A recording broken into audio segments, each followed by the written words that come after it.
We begin today's broadcast by acknowledging the traditional custodians of the lands and waters on which we gather today, which is part of the nation of the north of Tasmania. We pay our respects to their elders, past, present and emerging. We extend that respect to all Aboriginal and Torres Strait Islander peoples who are here with us today. As we gather to compete on the water, we recognise and honour the ongoing connection to land, water and culture that the traditional custodians have maintained for thousands of years. Good morning everyone and welcome back to Lake Barrington for day 2 of the 2025 Australian Rowing Championships supported by the Tasmanian Government through Events Tasmania. And don't forget to download the Discover Tasmania app to see all that this great state has to offer. But a fantastic rowing course out behind us here at Lizzie Chapman. A great day of racing yesterday. It all begins again in about 15 minutes time. It does, Mr. Richard Dorstein. It does indeed, with repechages of some of the events that we saw first thing tomorrow. So we get another chance to see the future of Australian rowing because we kick off with the under-17 women's and men's single sculls. Great to see the repechage is still a feature of this regatta right now, slightly threatened at international level, but a big part of our national championships. A very important part of our national championships, especially with these youngsters, where it's probably their first nationals for a lot of them. So, yeah, looking forward to seeing them racing. And we've got plenty more as well, so we're going up the sizes in boats a bit today, aren't we? Yeah, some heats then later on today in some of the bigger boats. So the fours are out on the water, so we'll have some bit more speed happening. A bit of still a light head breeze out there at the moment, but not quite as challenging as it was at the early races yesterday. Yeah, and I thought people coped with it really well. So those who are racing and listening in on the live stream, you'll be happy to hear it's a little less windy, but it did really well in the coxless pairs especially. But one of the features that we also still have here but looks like disappearing internationally are coxed boats. So we have coxed fours today as well. So good to get the coxes out on the water having a first steer. Yep, yeah, absolutely. Another big day racing coming. 106 races today, so marginally shorter than yesterday, but still here until about 5:30 this afternoon. So we look forward to the first race coming up very soon.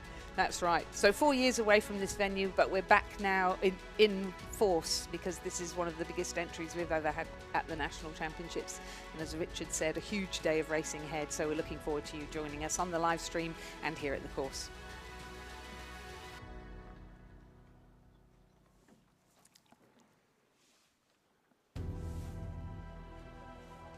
Rowing Australia would like to thank all partners, supporters and suppliers of the 2025 Australian Rowing Championships.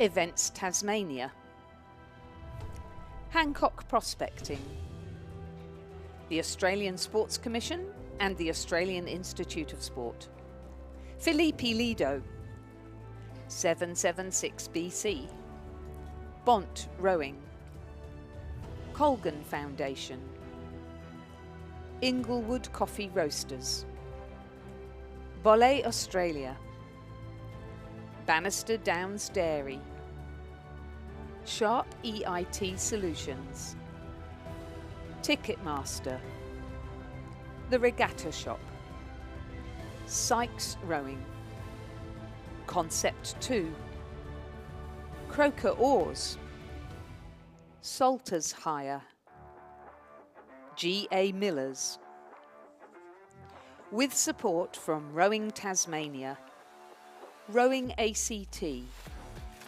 Rowing New South Wales, Rowing Queensland, Rowing South Australia, Rowing Victoria, and Rowing WA.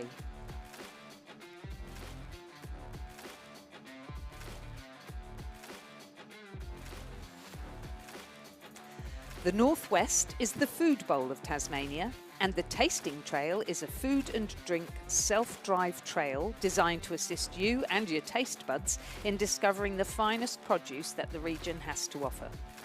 Whether you're into sweet treats, fresh produce, fine wines or other delicious delights, this easy-to-use site will guide you to award-winning produce, cellar doors and farm stalls and the personalities behind them.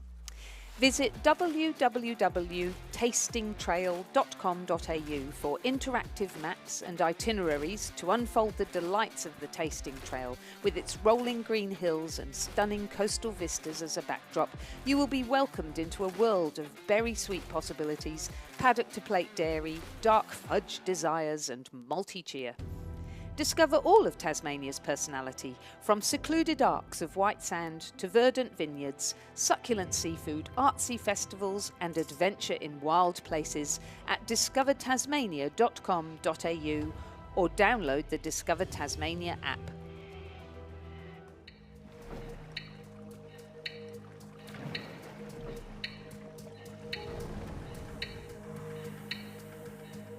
My back faces the finish line. I pursue something I can't see. So we build a team and learn to trust the rower behind, in front. Together, we chase perfect, unbroken circles. In the water, with practiced hands, again and again and again, from catch to finish, handle to blade. And together, our vision is clear. When we're together, our circle is unbreakable. The path to greatness can't be rowed alone. It must be as one.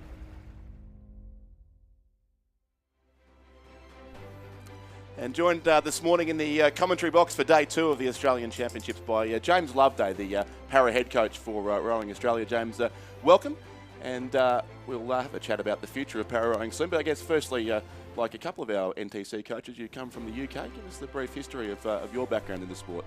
Yeah, I came over at the end of 2022 from the UK. I was part of the British rowing team over there, working with the Paralympic team, and I spoke to Tomo and had a good conversation with him and made my way over. He's a persuasive man too. Extremely persuasive.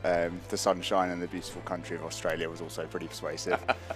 So yeah, I came over in 2023. We started working with a team with Chad King, and yeah, pretty much been here for the last 2 years leading into the 2024 quadrennial. And you arrived at a very good time with the great success of the Australian team at the Paralympics in Paris, so impeccable timing there. Yeah, it was brilliant. It was so good to work with the team leading into that event. I think we saw a huge opportunity with that PR3 double when we first arrived, and with them being based in South Australia with Christine McLaren, who's now our new lead coach. It was really good to see that develop and see that go all the way to the gold medal in Paris. It was brilliant. It was fantastic to watch that from back here too. You mentioned Christine McLaren. We were going to try and interview you both together, but it's a very cramped commentary box, as you can see up here at Lake Barrington. So I guess you'll have to, at this stage, just speak for her. But she's obviously coming into the role with you at the NTC now as well. So it must be exciting times ahead. Yeah, she's a pretty busy lady as well. She's here with Sassy this week and working pretty hard on the ground. And yeah, she'll be coming in with us from May. She'll be working with our development pathway with our boats that go to the World Championships and the World Cups. And I love working with Christine. Worked with her for the last 2 years. It was a no-brainer when we were looking for the right person for that role. So I'm really looking forward to working with her. Yeah, excellent. And so what is the path ahead for the next 4 years heading up to Los Angeles? So we obviously had a really brilliant games, and that's created some serious momentum for us going into the next 4 years. Even coming out of it, we went and did the coaching conference. We spoke to a few coaches over there about the types of people that we're looking for, and quite often, especially with the PR3 category, a lot of the people who row in that category are actually from rowing backgrounds. They've rowed at schools or university or within a club. So we started getting to a situation where we're just actually explaining to the coaches, this is the type of person we're looking for. We're looking for people who've maybe got a limited range of movement in their ankles or their wrists, and we're starting to get momentum of people coming back to us with people in schools who want to start doing para rowing. And I think it's amazing to be part of that, to be part of building something. And what we're looking to do is having a real pathway within the states, the clubs, the schools that lead into our national team. So we've got people with racing experience.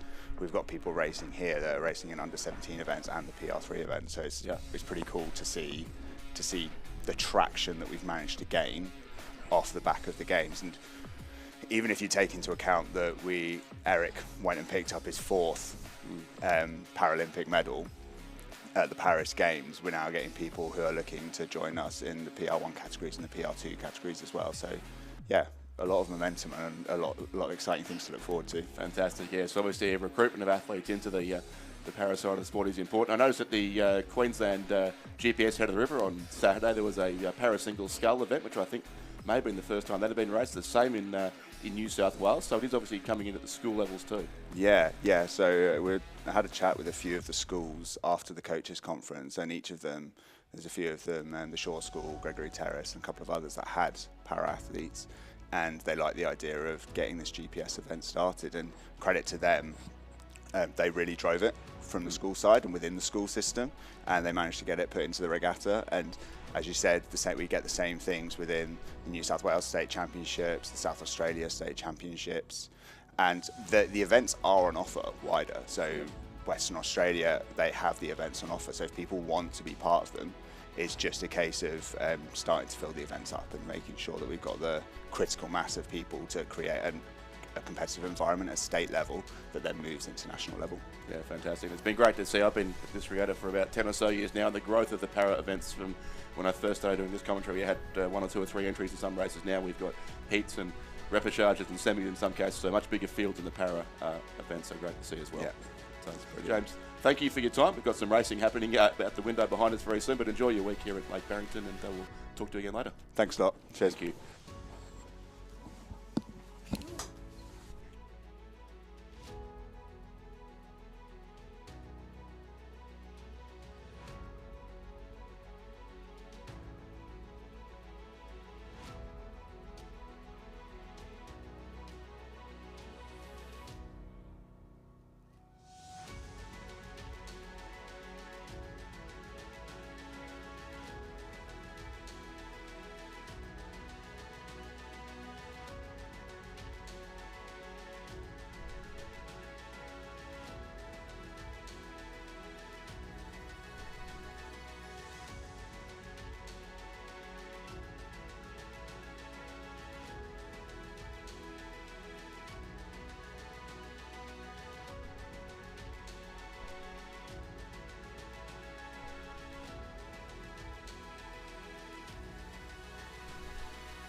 Hancock Prospecting are the proud principal partners of Rowing Australia and the Rosellas, and wish all competitors and athletes a successful regatta.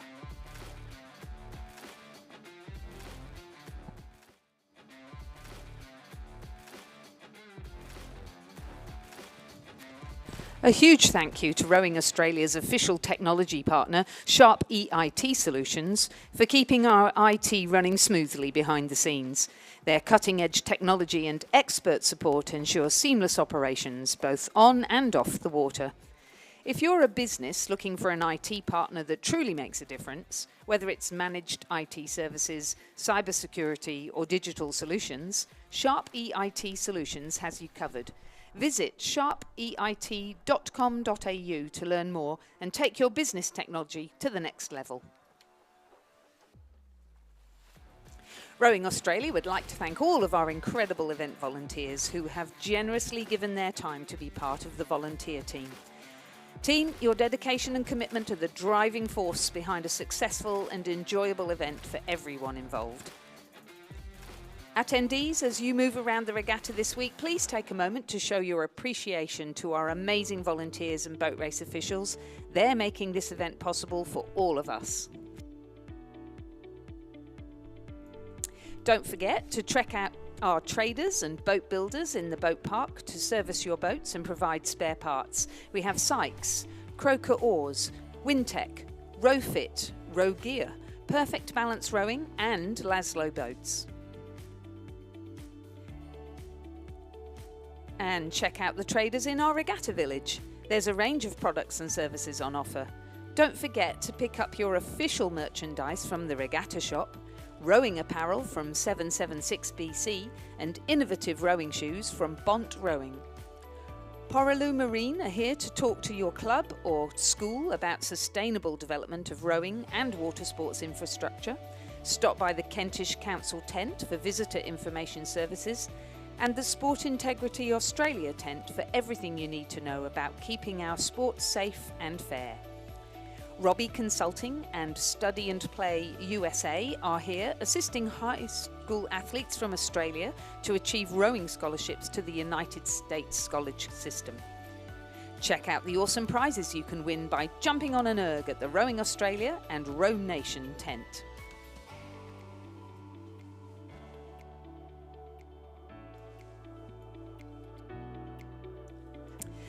We start this morning's racing with race number 111 on the programme, the first repechage of the under-17 women's single scull, where the first 3 will go through to the quarter-final and the rest will be putting their boats back on the trailer.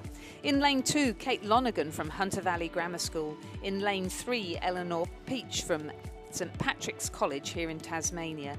In lane 4, Lily Canfield from Gippsland Grammar. In 5, Holly Wilkie from St Patrick's of Townsville, Queensland. And in lane 6, Amelia Moore from the University of Queensland Boat Club. Thanks, Lizzie. Yes, racing in race 111 to open day 2 of the 2025 Australian Rowing Championships.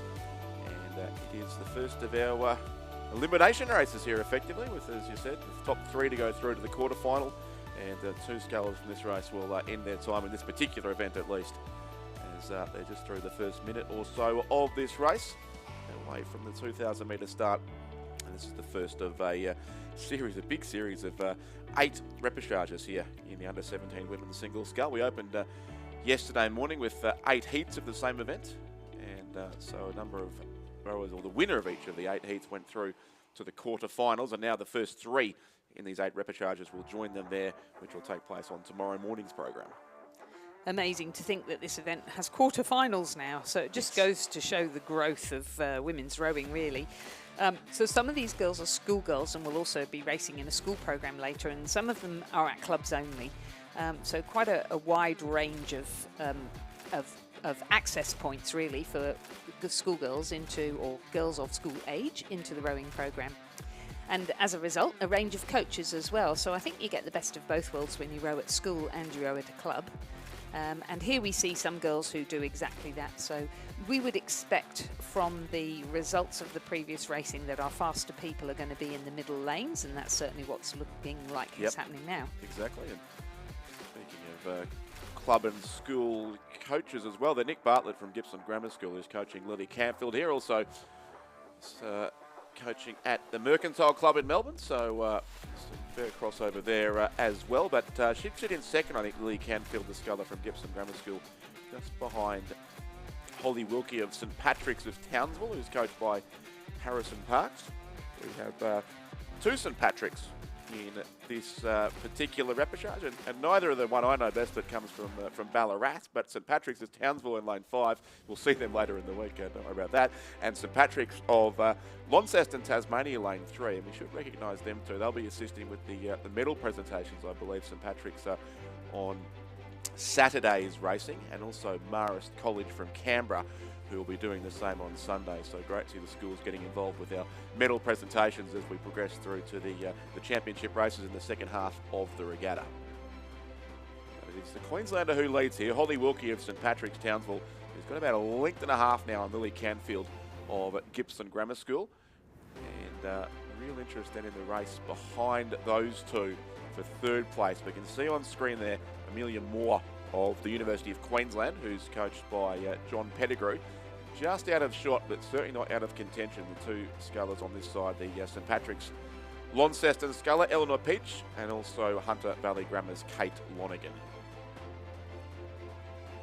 Sun just starting to emerge over the course here too, and Lake Barrington sunrise was only about 40 minutes ago. I think it was very dark when we got to the course. Yes, and people were a bit out over rowing. An hour ago. Yeah. But it is spectacularly beautiful, isn't it?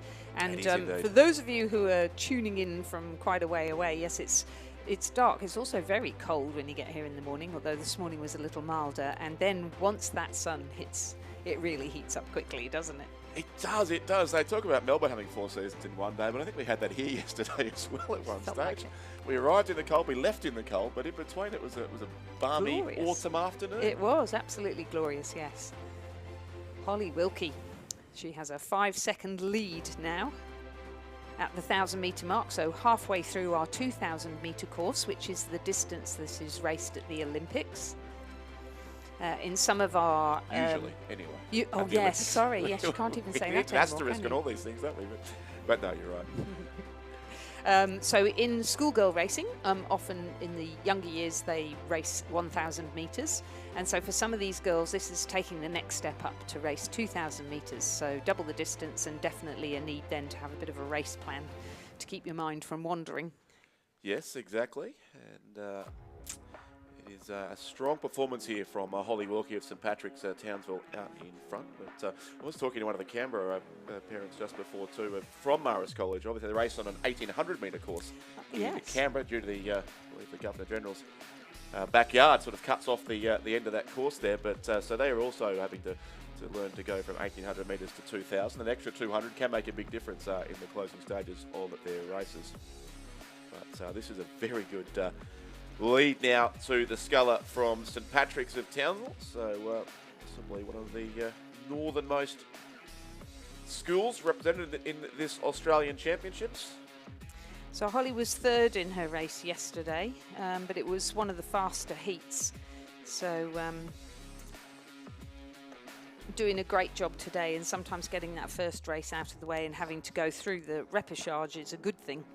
You'd have to assume in most cases, apart from probably the local sculls, the first time they've seen this course as well. So the heat row a good chance to familiarise themselves with the surroundings here at Lake Barrington. And Lily Canfield was second yesterday. I remember having a really good first half of the race, but she was racing against Izzy Bug, who's from Glebe Rowing Club, who had the fastest time of the day. Yes, that was the very first race of the regatta. I think it was at this time yesterday. There were some good wins in those 8 heats too, some with substantial margins. And we're seeing a similar pattern here too with Holly Wilkie of St Patrick's of Townsville. Gibson Grummer very comfortable in second place. So Lily Canfield there as they come through 1,500 metres now. And it does look like it is the St Patrick's Launceston sculler in third. And only 3 will go through to the quarterfinals. So our sculler from St Patrick's College, Tasmania, Eleanor Peach, trying to hang on there and make sure she has no danger whatsoever of being challenged by our other 2 scullers, Kate Lonergan from Hunter Valley Grammar School in New South Wales, and Amelia Moore from the University of Queensland Boat Club, coached by John Pettigrew. Timers are just cold fingers out there on the course at the moment, because Lily Canfield is definitely not 5th. She is up in a qualifying spot at this stage, sitting 2nd. So along with Holly Wilkie and Eleanor Peach, it looks like they'll be the 3 to qualify from this opening repechage of 8 in the under-17 women's at single scull. From St Patrick's, Townsville just continues to lead well. So they're on screen.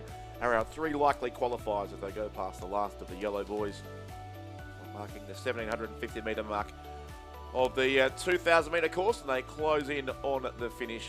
The presentation area there on the course behind in front of the finish tower as our 3 scullers head towards the line here, led very comfortably indeed by Holly Wilkie of St Patrick's in Townsville. So the top 3 here will go through to tomorrow's quarterfinals. So coached by Harrison Parks, he'll be happy with that. So the times yesterday were around the 9:30, 9:40 mark. Sorry, 8. Oh, no, 9. So we just can see there already how much more benign the conditions are than they were yesterday. Yesterday was a tricky balancing job, really, for some of our lesser experienced single scullers. Holly doing a great job there. Looking very confident, nice long reach. Keeping it long and controlled down towards the finish line. So it's going to be Holly Wilkie of St Patrick's in Townsville who'll take out the first race of day 2 of the 2025 Australian Rowing Championships. She is through to tomorrow morning's quarterfinals, and she'll be joined there by Lily Canfield of Gippsland Grammar School from Sale in Eastern Victoria.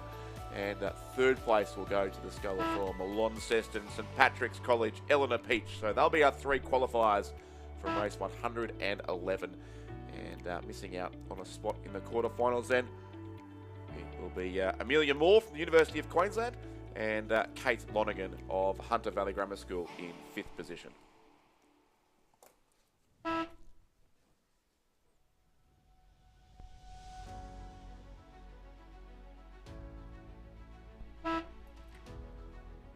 Yes, 9:20.45, the unofficial winning time, so certainly... Fastest time so far in that event. Absolutely. Yeah, well done, Holly Wilkie. Right, we move to our second race, which is 112 on the programme, where we have the second repechage of the under-17 women's single scull. In lane 2, representing Gippsland Grammar, Eloise Tavassi, I'll get it right now, Tavassi, coached by Eleanor Needham. In lane 3, Harriet Woolley from Scotch Oakburn College here in Tasmania, coached by Robert MacDonald and Abby Butcher. In lane 4, Melandra Barnard of Yarra Yarra Rowing Club, coached by David Orchard. In lane 5, Isabel Patterson of the University of Queensland Boat Club, coached by John Pettigrew.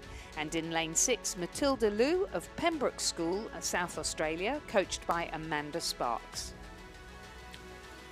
Field of 5 here once again, as is the case for almost all of our repechages here. There were 48 entries in total in the under-17 women's single scull, so the equal biggest field of the regatta, along with the under-17 men's single scull, which will be our next set of races after this. So huge entries in the youngest category of single sculling events here. And it is Sculler from the University of Queensland there, who looks to be fairly comfortably in control of this race. And then 2 lanes across from her is Scotch Oakburn College from Launceston. So Isabel Patterson leads the race here. And second place is with Harriet Woolley. Red colours of the Yarra Yarra Club.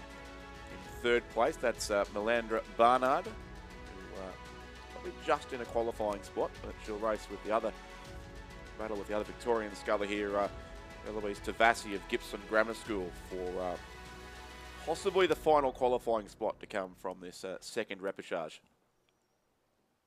So Melandra Barnard, yeah, seated to the middle lane there. She was second in her heat yesterday, so only narrowly missing out on a qualifying spot. The David Orchard coached sculler there on lane number 4.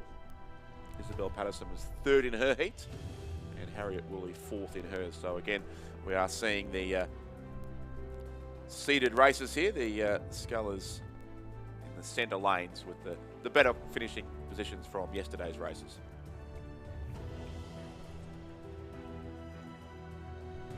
Certainly a very comfortable lead here once again to the sculler from the University of Queensland. Isabel Patterson well clear of Harriet Woolley. About to come past into the last 300 metres now of the race as well. But the real interest in that battle behind for third, fourth and fifth with Eloise Tavassi of Gippsland Grammar School, Melandra Barnard from Yarra Yarra, and on the far side of the course, Matilda Liu of the Pembroke School from South Australia.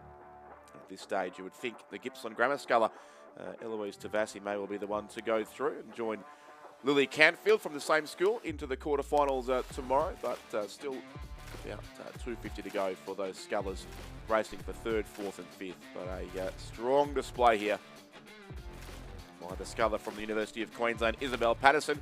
And there on screen in the yellow of Scotch Oakburn College from Launceston, it is Harriet Woolley on lane 3, who's in a clear second place and looking to book her spot through to the quarterfinals of the under-17 women's single scull.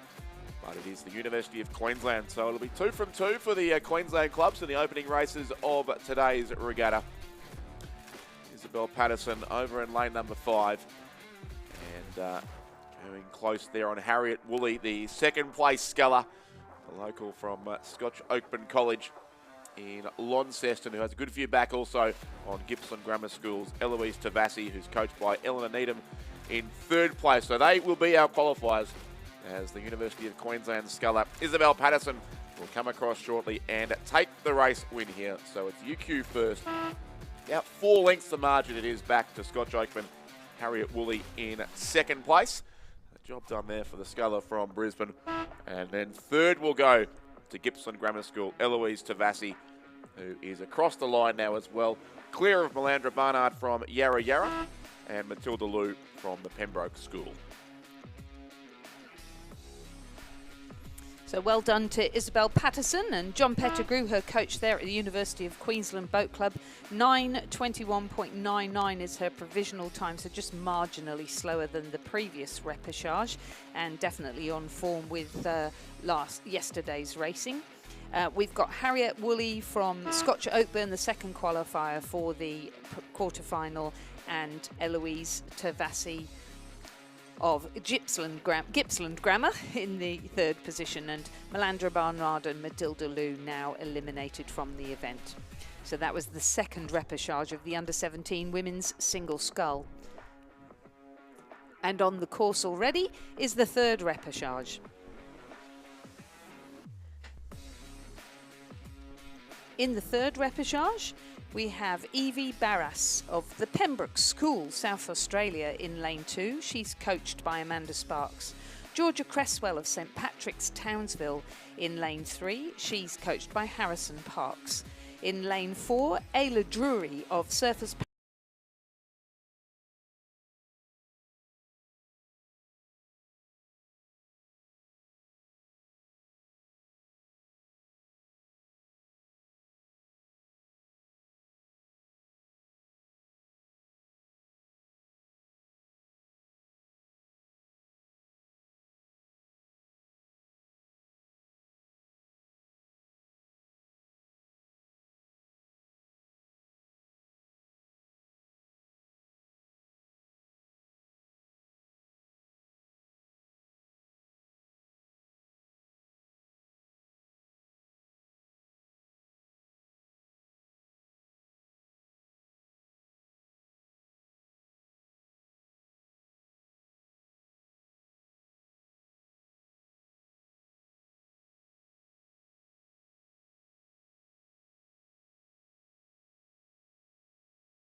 snatching over my sculler from Ascombe School, so I've had a word with her about that, but she was very impressive. Don't do it again. Yeah. Next time do it in a boat with Ingsa. And she came fourth in the under-17s, and she's doing a quad with the gold, silver and bronze medalists later on in the regatta.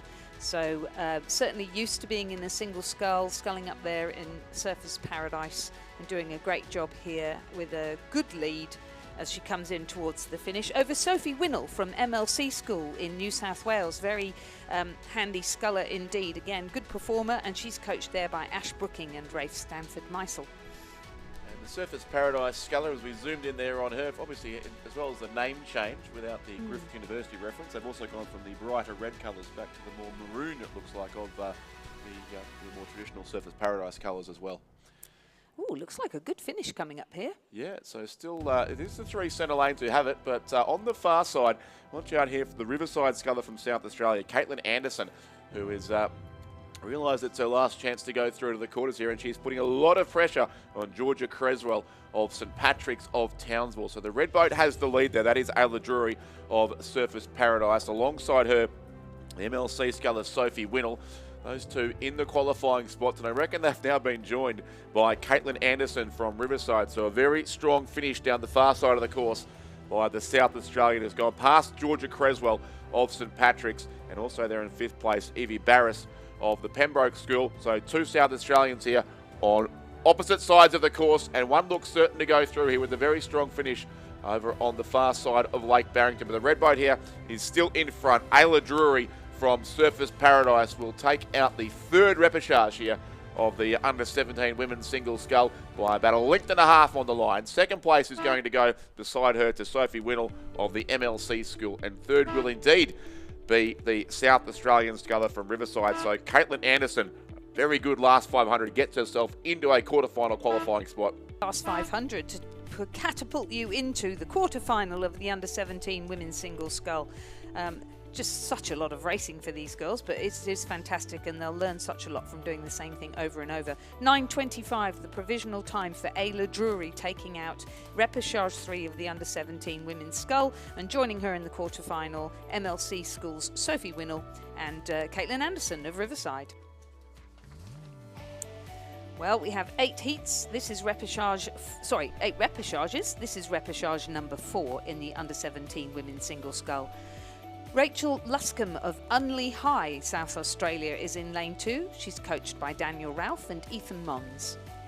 Ada Dedic of Adelaide High is in lane 3. She's coached by Ella Prow and Zach Martin-Peddy. Ailish Barron of Scotch Oakburn, Tasmania, is in lane 4, coached by Robert McDonald and Abby Butcher. Georgia Henderson of the Armadale School is in lane 5. She's coached by Marty Inglis. And in lane 6, Molly Clemens of Mersey Rowing Club here in Tasmania, coached by Marcel Brown and Lily Barker.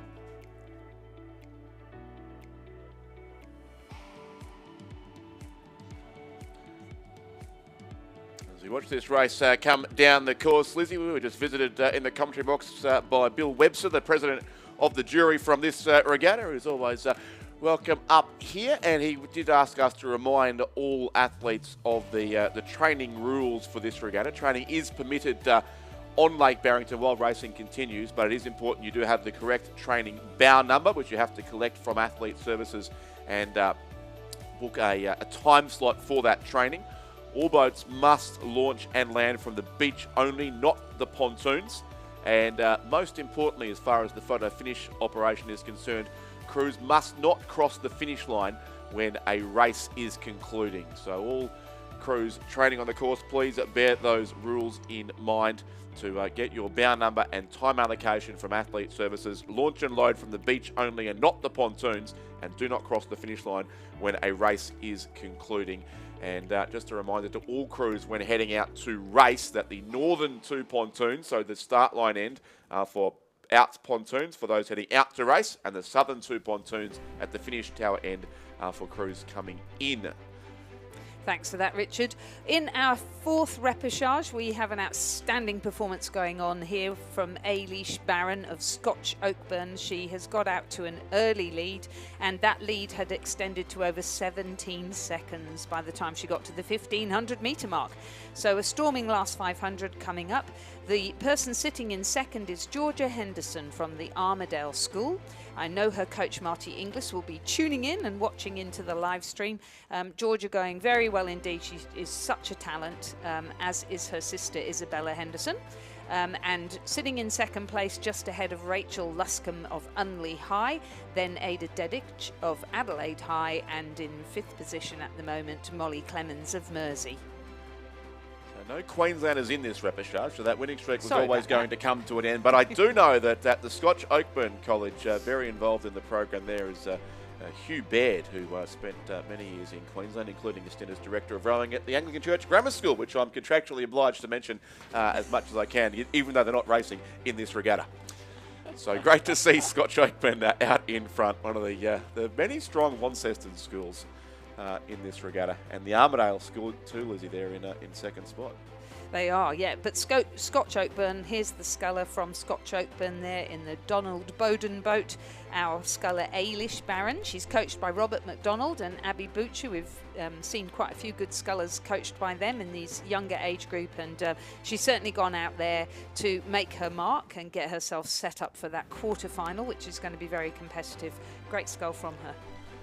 So Ailish Barron first, Georgia Henderson will finish in second place for the Armadale School. And again from the outside lane, a strong race here by Rachel Luscombe from Unley High School, who will be across into 3rd place, I think, ahead of Ada Dedic of Adelaide High. So 2 South Australians there in adjacent lanes, and also the Mersey sculler Molly Clemens over in lane 6. But our qualifiers just about across now. The Armadale School, Georgia Henderson 2nd, and Rachel Luscombe 3rd for Unley High. So those 3 will move through to tomorrow's quarterfinals of the Under-17 Women's Single Scull. And in 4th, Ada Dedic, and in 5th place, Molly Clements from Mersey. Great job there, Ailish Barron. You did a time of 9 minutes and 4 seconds, which is substantially faster than either of the previous repechages. So looking very commanding indeed in your second race of this regatta, and wish you good luck as you go through into the quarter-final, along with Georgia Henderson of the Armadale School and Rachel Luscombe of Unley High. 21.27 seconds to the margin of victory, so you'd suggest you could have gone a bit faster too had you needed to.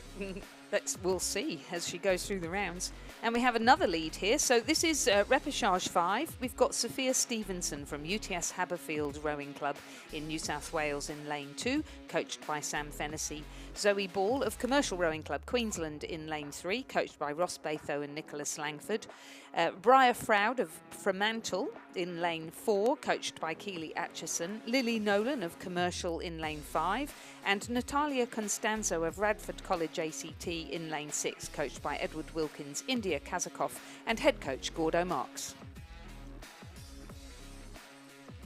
It's the Commercial sculler who leads it here, Lily Nolan. So again, the Queenslanders doing well in these under-17 women's single scull repechages, as they often do in this particular event. Had a number of wins come from north of the Tweed in recent years in this category of sculling. So it's Commercial's Lily Nolan out in front, and second also from Commercial would be Zoe Ball. They're both coached by Ross Batho and Nicholas Langford at the Commercial Rowing Club, based at Davies Park in West End in Brisbane, and narrowly in third spot, and that's the really important one. It's Fremantle's Briar Froud there, just I think in the centre of the course, ahead of Natalia Costanzo from Radford College.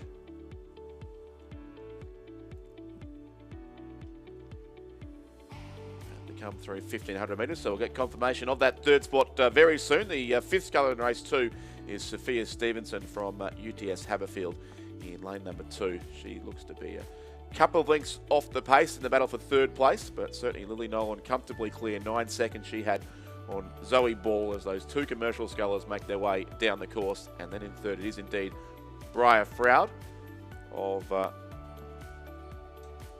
Fremantle in the centre of the course there, just ahead of Natalia Costanzo from Radford College in the ACT.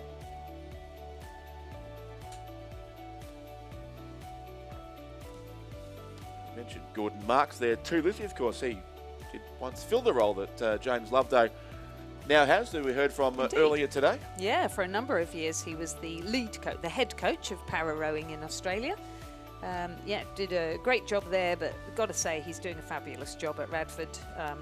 Wonderful to have him on the school scene, because he really knows talent, and he has spotted some really good para talent in his school program already. So some exciting stuff happening there. Yeah, now as I said too, James, I did note that a lot of the school regattas now, especially in New South Wales, you do have a big field of para events in all of those school regattas. Which yeah, are we've well really attended. inherited from previous chief executive officers the foresight to actually include para events in every single regatta. So they're always there for Rowing New South Wales, and you don't have to be classified. If you think you're a para rower and your coach thinks you are, you can come and race as para.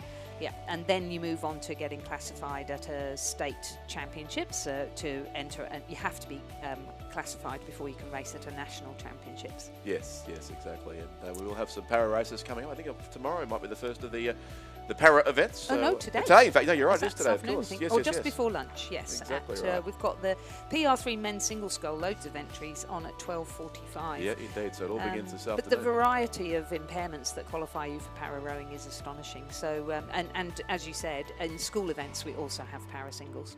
Yeah, so here come these two scullers from Commercial who will take the Quinella here in the under-17 women's single scull. So it'll be Lily Nolan ahead of Zoe Ball, lane 5 from lane 3. They'll both go through to the quarterfinals tomorrow. And the sculler from Fremantle, Briar Froud, will come across in third place in between those two Queenslanders. So it's Commercial first and second, Fremantle third.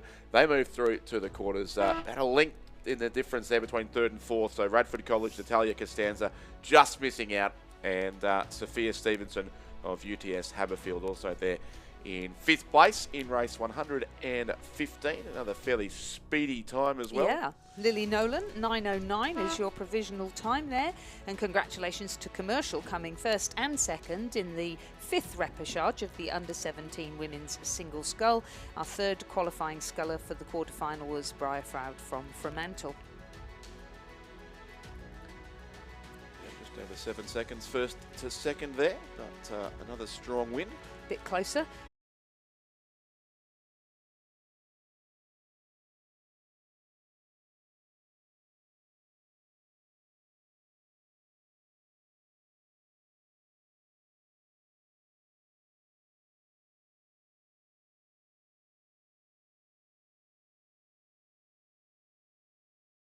Davis. So yeah, she was second in heat number 6 behind Rio Smith of Corio Bay, who's a very good sculler from Geelong.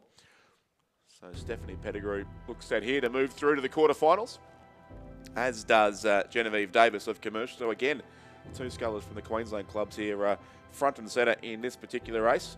Genevieve Davies coached by Ross Batho and Nicholas Langford, who coached the Quinella in the previous race as well. So Commercial doing well in these repechages.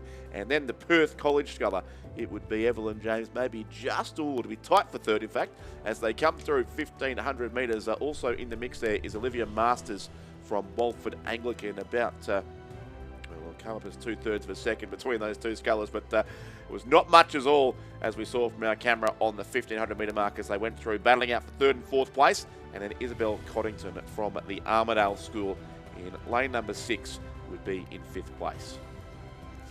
Yeah, Commercial doing a really good job in this age group, because Zara Hilton of Commercial Rowing Club won the one of the heats yesterday, so she's already in the quarterfinal. So they're going to be pretty busy down there, those coaches from Commercial. Congratulations to you guys. What an awesome job you're doing.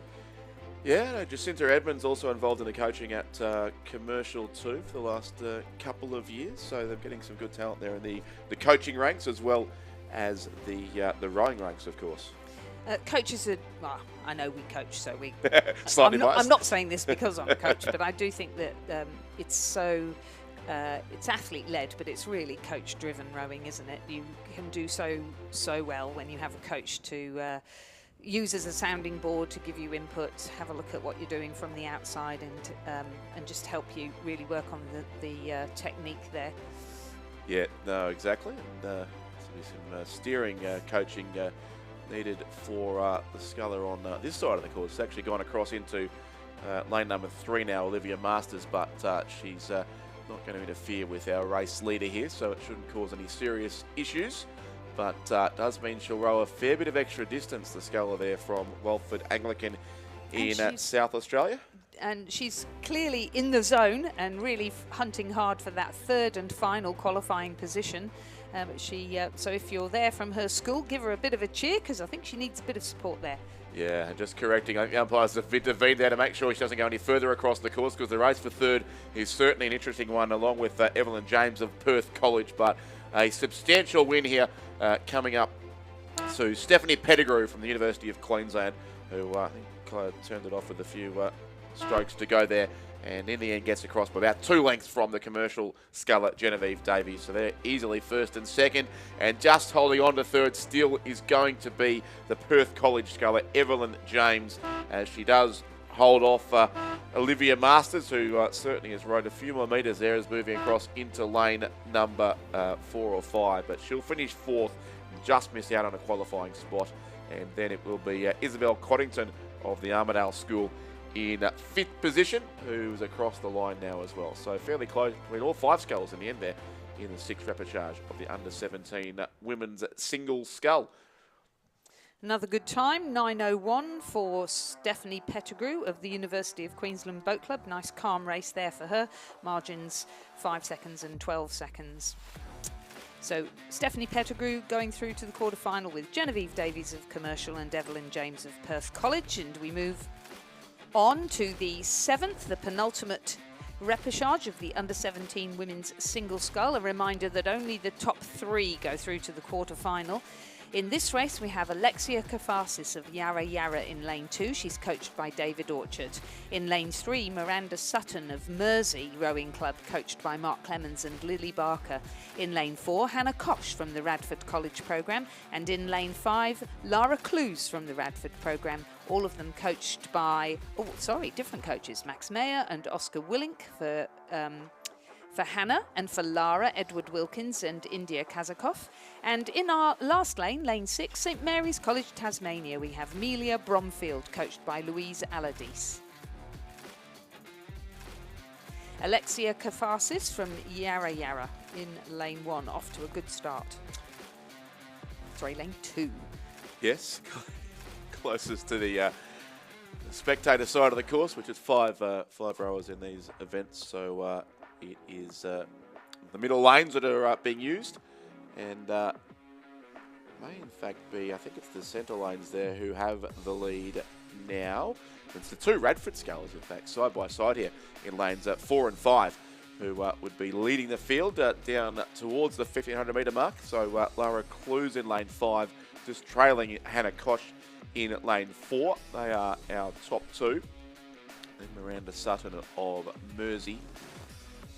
They look to be in our qualifying spots for now. And either side of the course, Amelia Bromfield from St Mary's, Tasmania, and Alexia Kafasis of Yarra Yarra, who also rose for her school, the Wrighton Girls School in Melbourne, but here in the red colours of Yarra Yarra. But, some work to do for the scullers on the extremities of the course as Hannah Kosh goes through with a pretty clear lead, almost 7 seconds over Lara Clues. So the two scullers from Radford College in the ACT, who again have had several entrants in this event, and will have a number of rowers certainly in tomorrow morning's quarterfinals as well. When their trailer turned up, it's huge and very high. I was very worried because Gordo was unpacking it on his own. I know he's superhuman, yes, but surely he can't get all those boats off the top. Yeah, what a hard-working person, but so great to see them here. So for those who don't know, Radford College is a co-ed college, so they have both boys and girls racing here, and often see them in New South Wales as well. Big program, great program, and as I say, they've found some great para talent in the program too. Big for everybody there. Another of those school programs that I hesitate to call them a regional program, being from Canberra, but they have to travel a lot to various regattas, certainly around New South Wales and the rest of the country as well. Although all credit to Rowing ACT, they've really spruced up the regatta program there, and there is plenty of competition, and now we're finding more and more the New South Wales schools go down there. Go to them, yes. And I know Gippsland Grammar School visited Canberra a couple of times this season as well. So yes, it is building the appeal of racing on Lake Burleigh Griffin, the nation's capital. Yeah, it's a great sport for school kids, I think. You know, it's such a great sense of community, and you meet people from other schools if you row at clubs as well. These two from Radford College doing a great job here, aren't they? Yeah,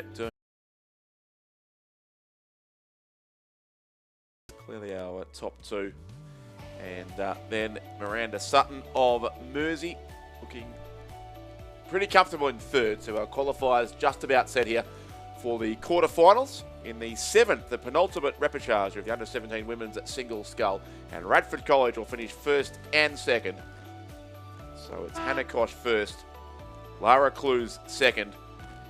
Third will be the Mersey sculler Miranda Sutton. So they're all through to tomorrow morning's quarterfinals. On the far side, St Mary's Amelia Bromfield will be next. And Yarra Yarra's Alexia Kafasis will finish in 5th place. Unofficially, the time was 9:08 and the margin 6.9.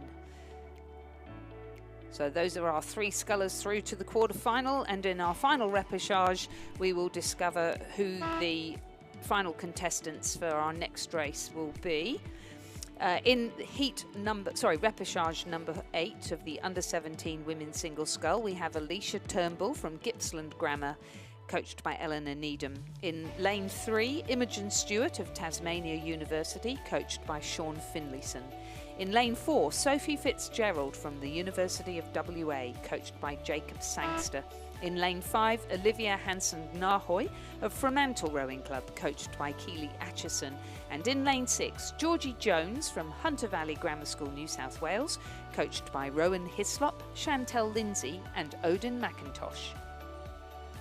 So yeah, the 8th and final repechage here on the course. So our quarterfinals will take place tomorrow morning and semi-finals tomorrow afternoon. So a big day coming up on Wednesday for the top 24 it'll be in the quarterfinals of the under-17 women's single. In fact, top 32 it should be. So 4/8, 4 quarterfinals of 8 boats across the course, which should be some fantastic racing tomorrow morning at about this same time when we get to the quarterfinal stage. But for now, we have one more repechage to go to establish the makeup of our field in those races tomorrow. And again, it's the 3 scullers in the centre lanes here who look to be in the qualifying spots. Sophie Fitzgerald for the University of Western Australia would be our race leader, and either side of her, Imogen Stewart from Tasmania University and Olivia Hansen-Nahoy from Fremantle. So 2 Western Australians here in the top 3.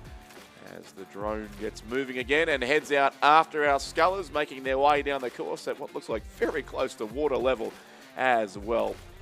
As we zoom into the third 500 of this race and see our scullers making their way down the course there. You can see the arrow formation, the clear lead in the centre of the course. It is Sophie Fitzgerald from the University of Western Australia, the Jacob Sangster coached sculler, who's got a lead of probably about 2.5 boat lengths, it looks like, over Tasmania University Imogen Stewart.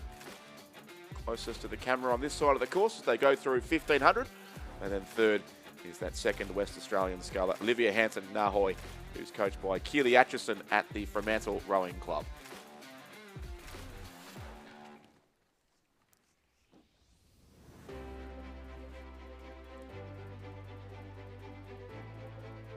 Go back to the other 2 scullers in the race, but a fair gap that you can see there between 3rd and 4th.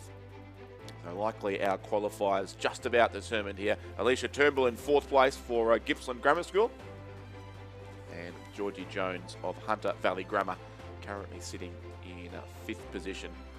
But the top 3 in the centre of the course, led by Sophie Fitzgerald from Western Australia, who had a bit more geographic diversity to our quarterfinals. 5 of these repechages won by scullers from Queensland so far. 1 from Tasmania, of course the Scotch Oakman sculler in repechage 4, and now it looks like it'll be a Western Australian who takes out repechage number 8 of the under-17 women's single scull. So it's Sophie Fitzgerald comfortably clear here. And still Imogen Stewart leading Olivia Hansen-Nahoy in the race for 2nd and 3rd with a couple of 100 metres to go.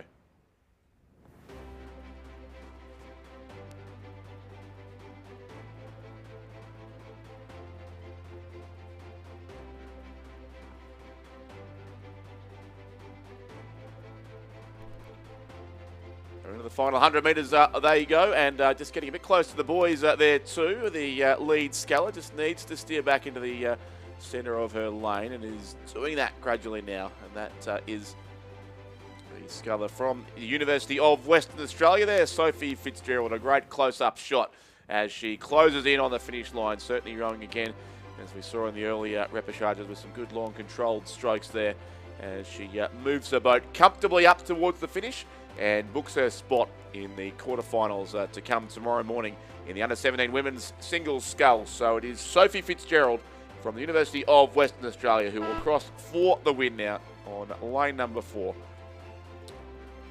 She's across in 1st place. 2nd in the red colours, Imogen Stewart from Tasmania University, and 3rd will go to Olivia Hansen-Nahoy of Fremantle. All involved just ahead of Nicholas Beaumont-Walsh from Townsville Grammar School as well there on the far side of the course. It's interesting to note just how much more aggressively the under-17 men are racing than the under-17 women. I think there's a lot more crew rowing, isn't there, at under-17 boys level, but yeah, really interesting to notice it and see the rating is so much higher. Yeah, determined to win each race or finish, I guess, at least in a qualifying spot to ensure their progression. But with 5 races to go over the course of 3 days, there is some logic too in conserving energy if possible. Yeah, this very competitive race here. Fantastic racing. Really a real argy-bargy for 2nd place. So only 3 can go through. 4 into 3 don't go. And that 4th sculler there is still putting everything on the end of the blade in order to try and make one of those qualifying spots, and there's always the possibility he will. Yep, and again that view from behind does give us a bit of insight into the difficulty in steering these single sculls, even in what look from here at least to be fairly placid conditions here today on Lake Barrington, but every metre important when you're looking for a qualifying spot. So it is certainly still Sebastian Willis-Hell leading it there for the Pembroke School.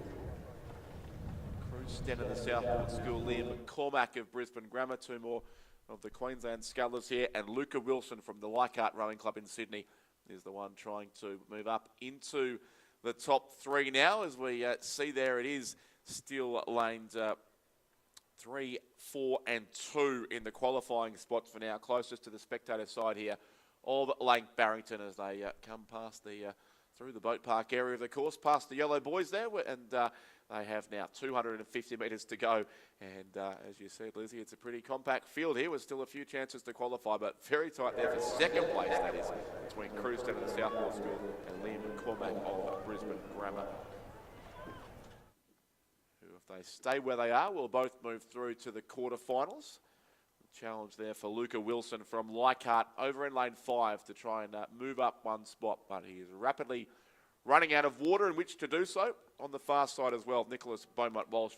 Most of the way down the course, our top three remain the same, and maybe just now pulling away late from the Leichhardt sculler, whose challenge appears to have ended for a qualifying spot here. Still very tight up for second and third, with Crewston and Liam McCormack determined to get themselves a better lane allocation in the quarterfinals to come. The win will certainly go the way of Sebastian Willis-Hell from the Pembroke School in Adelaide, and second I think will just be the Southport School sculler with the high-vis yellow cap on. He's across second, Crewston, and moving through to the quarters as well is Liam McCormack from Brisbane Grammar School. So they are our top three, the qualifiers from repechage. Number 2 in the under-17 men's single scull, and then on the far side of the course, Luca Wilson 4th, and 5th will go to Nicholas Beaumont-Walsh. Provisional time there for Sebastian Willis-Hell was 8:23, and the margin 3.76 and 0.36. So great, close, fantastic racing in this repechage of the under-17 men's single scull. Those three progressed through to the quarter-final. Repechage 3 is now underway in the under-17 men's single scull. So we're up to race 121 on our very big programme. We have Christian Brothers College in lane 2. They're represented by Alex Evans. Archer Buick is in lane 3. He rows for Murray Bridge Rowing Club and is coached by Ben Porty and Peter Newell. Hugh Hall-Craggs of St Peter's College Adelaide is in lane 4, coached by Emma Hall-Craggs. Fergus Woolley of the Southport School is in lane 5, coached by Steve Beach, and Mitchell Wadey of Marist College, Canberra, is in lane 6, coached by Tom Hayes and his brother Cormac Hayes. So a bit of family stuff going on here. We've got Hugh Hall-Craggs, coached by his mum, Emma Hall-Craggs, and Mitchell Wadey being coached by a dad and a brother. So, yep, great to see. And it's a family sport. it is indeed, it is, and it's the... I think the other Hayes brother made it through yesterday.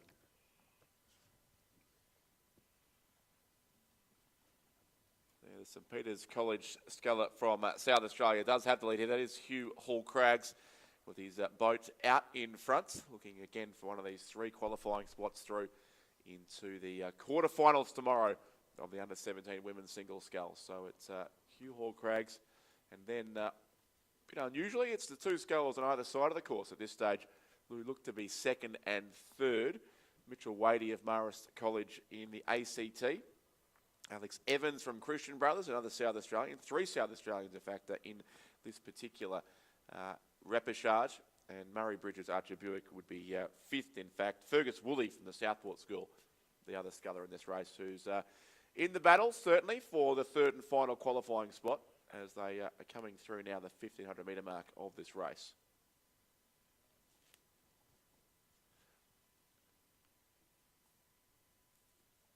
And was it the Hall-Craggs family, Lizzie, you said yesterday, who were the come from the UK? So his father Wade, was a British rower, and I'm not sure if Emma was an Australian rower, but she's certainly Australian, and for a long time they were at Durham University, did an excellent job there. Great technicians, always produced really good crews, and lovely to see that their son is now keeping up the family tradition. And yes, they're now based at St Peter's College in South Australia. Very successful program there at St Peter's. Oh, their boys' first date.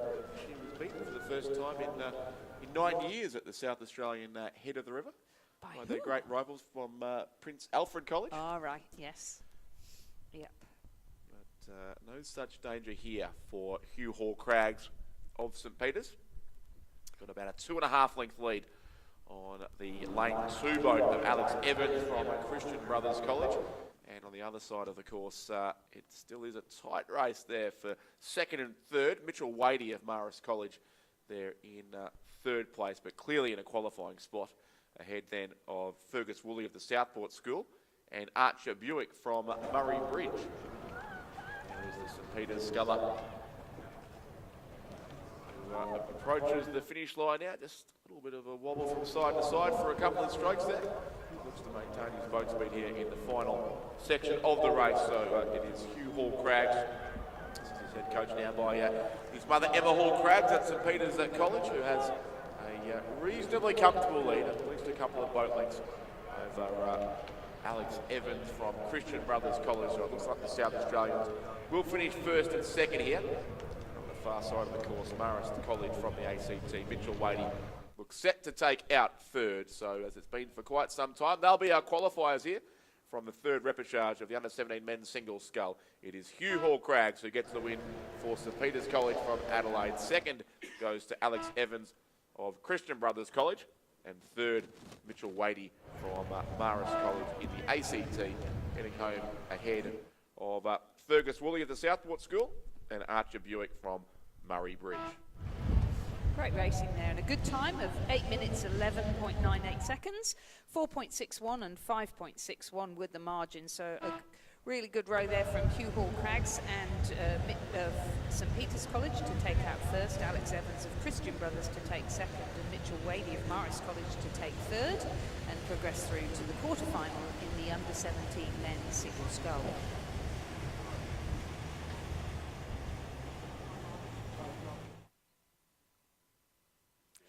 So the fourth repechage of the under-17 men's single scull has Charles Corrigan from Scotch Oakburn here in Tasmania in lane 2. He's coached by Jim Wilson and Andy Dick. In lane 3, Lars Brown from Mersey Rowing Club, coached by Marcel Brown and Lily Barker. In lane 4, Anton Evans from Unley High, South Australia, coached by Daniel Ralph. In lane 5, Benjamin Davies of Brisbane Grammar School, coached by Philip Morgan. And in lane 6, James Gordon from Genesis Christian College in Queensland, coached by Ray Smith. Again, a slightly unfamiliar pattern here in these seated repechages. The outside lanes are probably first and second. In fact, Charles Corrigan of Scotch Oakburn in Launceston, Lars Brown of Mersey, so two Tasmanians on the right of screen on the spectator side of the course, and two Queenslanders on the left, James Gordon of Genesis Christian College, Benjamin Davies of Brisbane Grammar School, and in between them sits the South Australian sculler Anton Evans from Unley High, who'd be fourth at this stage, about a length or so away from a qualifying spot. Yeah, well, I think clearly the Scotch Oakburn sculler Charles Corrigan has been inspired by that amazing performance by Ailish Barron of Scotch Oakburn in the under-17 women's single scull, where she took out the win with over 20-second margin. Yep, it's been a good morning for Scotch Oakburn. Indeed, looking really solid there. The sculler from Scotch Oakburn in lane 2 of this fourth repechage of the under-17 men's single scull. Coached by Jim Wilson and Andy Dick at Scotch Oakburn. I'm pretty sure it was on the North Esk River in Launceston, so just a bit upstream from the North Esk Rowing Club. Launceston Grammar, of course, are on the Tamar River itself, the wide open expanses of the Tamar in the middle of Launceston. But it is certainly the Scotch Oakburn sculler here, clear by about a length and a half now in this fourth repechage, so we're almost halfway through the 8 events here today in the under-17 men's single scull. Lars Brown is second now for Mersey, so it is the two Tasmanians who lead the field, and then James Gordon from Genesis Christian College, part of that strong squad that Ray Smith has brought down from Lake Kawongba. They train at the Pine Rivers Rowing Club on that course just north of Brisbane. They are clearly our top 3 here. Then Anton Evans from Unley High, and also Benjamin Davies of Brisbane Grammar School. I'm sure if Owen Nix was here, he'd mention that Unley High School is the school of former Prime Minister Julia Gillard, one of the many useful facts we've learned from him over the years. Come in handy, very rare occasions, but this is one of those. And the trivia nights from time to time. Yes, indeed. Love to have Owen on my trivia team, I reckon. Couldn't go wrong. And Daniel Ralph, the head coach there, son of Brett Ralph, who is the chief umpire here at the regatta. He's hard at work. Indeed he is. I'm sure Daniel is too. Runs a great program there. They've been very successful at Lehigh, so great to see progress. They've got one of the best viewing spots. Their tent is right down here near the finish line too, Unley High. I saw on the way in this morning, so they'll be watching about where these rowers are right now as they go past the Unley High tent. But this has become interesting for the race lead here too. Lizzie, Charles Corrigan of Scotch Oakman looked to have the race in the bag. He's still going to comfortably qualify, so maybe not too concerned about getting first place. But Mersey's Lars Brown is going a bit of a northern Tasmanian rivalry here on the waters of Lake Barrington. He's in the zone, doesn't he? He's sculling beautifully, yeah, and he's just cruising past. He is indeed. And James Gordon from Genesis, the far side, still there in third. Anton Evans from Unley High has got the support from his crowd in the tent, and he's pushing up two to try and make a late charge for the top three. I don't think he'll get there, but they'll be close across the course, the top three here. The Mersey sculler is going to get the win, so it'll be Mersey first, seconds tight, but it will go to Scotch Oakman, and third the far side, Genesis Christian. So it's Lars Brown, Charles Corrigan and James Gordon who qualify in a very tight finish there. As you said, Lizzie, they're all racing very hard in this under-17 men's single scull. Fourth will go to Anton Evans, and fifth place is Benjamin Davies from Brisbane Grammar School.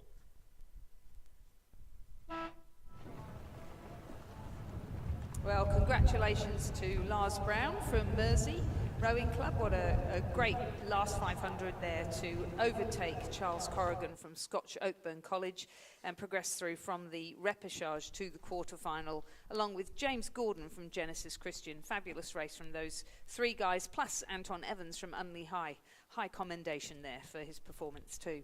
8:21 was the provisional time. And Lizzie, if you go to repechage 5, I'm going to leave you for a while, and Chris McCarthy will come in to call the next few races. Welcome, Chris. Right, repechage 5 of the under-17 men's single scull has Stefan van der Meer of Genesis Christian College in lane 2, again coached by Ray Smith. Massimo Fitzsimon of Leichhardt Rowing Club, New South Wales in lane 3, coached by Isaac Shepherd. Tom Redman of Adelaide High School in lane 4, coached by Harrison Lindner and Joe Malcolm. In lane 5, Oliver Whaling-Kane of Rockhampton Grammar, Queensland.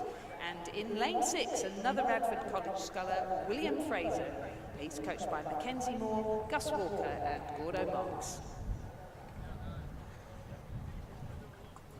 Rockhampton Grammar, site of the next of the, is it controversial or is it not, the 2032? Lizzie, I've just sat down. Oh, sorry, you probably even haven't had coffee. It's only 9 o'clock and I'm already I've had 2, but it's not enough to digest that. Yeah, I think not an official topic of conversation just yet. Yes, it's all stupefying really, isn't it? Yeah. We have got some, Chris, we've seen some great sculling from Radford College this morning in the under-17 women's single and in the under-17 men's single, and now here we have Will Fraser in lane 6. We keep seeing some action come from the outside lanes. Is that the same in this one? Yeah, it looks like over on the far side of the course there, Radford College certainly right up in the mix, but our race leader at the moment as they come through 1,500 metres looks to be the South Australian Tom Redman from Adelaide High, coached by Harrison Linder, and Joanne Malcolm, who looks to be leading the charge, the first of 3 to qualify to the quarterfinals. So top 3 through and 2 eliminated from this race. So that battle for 3rd and 4th worth keeping an eye on at the moment. That battle looking to be between Massimo Fitzsimon of Leichhardt Rowing Club and the Red Boat of Rockhampton Grammar, Oliver Whaling-Kane, over in Station 5. And the Leichhardt sculler just trailing by about a boat length. Massimo Fitzsimon, also a rower in the King's School First Junior 8, who had a great race on the weekend to pinch a 2nd at the GPS Head of the River. Coached by Brad Graham. Oh, right. They have a massive program at school, King's School, don't they? I saw the picture on Instagram of everybody. Yep. Certainly a good program, good time. But it's currently sitting just outside the qualification spots is the Leichhardt sculler. See some pictures there of Adelaide High's Tom Redman on the brother Finn, I believe. Doing quite well in the early rounds in the under-19 men's single yesterday. Affording himself a day off from racing in that event, as our top 3 maybe just starting to separate ourselves from the field. So it's Tom Redmond from Genesis Christian in the far lane, or sorry, rather from Radford College. William Fraser, as you said earlier, on the far side, and then in between them and sitting in third place at the moment, Oliver Whalen Kane in the red boat. Right on board there with the Radford Sculler. Again, another very big program. And, we did our training camp down out of the Red Shed in Canberra, just next door to them. I saw them on the water every morning with an armada of quads, and yeah, great technical model that they've got set up as well. Notice they do a little bit of a different warm-up, all warming up the front on a few drills as soon as they're on the water, and certainly seems to pay off. They are often noted for quite a tidy sculling program. That'll pay off with a second place and a spot in the quarterfinal for William Fraser. But it is going to be Tom Redmond from Adelaide High. He'll take his final couple of strokes across the line now into the win there. And he'll be first across the line with Radford's William Fraser in second place. And Rockhampton Grammar's Oliver Whalen Kane in third. Those three through to the quarterfinal. Smokeford Simon from Leichhardt Rowing Club in fourth place will be eliminated from the event, as will Genesis Christian College's Stefan van der Merwe, who will round out race 123. 123 already, goodness me. Congratulations then, Tom Redmond from Adelaide High, moving through to the quarterfinal along with William Fraser from Radford College and Tom Redmond, Oliver Whalen Kane from Rockhampton. I think that makes 4 guys in the quarterfinals for Radford College, so congrats to them. The time for Tom Redmond provisionally 8:21.53, the margins 6.58 and 2.7. Repechage 6 in the under-17 men's single scull sees Oscar Wilkins in lane 2. He's representing Gippsland Grammar and is coached by Matthew Dawson. William Spewage from Leichhardt Rowing Club, coached by Isaac Shepherd in lane 3. Hamish Searle of Kinross Walleroy in lane 4, coached by Benjamin Watt. Harry Finlayson of Tasmania University in lane 5, coached by Sean Finlayson. And Henry O'Hare from St Augustine's College in New South Wales, coached by Amos Noon, and Judith Ungermark takes lane 6.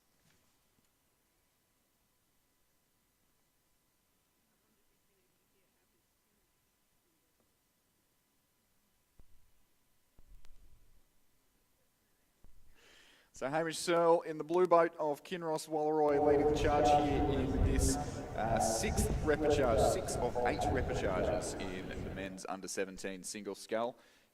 Pretty brutal progression system yesterday for the under-17 single, only 1 through to the quarterfinal and the remainder to the repechage. Hamish Searle placed second in his heat, and I don't think it was too big of a margin either, so was expect him to be sort of right up in the top few in this event.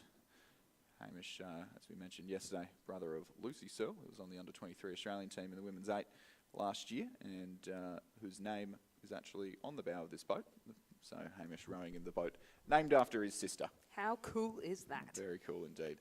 But top 3 once again in this race. We only got 4 on the course, I believe, in this race. We seem to be missing the Gippsland Grammar sculler in station 2 as I peer through the binoculars to confirm that, who we're missing. That is indeed, so missing Oscar Wilkins from Gippsland Grammar there. So only 1 to be eliminated from this event. Top 3 through and 1 eliminated, and only 4 off the course. So at the moment, it is Hamish Searle leading from the sculler on the far side, Henry O'Hare from St Augustine's College, and then very, very tight indeed between Harry Finlayson from Tasmania University, who at the moment has just less than a foot on Leichhardt's William Spewage, coached by Isaac Shepherd. Now we saw in the last race, didn't we, the Leichhardt sculler, and we've seen some great racing coming from Leichhardt under the leadership there of Isaac Shepherd at these national championships. I've just noticed that first is Hamish, second is Henry, and third at the moment is Harry. So it's all the H's. All the H's, exactly, exactly. But William in the Leichhardt colours looking to looking to change that, isn't he? Yes, we're going to spoil the party. Yeah, so just sitting back, maybe just having to do a little bit of steering now against the scull from Leica, which will certainly dent his charge on a quarter-final position as he just drops back about half a length in the last 10 strokes or so. So Hamish Searle looking very comfortable out in front, coached by Benjamin Watt, who is the head coach at Kinross Wallaroi, a program that has enjoyed a very successful season, clean sweeping the senior boys quads at New South Wales Schoolboy Head of the River, and I believe Hamish was in the Year 10 quad that won the New South Wales Schoolboy Head of the River, only narrowly as well over Radford. Here's some support on the banks for the Leichhardt Sculler, just trailing still by about half a length now, certainly still in touch, but doesn't look like is going to qualify through to the final in this race, as the competition just catching up on Hamish Searle a bit, but as he lifts just to move away from the field, it is Hamish Searle from Kinross Wallaroi who will take the win and go through to the quarterfinal. Joining him, St Augustine's Henry O'Hare, so the two Sydney Scullers, 1 and 2 there. Harry Finlayson from Tasmania University in third, and William Spooge from Leichhardt Rowing Club, just missing out by less than a length in the quarterfinal. Exactly the same time as the last heat. Yeah, 8:21.89. So 8:21, great time there for Hamish Searle, taking out the 6th repechage in the under-17 men's single scull, just ahead of Henry O'Hare from St Augustine's and Harry Finlayson from Tasmania University. They progress through to the quarter-final. The 7th repechage, the penultimate repechage in the under-17 men's single scull, is now in progress, with the Southport School sculler Tice Miller-Wright in lane 2. He's coached by Steve Beach. James Baker from Nepean Rowing Club in lane 3, coached by Daniel Waddell and Hugh Harold. Leighton Showman of Mossman Rowing Club in lane 4, coached by Rowena Meredith and Tom Schramko. Oliver Sampson of Manning Valley Anglican College in lane 5, coached by Murray Doust, and Daniel Vesey of Newcastle Grammar School in lane 6. Yeah, and for those who have been paying attention to the under-17 single in the New South Wales competitions, it probably won't be too much of a surprise to see Leighton Showman out in front. He is the New South Wales state champion in this event, but drew a pretty tough heat yesterday up against his clubmate Ewan Humphreys, who was the silver medalist at the New South Wales Championships, and managed to get one up over Leighton Showman, but a little bit of redemption here for the sculler in the prawn stripes, who is striding out to a pretty convincing lead at this stage of this repechage. So once again, top 3 to go through, but 5 on the course here, so 2 to miss out. Looks like Leighton Showman leading Oliver Sampson from Manning Valley Anglican, another school name that is very difficult to pronounce if you're not prepared for it.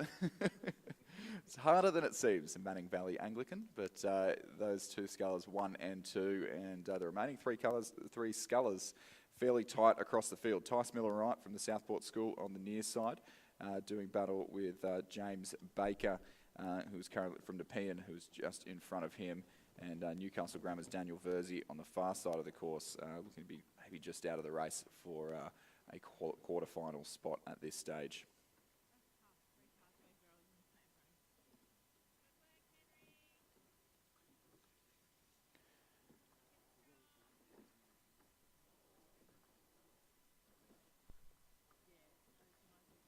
So serene.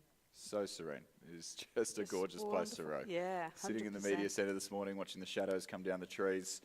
Absolutely gorgeous. So James Baker currently leading that battle for that last qualifying spot, about a length and a half ahead of Tice Miller-Wright from the Southport School. A very big Gold Coast-based squad they've sent down here to Lake Barrington.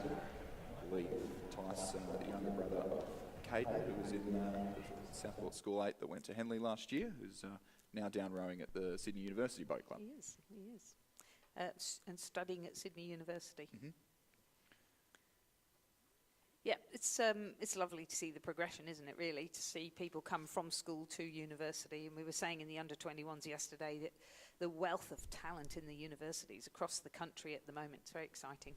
Yeah, absolutely. And it's always interesting at at Nationals, just to see names start to pop up from different parts of the country. You go, oh, I swear that person lived in Queensland and now they're rowing for somewhere in the ACT and somewhere in this, and it's very interesting to keep track of all of that, and obviously different priorities for different people for where they end up at university. But not a worry for these under-17s just yet. A couple of years away from making that decision, as Leighton Showman, coached by Rowena Meredith and Tom Schramko, obviously very experienced sculling coaches, with Rowena Meredith, Olympic bronze medalist in Paris in the quad scull, and Tom Schramko, the 23 world champion and world's best time holder in the quad scull from a number of years ago. So two very, and both former athletes at the Mossman Rowing Club as well. So two very, very experienced coaches there who do a fantastic job with that junior program. They certainly do. Seen some real talent. Saw very young Heidi Heap take out the under-17 women's single heat yesterday. So both boys and girls doing extremely well there at Mossman Rowing Club. Leighton Skoman now into the quarter-final of the under-17 men's single scull, representing Mossman Rowing Club. A good time of 8 minutes 17.39, so he had over 10 seconds over second-placed Oliver Sampson from the Manning Valley Anglican College. And then it's James Baker from Nepean Rowing Club, New South Wales. It's all New South Wales, into the quarter-final as well. He represents the Nepean Rowing Club, where he is coached by head coach Daniel Waddell and also Hugh Harold.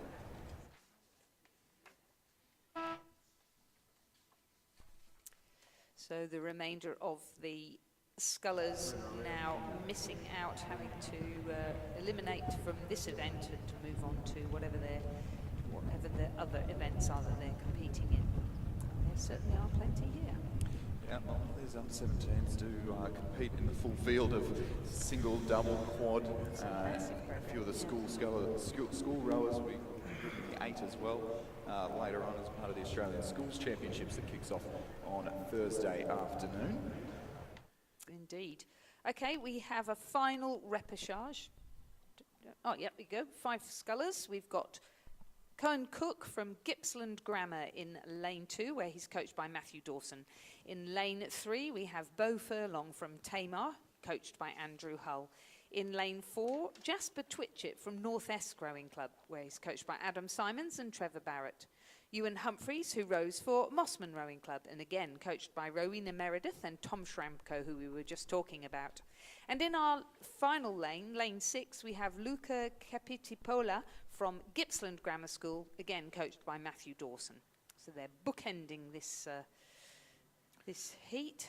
Yeah, and top 3 scullers well and truly separating themselves from the field. So top 3 through to the quarterfinal, the remainder eliminated, and those 3 in the centre of the course, Tamar's Beau Furlong, North Esk's Jasper Twitchett, and another Mossman sculler in the form of Ewan Humphreys, going stroke for stroke in the third 500 metres, but largely elementary as they move themselves well and truly away from Cohen Cook from Gippsland Grammar, and the 2 Gippsland Grammar scullers on either end of the course, Cohen Cook and Luca Capitopola in lanes 2 and 6 respectively. So I think I got that a little bit wrong when I was talking about these Mossman scullers in the last race. So Leighton Showman and Ewan Humphrey were the gold and silver medalists at the New South Wales State Championships.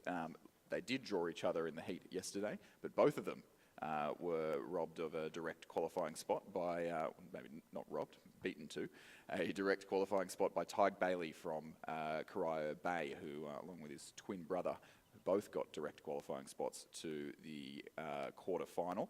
I believe Tyg was bronze medalist at the New South Wales State Championships in this event. So that'll be an interesting one to watch out for, the 2 twins and then the 2 Mossman boys likely to be in the A final. But these 2 as well on the course, Beau Furlong from Tamar and Jasper Twitchett from North Esk, the 2 local scullers. A little bit of home course advantage here in the third 500. You can see just on the bottom of your picture, the Tamar sculler, local from just up the road, is currently leading this trio of scullers looking to cement their spot in tomorrow's quarterfinals. Big day of racing for the under-17 singles tomorrow. Quarterfinals in the morning and semi-finals in the afternoon.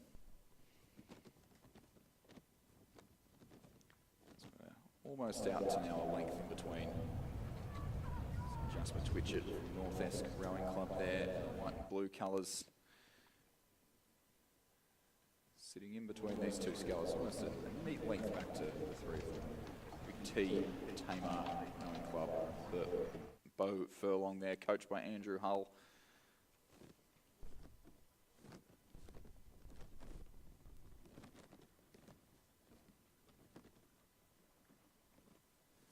Yeah, interesting. Some people have been struggling a little bit when they get to this point in the course and seem to get knocked off course. But these three looking very strong, keeping it long, very even. Nice reverse wing boat there, rigged boat that he's got there. Bo Furlong doing a great job. Yep. And it will be enough. He will take the win here in the under-17 single, the 8th and final repechage, the under-17 men's single. Bo Furlong ahead of Jasper Twitchett from North Esk and Ewan Humphreys from Mossman Rowing Club. And I think the quickest time of those repechages. By far, yes. I would say that I think the wind is maybe just dropping down a little bit. And it's calming down just a touch. It's also a close race, so I think they all pushed each other down the course. 8:02, the provisional time there for Bo Furlong in the final repechage of the under-17 men's single scull. Just a margin of 2.28 back to Jasper Twitchett of North Esk, who took out second place, and then Ewan Humphreys and a further 3 seconds. Ewan from Mossman Rowing Club there. So those three guys progressing through to the quarterfinal, and we will look forward to seeing them race another close race in the next round of the under-17 men's single scull. We'll see how the draw works out, but with quarterfinals and semi-finals, I think there's going to be a few upsets in the under-17s, because there'll definitely be some harder quarterfinals and some maybe softer quarterfinals, and I think it'll be an interesting one to keep an eye on throughout tomorrow's racing. Certainly need to go home, rest up, get refueled, rehydrated, and be ready to go hard tomorrow morning.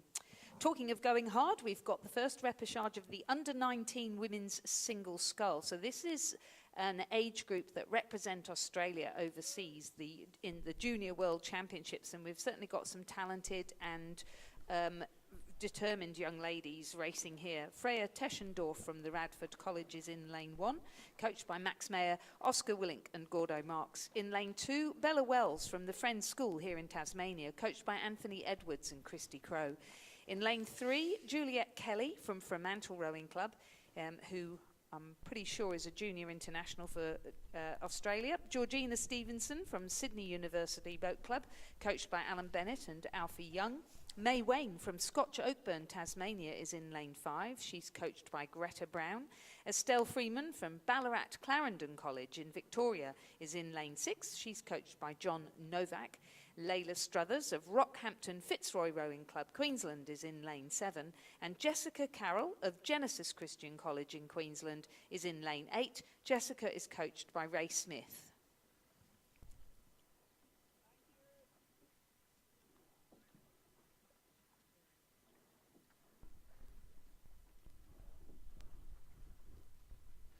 Yeah, so right you are, Lizzie. That Juliet Kelly over in Station 3 is currently well and truly in the battle for a qualifying spot in the semi-finals tomorrow. Was a member of the Australian Junior Women's Quad last year at the World Championships in Canada,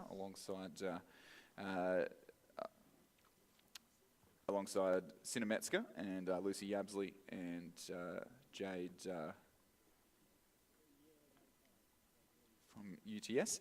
His last name just escapes me in the moment. Escapes me too, sorry Jade. But yeah, the experienced international sculler, Jade Bliss, that's right, just moving herself up into second place over Georgina Stevenson from Sydney University Boat Club there, and as May Wayne from Scotch Oakburn, the local from here in Tasmania, continues to lead by just over a boat length. So top 2 through to the semi-final, and at the moment May Wayne looking reasonably comfortable in the lead as Juliet Kelly makes a move for her place in that semi-final over Georgina Stevenson. And then some way back to the trailing pack. So Bella Wells from the Friends School, another Tasmanian local, sitting in 4th place. Freya Teschendorf from Radford College over on the near side of the course here in 5th. Jessica Carroll from Genesis Christian up in Queensland, sitting back in 6th place, and Rockhampton Fitzroy's Layla Struthers in 7th. So we get a close up on board with May Wayne from Scotch Oakburn. There was, again, a pretty brutal progression yesterday from the heats, where only one moved through to the next round of racing. So, and this is pretty brutal too, because it's only 2 through to the semi-final and the rest are eliminated. So Georgina Stevenson, we saw her sister Sophia, yes, racing the under-17s earlier on today. Georgina in a really fast double with Addison Rolls, just battling a little bit here in the single, with May Wayne looking very confident indeed, and then being pressed hard by Juliet Kelly of Fremantle. Just getting a little bit friendly with the boy lines here, but really looking to challenge for the best lane possible in the semi-final. She's had a little bit of overlap just a few strokes ago as May Wayne from Scotch Oakburn responds to the challenge in the closing strokes, and I can't see the lead changing in this short of a distance here. The Tasmanian sculler there on screen in the yellow Zudi doing enough in the early stages of the race to cement herself the lead. Juliet Kelly from Fremantle Rowing Club doing very well to push through in the third 500 and earn herself a qualifying spot to the semi-final. So she'll come across the line in 2nd there. Georgina Stevenson from Sydney University in 3rd outside of those qualifying spots. 4th will be Bella Wells from the Friends School in lane 2. Radford's Freya Teschendorf in lane 1 in 5th place. Queenslander, well, the two Queenslanders then for 6th and 7th in this event, as Jessica Carroll from Genesis Christian leads Layla Struthers from Rockhampton Fitzroy across the line.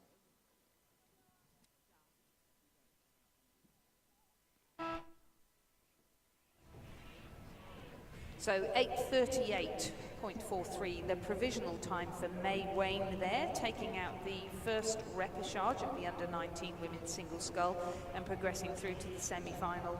She'll be joined there by Juliet Kelly of Fremantle Rowing Club, who was 2.66 of the second behind her.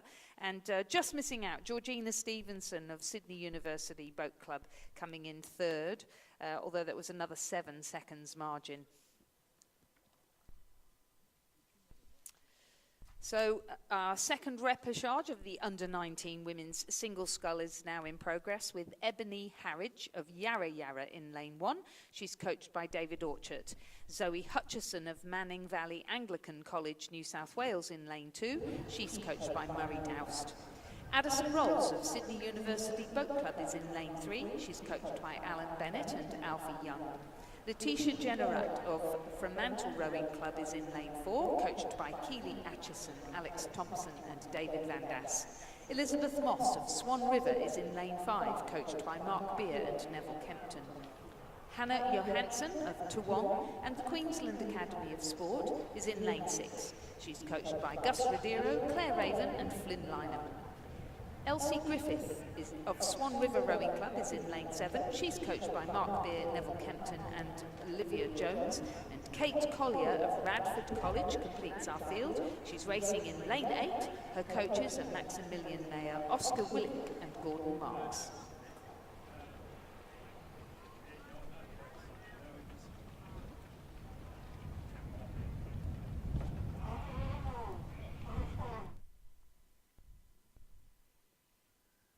Our fantastic drone races to catch up with the field here as they make their way towards the finish line here on Lake Barrington. Wow, what great footage. So once again, top 2 in this repechage, the second of 5 repechages in the under-19 women's single scull, and Addison Rolls from Sydney University leading very comfortably indeed at this stage. Second looks to be the Toowong sculler that we had on our screen a second ago, Hannah Johansson, coached by Gus Rodero, Claire Raven and Flynn Lynham. And then pretty tight across the rest of the field, but relatively elementary at this stage, as 10 seconds back is Elizabeth Moss from Swan River, and Zoe Hutchinson in fourth, the Manning Valley Anglican sculler, but only top 2 through, and a big gap between second and third at this stage of the race. Completely different to the previous race where you couldn't have thrown a pashmina over them, really? Pashmina. Morning, Razor. I haven't had a text from him this morning. I don't know if he's up yet. So we're talking about our previous boss here in the commentary team, Ray Ebbett. Missing you, Ray. But we know you'll be watching in and picking this up on anything that we don't get quite right. We're very fortunate to have a great commentary team here. And just to call out, if you're interested in having a go at commentary, do go and visit the team at your local state rowing association, because we are always looking for people to come in and do commentary, as well as numerous other volunteer roles. It's a fantastic thing to be involved behind the scenes. Yep, certainly a sport that doesn't survive without the hard work of its volunteers. And I think you're half decent talking nonsense on over the loudspeaker. You do get a pretty good view from up here. So at your local regattas, I know all across the country, you're always on the lookout at those local regattas for commentators. Yeah, and interestingly, you obviously start off at your local regattas and then move to your state championships, and if you're lucky and want to do it, travel to a national championships in beautiful places such as Lake Barrington here in Tasmania, watching fantastic athletes such as Addison Rolls. We've been watching her for years, but I must say this morning I was watching her as she prepared for this race, and she was so focused, so determined on the ergo, on her run. And here she comes across the line, a big margin and a great time of 8 minutes 57.55 as the wind lifts again, but she was ready for anything this morning. So into the semi-final she goes, Addison Rolls from Sydney University Boat Club. She'll be joined by Hannah Johansson from Toowong Rowing Club and supported by the Queensland Academy of Sport in that semi-final. Eliminated from the event will be Elizabeth Moss from Swan River Rowing Club, Zoe Hutchinson from Manning Valley Anglican, Ebony Harridge from Yarra Yarra on the far side of the course, and Elise Griffith from Swan River Rowing Club in Station 7, and our last two scullers across the line, Letitia Generat from Fremantle in the centre of the course, and Elsie Griffith from Swan River in Station 7.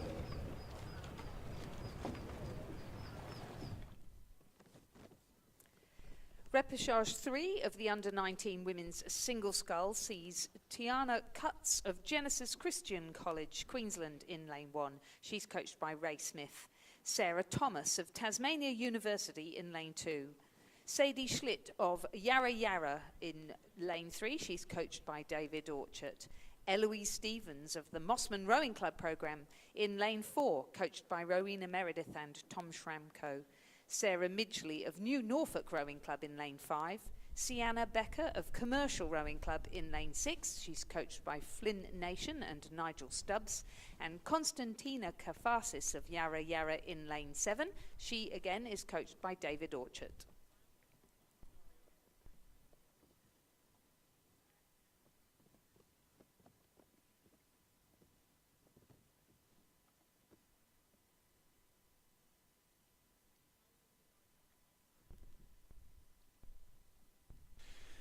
Yep, so 3 of 5 here for the repechage of the Under-19 Women's Single Scull. Once again, top 2 progressing to the semi-final and the remainder eliminated from the event. And at the moment, you can see on the screen there, looks to be Eloise Stevens, another one of these fantastic Mossman Rowing Club juniors who is leading the charge as they come through the 1500 metre mark.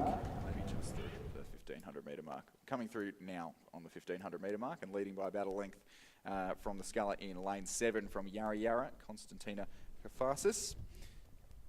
And maybe just narrowing actually in the last 100 metres or so back to Sarah Thomas from Tasmanian University Boat Club in Station 2 and Yarra Yarra's Sadie Schlicht who are at the moment stroke for stroke in the competition for third place. But as we see so often, the rising tide can lift all boats, and if that battle for third doesn't quieten down in the next few 100 metres, it may start to worry Konstantina Kafasis on the far side of the course.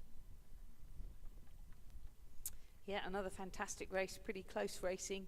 Just running out of track, really, to get the job done, aren't they? But Eloise Stevens, she has just impressed this season. She has got better and better from the time trials at the very start of the season all the way through the various championships, constantly seeing her on the podium there in New South Wales. And she's looking very impressive here in quite challenging conditions. The wind has lifted again, and as you can see on the screen, the water's quite bouncy. So in a single scull, you're trying to get both of those the spoons of those oars into the water at the same time, same depth, and you're balancing yourself there on your feet as you get out to the catch.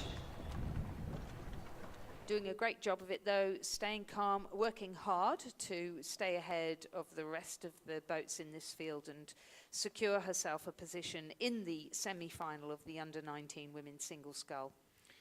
Yeah, took a good win yesterday in the heats of the doubles, I believe, over with Elise Coates in front of over Lucy and Paddy, I believe, which was maybe a bit of an upset for us here in the commentary box, but it's okay. Yeah, but I did notice there was a big difference in the rate of striking, so I suspect Lucy and Patty were playing a bit. So, oh, it's going to be really interesting to see that. This again, some fantastic athletes here in the under-19 sections, like there are in the under-17.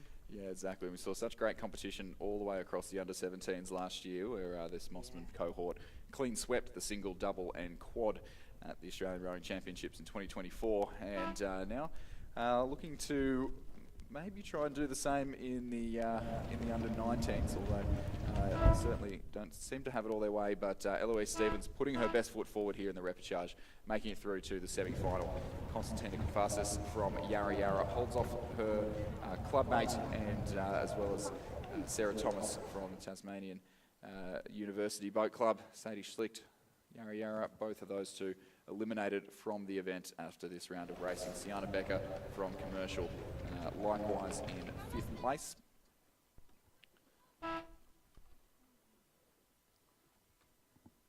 Sculler from Genesis Christian up in Queensland. Tiana Cutts in 6th. And New Norfolk's Sarah Midgley rounding out this third repechage in 7th place. So whilst it will be Eloise Stevens from Mossman Rowing Club and Konstantina Kafasis of Yarra Yarra who progressed through to the semi-final, congratulations to Sarah Thomas from Tasmania University and Sadie Schlitt of Yarra Yarra. Those are the kind of battles that you remember a lot after medals, don't you? Exactly. Enjoyable rows where you gave your best and it came down to just less than a second between them at the end after a great battle the whole way down the course. Repechage number 4 in the under-19 women's single scull has Tara Dehood of Gippsland Grammar in lane 1, coached by Nick Bartlett. Callie McRae of Rock in lane 3, coached by Jacob Sangster. Talia Turnbull of ANU in lane 4, coached by Nigel Harding. Gabrielle Ryan of the University of Queensland Boat Club in lane 5, coached by Sally Keogh and Michael Russell. In lane 6, Diamila Milu Hines of Maroochydore River Rowing Club, coached by Amanda Rukawai, Eden McDonald and Alana Scott. In lane 7, Holly Fleming of the University of Queensland Boat Club, coached by Michael Russell, Sally Keogh and John Pettigrew. And in lane 8, Madeline Hogarth of North Esk Rowing Club, coached by Trevor Barrett. Yeah, we spoke about tight battles that you'll remember long after the medals, Lizzie, and I think we've got another one coming at us now as Gabrielle Ryan from the University of Queensland does battle with Talia Turnbull from the Australian National University there. And they've been locked together, not separated by more than a canvas, pretty much the whole way down the course thus far. At the moment, or at the last timing point, it was Gabrielle Ryan from the University of Queensland, but I'd suggest that's changing just about every stroke as we ride alongside or on board with these two very talented scullers. And over on the far side of the course, Holly Fleming from the University of Queensland.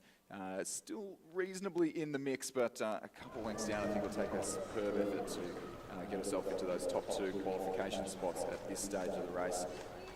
Maybe suggest the Queenslander there, Gabrielle Ryan, just taking things down a little bit in the closing strokes of this race, and maybe not pushing for the win so much anymore as Talia Turnbull gets her bow ball in front, but it's still reasonably tight. Certainly neither of them shutting it down completely at this stage of the racing. They know that they want the coveted centre lanes in the semi-final tomorrow. Talia Turnbull from ANU really starting to push it out now. It's gone from bow ball to bow ball the whole way down the course to just in the last couple of hundred metres, extending to just over a boat length's lead. And that's what it'll be at the post for the Canberran sculler. Talia Turnbull with the win here in repechage 4 of the under-19 women's single. Joining her in the semi-final, Gabrielle Ryan from the University of Queensland.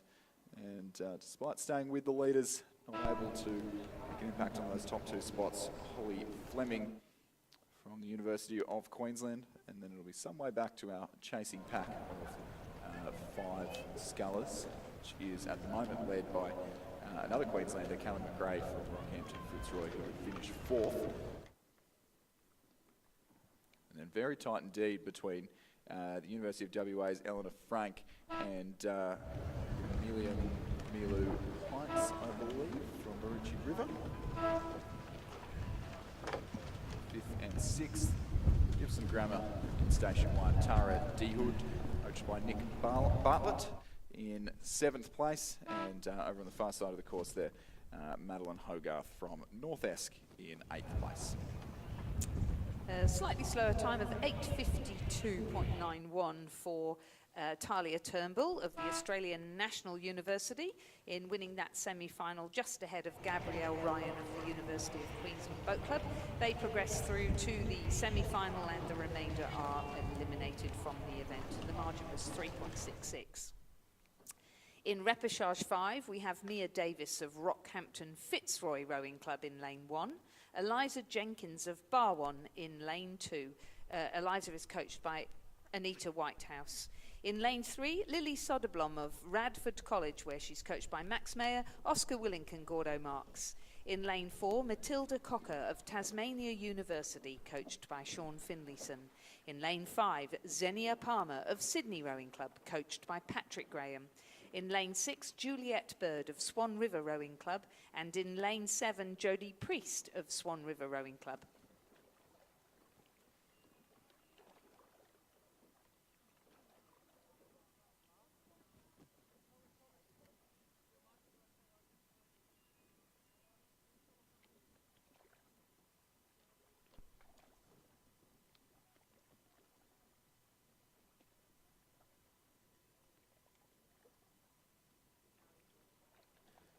As we right on board with what is set to be a very captivating race just before we have a short break after a few races consolidated in this event. We've got Sculler in the centre of the course there, Matilda Cocker, I believe it is, in Station 4 from the Tasmanian University Boat Club, currently leading Lily Soderblom from Radford in Station 3, and Barwon's Eliza Jenkins on the right-hand side of your picture in the striped Zooty in lane 2. And just since we've joined this race, the Radford sculler Lily Soderblom having moved out to about a boat length lead there in that all-important second qualifying spot. Matilda Cocker from Tasmanian University has started to walk away from the race now with about a length and a half of clear water between her and second placed Lily Soderblom. As the race makes its way towards the 1500 metre mark now.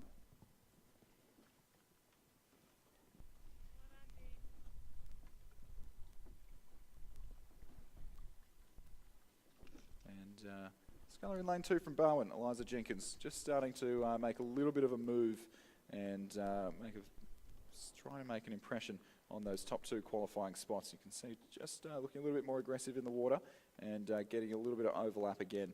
2.2 seconds Eliza Jenkins behind Soderblom from Radford College. See if, obviously the advantage being in front, you can see when your opposition are making a push and respond to it, which when you're behind and you're doing the chasing, you can make a push and not realise if your opposition has responded or not. So definitely more difficult to be in that chasing position now. But Matilda Cocker there with the red colours of the Tasmanian University Boat Club. I think when Richard gets back in, we might have to have a conversation about stop talking about the red boats, because I don't think I've seen a single red boat from the Tasmanian University Boat Club this regatta yet. But the race for second starting to hot up now. Another push from Eliza Jenkins from Barwon Rowing Club at the bottom of the picture there. The sculler sort of on our right as we look from the drone in station 2. Radford in lane 3. Lily Soderblom doing her best to hold off. You can see just looking over her right-hand shoulder there, things maybe a little bit ragged. She comes under pressure in the final strokes of this race. She's got the ascendancy coming into the last 250 metres, but the Barwon sculler, the Victorian, lifting now and really making an impression on that last qualifying spot. So before we head to a short break, we're going to have a great race for the last qualifying spot here in the semi-finals of the under-19 women's single scull. It is Matilda Cocker there on screen, who is lucky enough to have moved herself away from that battle, that scrap for the last qualifying spot. And Lily Soderblom from Radford leading, looking out to her right, just checking on where the Barwon sculler is. This Barwon sculler, Eliza Jenkins, coached by Anita Whitehouse. Just a little bit of steering to do, which has possibly just upset her run to the line. Another look over her left shoulder for Eliza Jenkins. And one last push now towards the line, about less than 10 strokes. I think the Canberran has done it here and done just enough to hold off a late charge. Matilda Cocker from the Tasmanian University Boat Club takes an all-the-way win there and through to the semi-final. And the Radford sculler, Lily Soderblom, will hold off a fast-finishing Barwon sculler to cement her spot in the semi-final. Eliza Jenkins, a great row, throwing everything at it in the closing stages of that race, but not quite enough to progress to the semi-final of this event. Sandy Palmer from Sydney Rowing Club over in lane 5. She'll finish in 4th place. And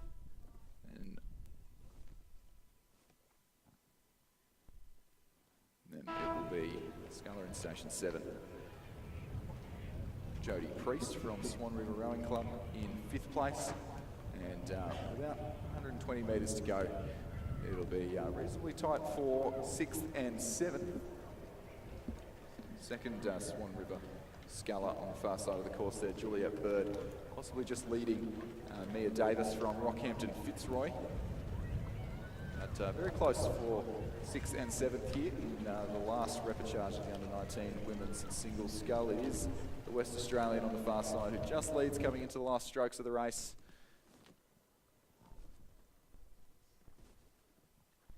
It will be Juliet Bird by half a length for 6th place over Mia Davis from Rockhampton Fitzroy. A very similar time in this repechage to the previous repechage. The win taken by Matilda Cocker of Tasmania University in a time of 8:51.63 unofficially, and a 10-second lead in the end over second place Lily Soderblom, and a very close race indeed, but Eliza Jenkins coming in 3rd and just missing out on a spot in the semi-final of the under-19 women's single scull. As Chris said, that concludes the repechages for the under-19 women's single scull. We'll have a short break and racing will resume at 10 a.m. with the first repechage of the under-19 men's single scull, and I'm sure we'll have more close, exciting racing then.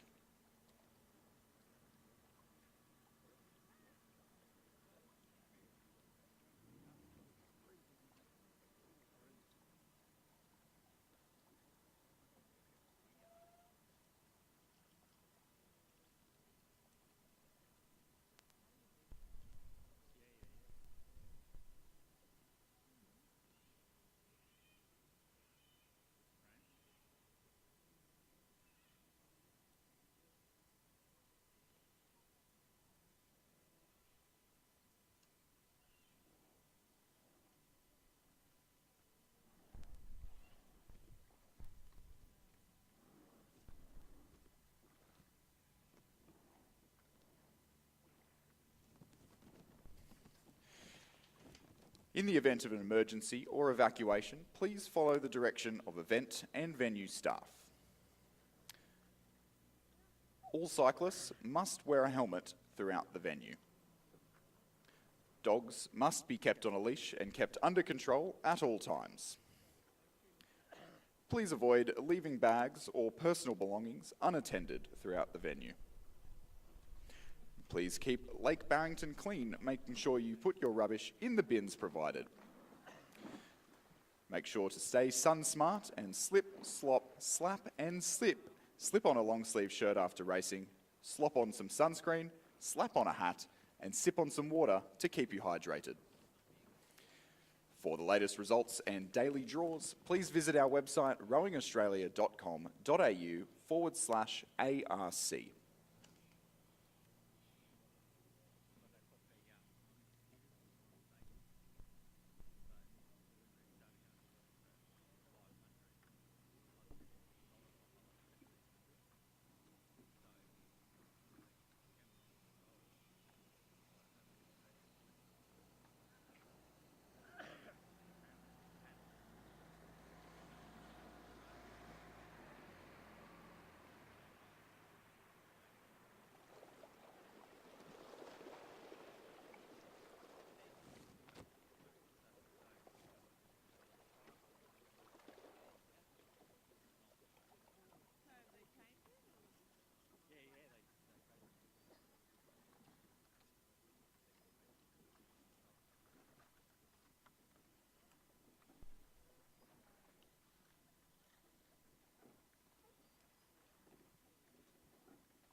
Well, welcome back after our short little break with some consolidated races.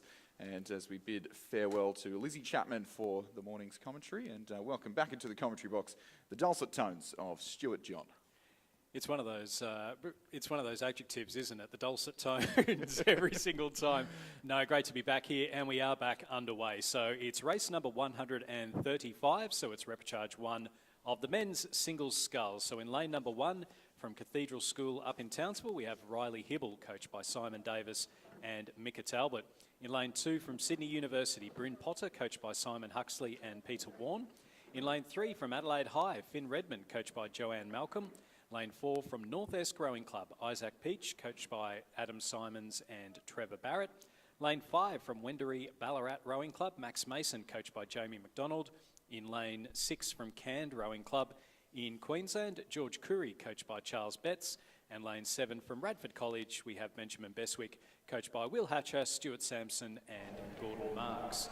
So a very geographically spread, a nice geographic spread, Chris, for our competitors in this first repechage, first through to go through to the semi-final. Yeah, just missing a West Australian. We've got almost every state and territory that has a rowing association represented out here. Finn Redmond there in Station 3's brother on his repechage of the under-17 single earlier on this morning. So hoping to emulate that, and the distant look of things we've got looks to be well in the mix with Sydney University's Bryn Potter in Station 2 and Sculler in lane 4, the Tasmanian North-East Rowing Club's Isaac Peach.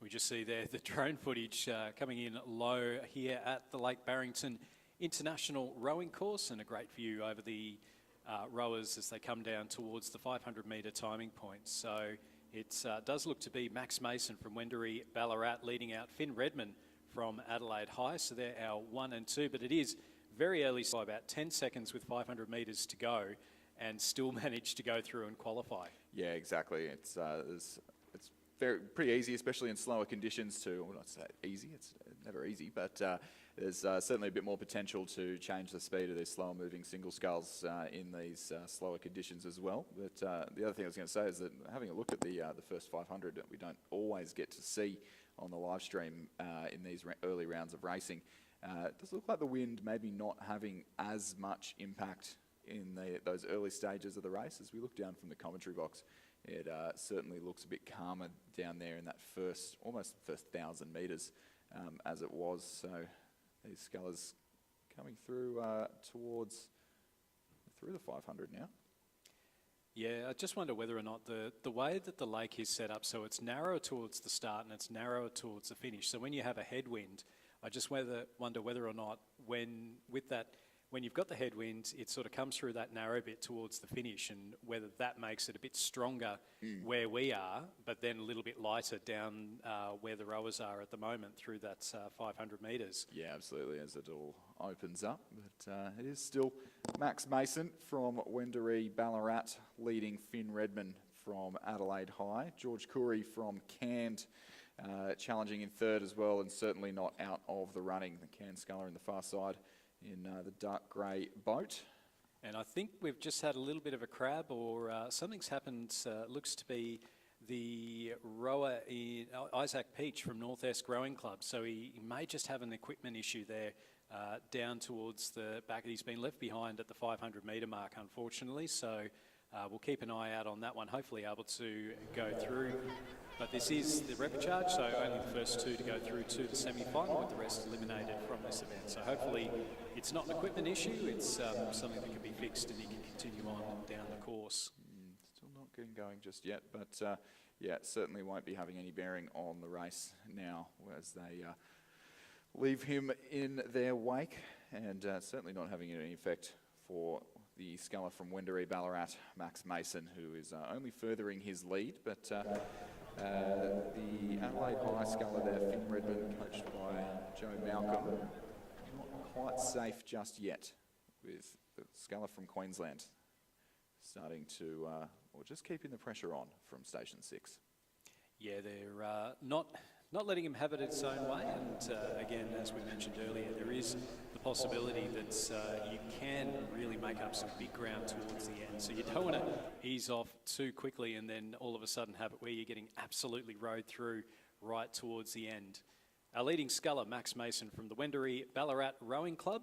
He's had a decent season and sitting very comfortably out in front here in the first rep of the men's under-19 single sculls. Finn Redmond just crossing the 1500 timing point now, so he's about 5 seconds between first and second. So that's our 1 and 2, and then another 6 seconds back to George Curry from the Canned Rowing Club. So again, you can see them, the poetry that is rowing from above. Yeah, it's certainly the most complimentary angle, and it certainly makes things easy for us as commentators and tell exactly where everyone is on the course, as these margins tending to spread out towards the end of these races. Still, although more benign conditions than what we had this morning, and certainly better than what we saw yesterday, still reasonably slow here on the waters of Lake Barrington International Rowing Course. Yeah, those conditions, it was white capping, and then we saw a few people would go across the line, take a deep breath, and then they were being pushed back across the finish line. Yeah, exactly. So they crossed over about 3 or 4 times before they could get moving again. So not the case at the moment. You can see there, it's just absolutely beautiful out there at the moment. Max Mason making the most of the conditions and looking very comfortable out in front. Finn Redmond, I think we'll see him in the men's the South Australian under-21 Youth 8s on Sunday for the Interstate Regatta. So, and he's showing, I know that Joe Malcolm's got some pretty big raps on the young fella. Yep. And he is certainly moving the boat quite nicely behind Max Mason of the Wendouree Ballarat Rowing Club. So just 250 metres to go now. Yeah, just saw Max Mason as we were zoomed in close on him, that we just saw the moment where he really shut it down and brought the rate down by a couple of points, sitting at about 28 strokes a minute now. He was up about sort of 32 through the middle of the race, and so just trying to conserve a little bit of energy coming into the closing strokes of this race, and under the lane markers that sit suspended above the finish line here at Lake Barrington. Max Mason from Wendouree Ballarat with a reasonably quick time there for the repechage, so pretty neutral conditions now on Lake Barrington. Finn Redmond from Adelaide High, good second place there. Thumbs up as he came across. Yeah, those two through to the semi-final. George Curry from Canned will miss out on this next round of this event, as will Bryn Potter from Sydney University Boat Club, the Sydney Grammar School alumni.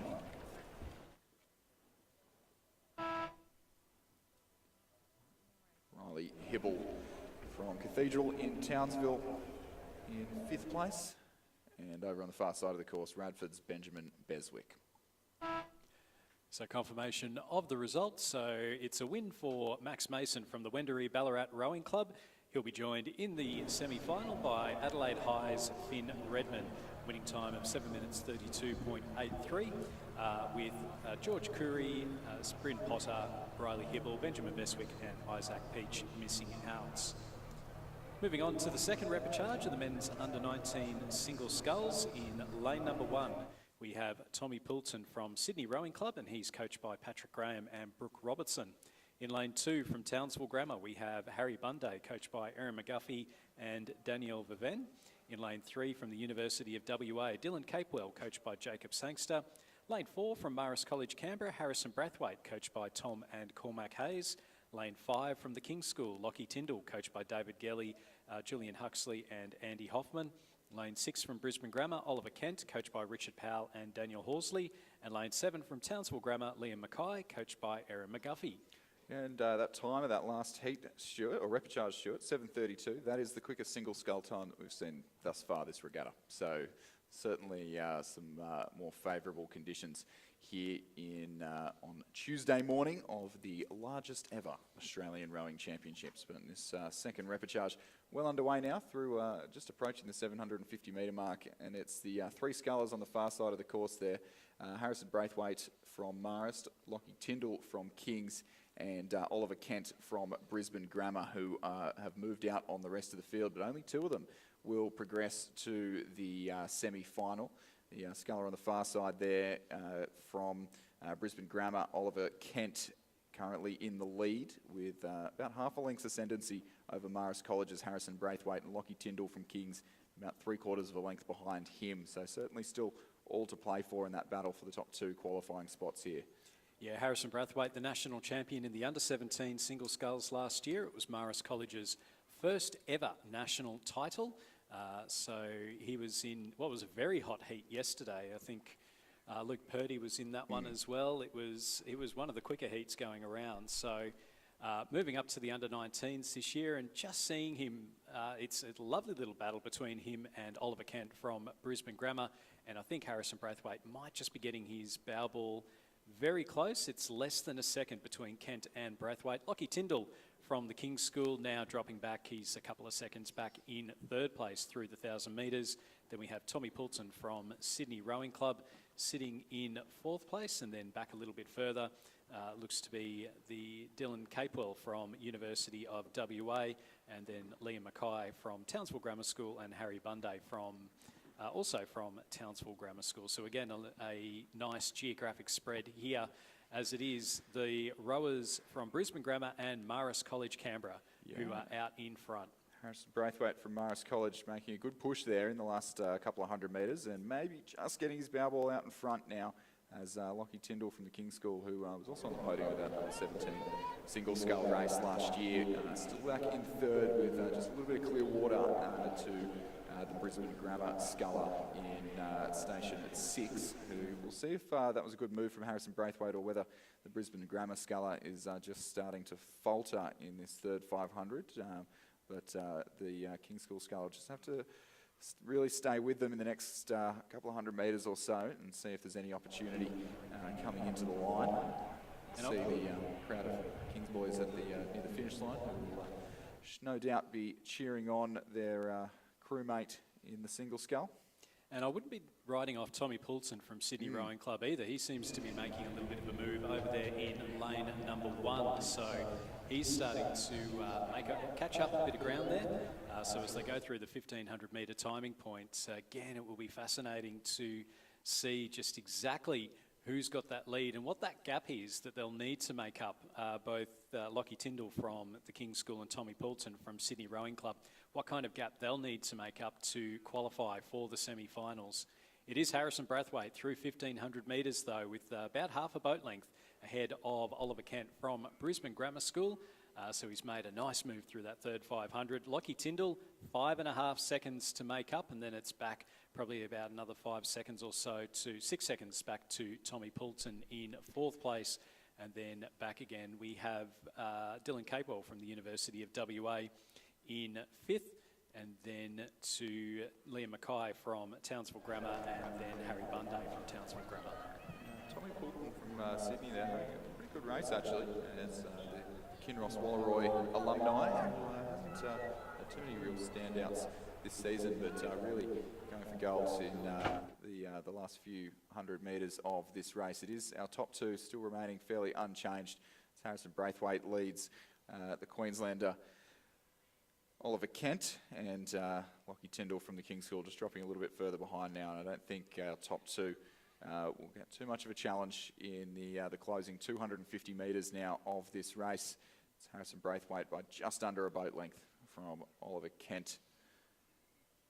So Harrison Braithwaite with that lead. It was Oliver Kent through the first 500 metres, and then Harrison Braithwaite just consistent speed, I think, has been the key for him to get ahead of Oliver Kent. As we look down there to lane number 6, that's Oliver Kent from Brisbane Grammar School. Just looking out to his right-hand side, even though they're both sitting nicely in the qualification positions, you always just want to take that heat win if you can, and we're seeing Oliver Kent now start to push through as Harrison Braithwaite just dropped the rating down a little bit. Now he's looking out to his left-hand side, and Chris, I think we're in for a tight finish here. Yeah, I think the Marist College sculler is really too interested in lifting the rating up in the closing strokes. He's putting in a little bit more power. He's had a look now and seen what the Queenslander on his left-hand side has done. It's just snuck through and will take the win in this repechage of the under-19 men's single scull. Oliver Kent from Brisbane Grammar for the win. Harrison Braithwaite from Marist College for second. Those two through to the semi-final Rocky Tyndall from the King's School in third place will miss out, as will Tommy Poulton from Sydney Rowing Club. The University of WA sculler in Station 3, Dylan Capewell in fifth place, just ahead of Liam Mackay from Townsville Grammar, and Harry Bunday from the other Townsville Grammar sculler will cross to complete this repechage in seventh place. So confirmation of the results in repechage 2 of the men's under-19 single sculls. Oliver Kent from Brisbane Grammar taking the win in a 7:44.77. Joining him in the semi-finals will be Harrison Brathwaite from Marist College, Canberra. So they're through to the semis with Lockie Tyndall, Tommy Poulton, Dylan Capewell, Liam Mackay and Harry Bunday missing out. We move on to repechage number 3 of the men's under-19s. In lane 2 from Sydney Rowing Club, Nicholas Callanan, coached by Patrick Graham and Brooke Robertson. Lane 3 from Manning Valley Anglican, Ryan Watkins, coached by Murray Doust. Lane 4 from Melbourne University, Matthew English. Lane 5 from the University of Queensland, Fred Atkins, coached by Randall Martin and Lachlan Johnston. Lane 6 from Norwood International High, Nicholas Halulis, coached by Brenton Terrell. And lane 7 from Buckingham Rowing Club, Sebastian Anderson, coached by Hamish Johnston.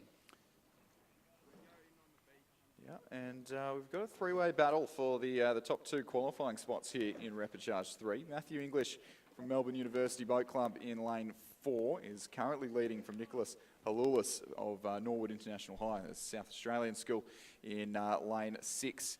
And Fred Atkins from the University of Queensland in lane 5, still right amongst it as well. And it is still Matthew English by about, so you can see these, we can put those times into a bit of a reference point now with the drone, that almost a boat length to the Victorian on the left-hand side of the picture. And then it is very, very tight indeed, about a canvas, less than a canvas, between the red shell on the right-hand side of Nicholas Halulis from South Australia and the white shell in the centre of the picture of Fred Atkins from the University of Queensland. It's just moving in to that all-important second qualifying spot here. We can just see who's got the speed, but he's getting a little bit familiar with the boy line. There is Fred Atkins, coached by Randall Martin and Lachlan Johnston, but he's just moving out away from those buoy lines now into the centre of his lane, which will certainly be a good feeling as he gets a few clean strokes in as he moves in front. That was a very quick move indeed.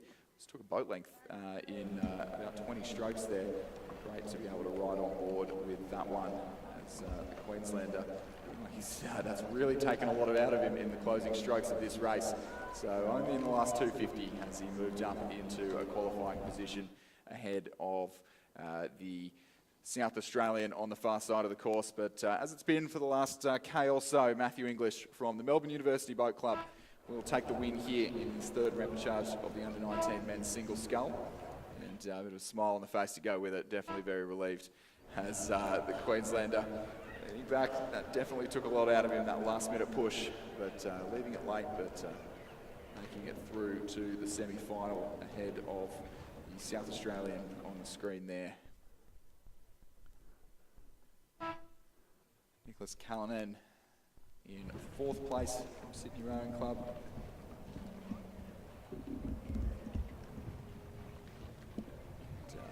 Buckingham's Sebastian Anderson, Tasmanian on the far side, in 5th. Ahead of Manning Valley Anglicans, Ryan Watkins in 6th place. It's a confirmation of the win for Matthew English from Melbourne University. He finished ahead of Fred Atkins from the University of Queensland, with both those scullers going through to the semi-final, a winning time of 7:44.98. The rowers to miss out are Nicholas Halulis from Norwood International High, Nicholas Callanan from Sydney Rowing Club, Sebastian Anderson from Buckingham Rowing Club, and Ryan Watkins from Manning Valley Anglican College. Neither of those last 2 heats, Stuart, coming anywhere near close to the time set in the first repechage, rather, by Max Mason from Wendouree Ballarat. He did 7:32. Oliver Kent from Brisbane Grammar in the second rep, 7:44. And then that third repechage, 7:45. And I wouldn't say the conditions have changed too much. So one to watch going through to the semi-finals. Definitely one to watch. Let's see if rep number 4 can best that time. Lane 2 from Brisbane Grammar, Marcus Forbes, coached by Richard Powell and Daniel Horsley.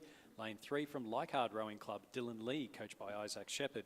Lane 4 from the West Australian Rowing Club, Lucas Kadachi. In lane 5 from Radford College, Joshua Miller, coached by Will Hatcher, Stuart Sampson and Gordon Marks. Lane 6 from Townsville Grammar, Finn Pacey, coached by Aaron McGuffey and Danielle Verven. And lane 7 from Kentish Rowing Club, Angus Robertson, coached by Neil Myers. Yeah, as we see the chevron starting to form, which will be the case in these repechages as they are seeded based on your results in the heats. We can see the sculler in the centre of the course from the West Australian Rowing Club, Lucas Kadachi, leading leading narrowly from Joshua Miller of Radford College to the left-hand side of your picture. But the New South Welshman, Dylan Lee from Leichhardt Rowing Club on the right, not out of it yet and still throwing everything at it in the closing strokes of this race. 250 metres left to go. The Leichhardt sculler currently not in a qualification spot to the semi-final, but not letting up in his quest to get into that top two.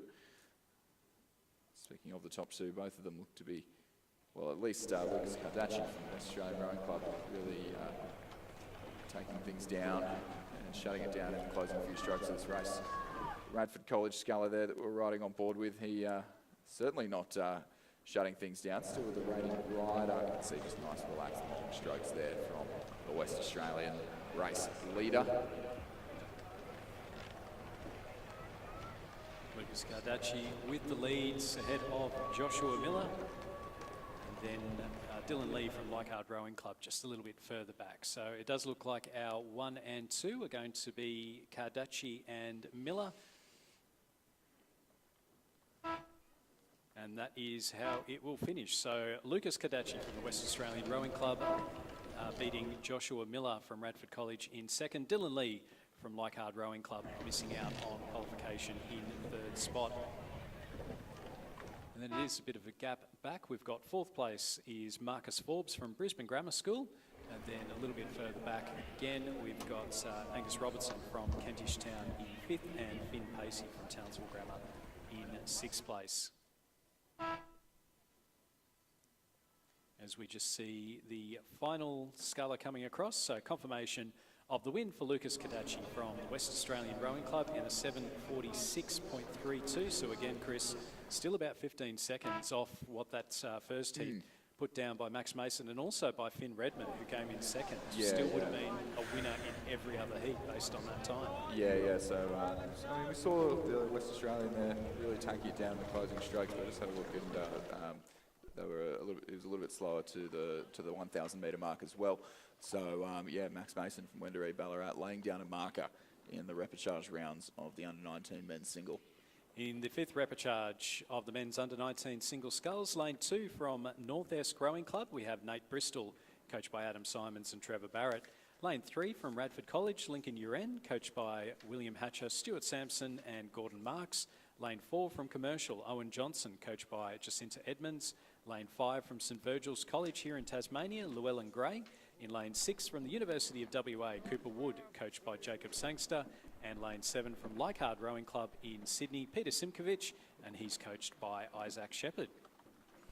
Yep, Ewan Johnson from Commercial Rowing Club with a pretty commanding lead through the 1,000 metre mark there, or through that's the 1,000 metre timing point as we're sitting at the moment. 6 seconds up on Lincoln Uren from Radford. Look at the right results sheet in front of me. Lincoln Uren from Radford College there, and Llewellyn Gray from St Virgil's another 4.8 seconds back. So again, might be a little bit difficult for those outside the top two to really challenge for a qualification spot here.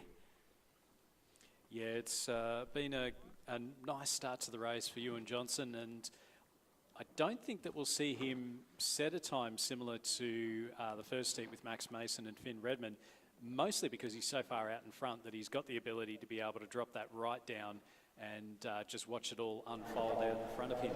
Lincoln Uren from Radford College, he's sitting in second place at the moment. As we just see on the screen there, you can see Commercials, Ewan Johnson, Llewellyn Gray from St Virgil's off next to him as we go back to the drone shot, and a great view of the BRO boat coming down the course as well.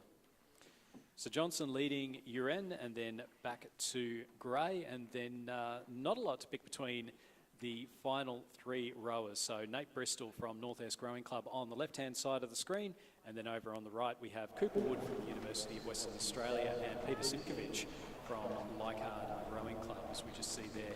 Lincoln Uren from Radford College just coming across the course now. Yeah, absolutely fantastic conditions for racing now down here at Lake Barrington. Certainly a lot more pleasant than it was yesterday morning, and we're hoping it stays like this for the rest of the week. And if it stays like this for tomorrow, some of these semi-finals and in the under-17s we saw earlier, I was saying to Lizzie just before she jumped off that the quarter-final rounds of those under-17s I think are going to present some upsets. You know, there'll be some. I reckon there'll be some pretty tough rounds and maybe some slightly softer ones, and I think there's going to be some upsets in that, and as there likely will be in the under-19s as well. And we're just looking at those timings. So Ewan Johnson from Commercial Rowing Club, commanding lead. He's looking very comfortable out in front. Lincoln Uren is under pressure from Llewellyn Gray. Llewellyn Gray has cut that lead down. You can see on the screen Llewellyn Gray looking out. He's on the right-hand side of the picture. He's been looking out to his right where he can see Lincoln Uren. You can just see him start to up that rating now. Just had another look there as well. And he knows he's in with a big shot. The big question is for the Radford Sculler, how much petrol is left in the tank? I would suggest he's not only in danger, he's now out of the final qualification position. Yep, so the Radford Sculler just a few points down lower in rate at the moment as the Sculler on the far side of the course there.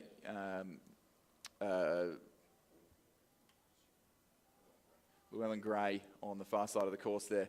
The Tasmanian moves through in the closing strokes. So that serves me right for saying that no one would make an impact on our top 2 as we joined the race a couple of 100 metres ago. It is certainly still going to be Ewan Johnson from Commercial Rowing Club up in Queensland, coached by our former representative in the Australian Women's 8, Jacinta Edmonds, who is striding out to a very convincing lead here and very long, very relaxed in the lead of this race.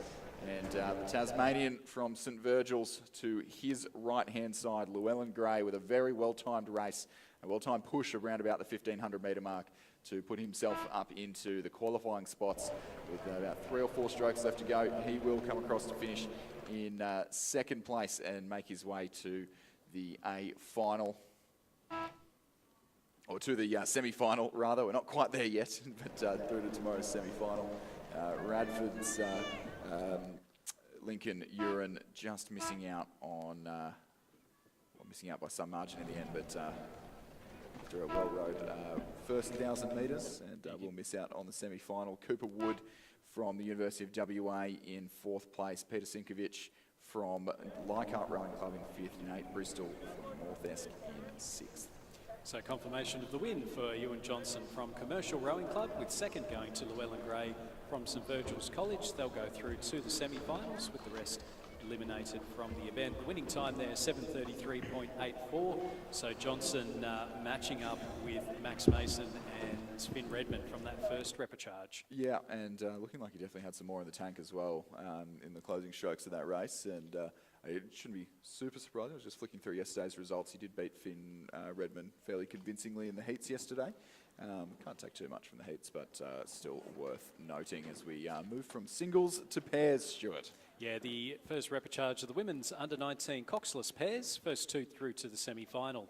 Lane 2 from Fremantle Rowing Club, we have Ocean Jonarat and Bridget Grolton, coached by Alex Thompson and David Vandis. In lane 3, we have a canned Swan River composite of Lara Connolly and Grace Louise Moffat, coached by Charles Betts and Mark Beer. In lane 4, from St Catherine's School in Victoria, we have Kari Prendergast and Zara Hoban, coached by Hayley Vabunt and John Trovis. Lane 5 from UTS Haberfield, Zoe Fallon and Grace Woodward, coached by Sam Fennessy. And lane 6 from the University of Queensland, Zoe Rossiter and Olivia Richardson, and they're coached by Sally Keogh, Philip Bergignon and John Pettigrew. It does look like the schoolgirls in the centre of the course there, second from the right-hand side of your picture, with a commanding lead at the 1,000 metre mark. That's the St Catherine's School down in Victoria. Kari Prendergast and Zara Hoban, coached by a very experienced coaching team of Hayley Vabunt and John Trovis, who are currently leading the UTS Haberfield crew to their left, Zoe Fallon and Grace Woodward, coached by Sam Fennessy. And the Cairn composite to the right with Swan River Rowing Club, Lara Connolly and Grace Louise Moffat. Reasonably brutal progression here in the top two through the semi-final in this pairs race with 5 high-quality crews out there on the course.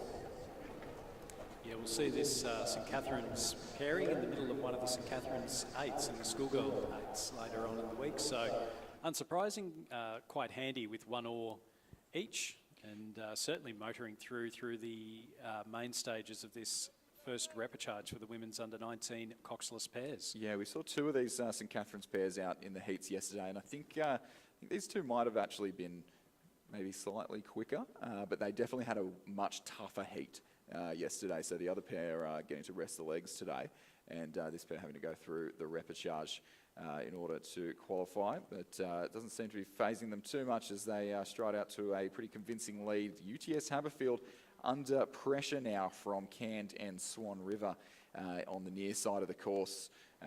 The combination that I doubt have done too much training together, being located across Brisbane and Perth, but yeah, UTS Haberfield's Zoe Fallon and Grace Woodward starting to come under some pressure now in the last 500 metres, and I think they may have just dropped behind the combination from Cairn and Swan River, Connolly and Moffat in lane 3. Well, they could have met halfway, maybe in Adelaide or on the Great Australian Bight. Yeah, I think so. Maybe just find something in the Simpson Desert for them to run. Yeah, look, I mean, Lake Eyre might have a bit of water in it. When's the next Lake Eyre regatta? Yeah. Exactly. Well, it doesn't seem to be phasing them wherever they might have found their training venue, as they really give it to the early second place holders from UTS Haberfield, this Cairn, and right on board there with the UTS crew, who sort of just found a little bit more speed in the closing strokes and starting to respond, but a dirty stroke there has upset their challenge or their response to the move from Cairn on the near side of the course. St Catherine's that we're riding along there with, looking very classy indeed. The winners of the head of the schoolgirls regatta just a week or so ago on the Barwon River over 1,500 metres, and here over 2,000 metres, ditching 8 of their crewmates and the coxswain, and this doesn't seem to be phasing them as they move away from these fairly experienced club combinations in the under-19 women's coxless pair. So it will be, as it's been all the way, Prendergast and Hoban from St Catherine's School in Victoria, who take the win in this repechage to the under-19 women's pair. And after a move at the end of the third 500, it is the Swan River and Cairn composite there of Connolly and Moffat who secure that second qualifying spot to the semi-final. UTS Haberfield will miss out at this stage on the semi. Fremantle's Generat and Grolton in 4th place, and the University of Queensland's Rossiter and Richardson in 5th. So confirmation of the win for Prendergast and Hoban from St Catherine's School ahead of Connolly and Moffat from Cairn and Swan River rowing clubs. Those 2 crews going through to the semi-finals with the rest eliminated from the event. Winning time of 7 minutes 54.30. Repechage number 2 is underway as the drone peeks over the top of the trees and out on the course. Top 2 to go through to the semi-final. Lane 3 from Nepean Rowing Club, Jessica Harris and Vitti Young, coached by Daniel Waddell, Hugh Harold and Miles Harold. Lane 4 from the University of Queensland, Ella Welsh and Danielle Watt, coached by Sally Keogh, John Pettigrew and Philip Bergignon. In lane 5 from Commercial Rowing Club, Tyra Jensen and Annika Gundlach, coached by Nigel Stubbs and Flynn Nation. And lane 6 from Mersey Rowing Club, Eloise Fieldwick and Matilda Spalding, and they're coached by Marcel Brown and Lily Barker. Yeah, and a Queensland 1-2 here in the under-19 women's coxless pairs with University of Queensland, Welsh and Watt leading by half a boat length from Jensen and Gundlach from Commercial Rowing Club. It's worthwhile pointing out as well for the Queensland clubs, I mean, the training would have been very disrupted over the last few weeks with Tropical Cyclone Alfred popping in for a visit. Yeah, certainly Brisbane River was not very rowable for a week or two there, as even the City Cats taken off the river. I think the City Cats were actually probably the first thing to be evacuated from Brisbane almost a week before the cyclone hit, and yeah, certainly disrupting all rowing activities up in Queensland. The Brisbane GPS head of the river postponed by a week on Lake Wyaralong, and creating some logistical hassles. So I think some of the Queenslanders maybe got out of Brisbane a little bit early. There were a few athletes from Cairns training down in Sydney and training in Canberra to escape the wet and windy conditions, but raced on in earnest here for the win in the under-19 women's pair, the second repechage. It has been University of Queensland pretty much the whole way down the course thus far, but they've just been rowed through by the commercial crew to their left-hand side at the top of the picture, Tyra Jensen and Annika Gundlach, coached by Nigel Stubbs and Flynn Nation. See, I think the University of Queensland crew possibly just shutting things down a little bit in the closing stages of this race. They're about to come through the 1,500 metre mark. A little bit slower than the last heat, which was a little bit closer. And these top two crews having moved away from too much threat of losing their qualifying position through to the semi-final. A commercial leading University of Queensland, and then Nepean in third place, and then back a little bit further to the Mersey Rowing Club. So very much a race in two. 15 seconds between second and third, and with the top two to go through, then it's just basically a matter, I guess, Chris, of just keeping your strokes clean and getting through to the finish. Yeah, I think the University of Queensland crew on the bottom half of your picture here have just seen the commercial girls sneak through. And they've gone, hang on a second. No, I think we were quicker in the first half of that race, and we'd like to be quicker in the second half as well now. And started to push back and respond, and they were about half a length down, and now with just over 250 metres left to row, they are pretty much bow-ball to bow-ball between these two Queensland coxless pairs. See the bottom of your picture there, the University of Queensland crew, who are now being challenged again by commercial on the left-hand side of your picture there. So this will come right down to the line, I think. University of Queensland tried to shut it down. Commercial rode through. University of Queensland really wanting to get that first place back, even though both through to the semi-final, but it'll get them a better lane, a more favourable centre lane for the semi-final tomorrow morning. And I think this is truly going to come right down to the line, Stuart, with UQ pushing again and commercial just maintaining that lead that they snuck through and took in the third 500. Yeah, you've got to imagine that there's always a bit of bragging rights going on when it comes to commercial at the University of Queensland. And at the moment, it is commercial with that lead coming into the final stages, about a boat length between the two. And then it's a lovely battle going on between Nepean and Mersey towards the back of the field. Not a lot to pick between those crews either. Yeah, and it will be commercial who hang on by 2/3 of a boat length over the University of Queensland. Those two crews through to the semi-final of the under-19 women's coxless pair. And as you said, Stuart, a good battle between the two very similarly coloured crews from Nepean Rowing Club, who just get up over the locals from Mersey on the far side of the course. It's a confirmation of the win for Tyra Jensen and Annika Gundlach from Commercial Rowing Club, ahead of Ella Welsh and Danielle Watt from the University of Queensland. Winning time of 8 minutes 14.07. Both of those crews through to the semi-finals. Moving on to the first repechage of the men's under-19 coxless pairs. So in lane number 2 from St Virgil's College, Daniel Mulcahy and Harry Costello. They're coached by Lee Gray, Samuel Mounter and Oliver Wilson-Haffenden. In lane 3 from St Augustine's in New South Wales, Jason Cow and William Pender, coached by Amos Noon and Torben Ungermack. In lane 4 from Nudgee College, Will Dawson and Elfie Piper, coached by Stu Payton. In lane 5 from Brisbane Grammar, Henry Slatter and Oliver Wright, coached by Richard Powell and Daniel Horsley. And lane 6 from Scotch Oakburn College, Harry Dennis and Hugh Talbot, and they're coached by Jim Wilson and Andy Dick. Yeah, and a high-stakes matchup here, just 2 repechages of the under-19 men's coxless pair to come down the course, and it is A final or bust for these gentlemen. Top 2 through to the A final The remaining crews will find themselves in the B final of this event, no semi-finals to speak of. And the two crews in the centre of the course there from Brisbane Grammar and from Nudgee, so another two Queensland under-19 coxless pairs doing well out here on the waters of Lake Barrington. Brisbane Grammar's Henry Slatter and Oliver Wright doing well at this stage of the race, with Will Dawson and Elfie Piper from Nudgee College in, are they in a blue boat, Stuart, in this event? But the school that traditionally rows in the blue Hudson Shells in the 8s and the 4s.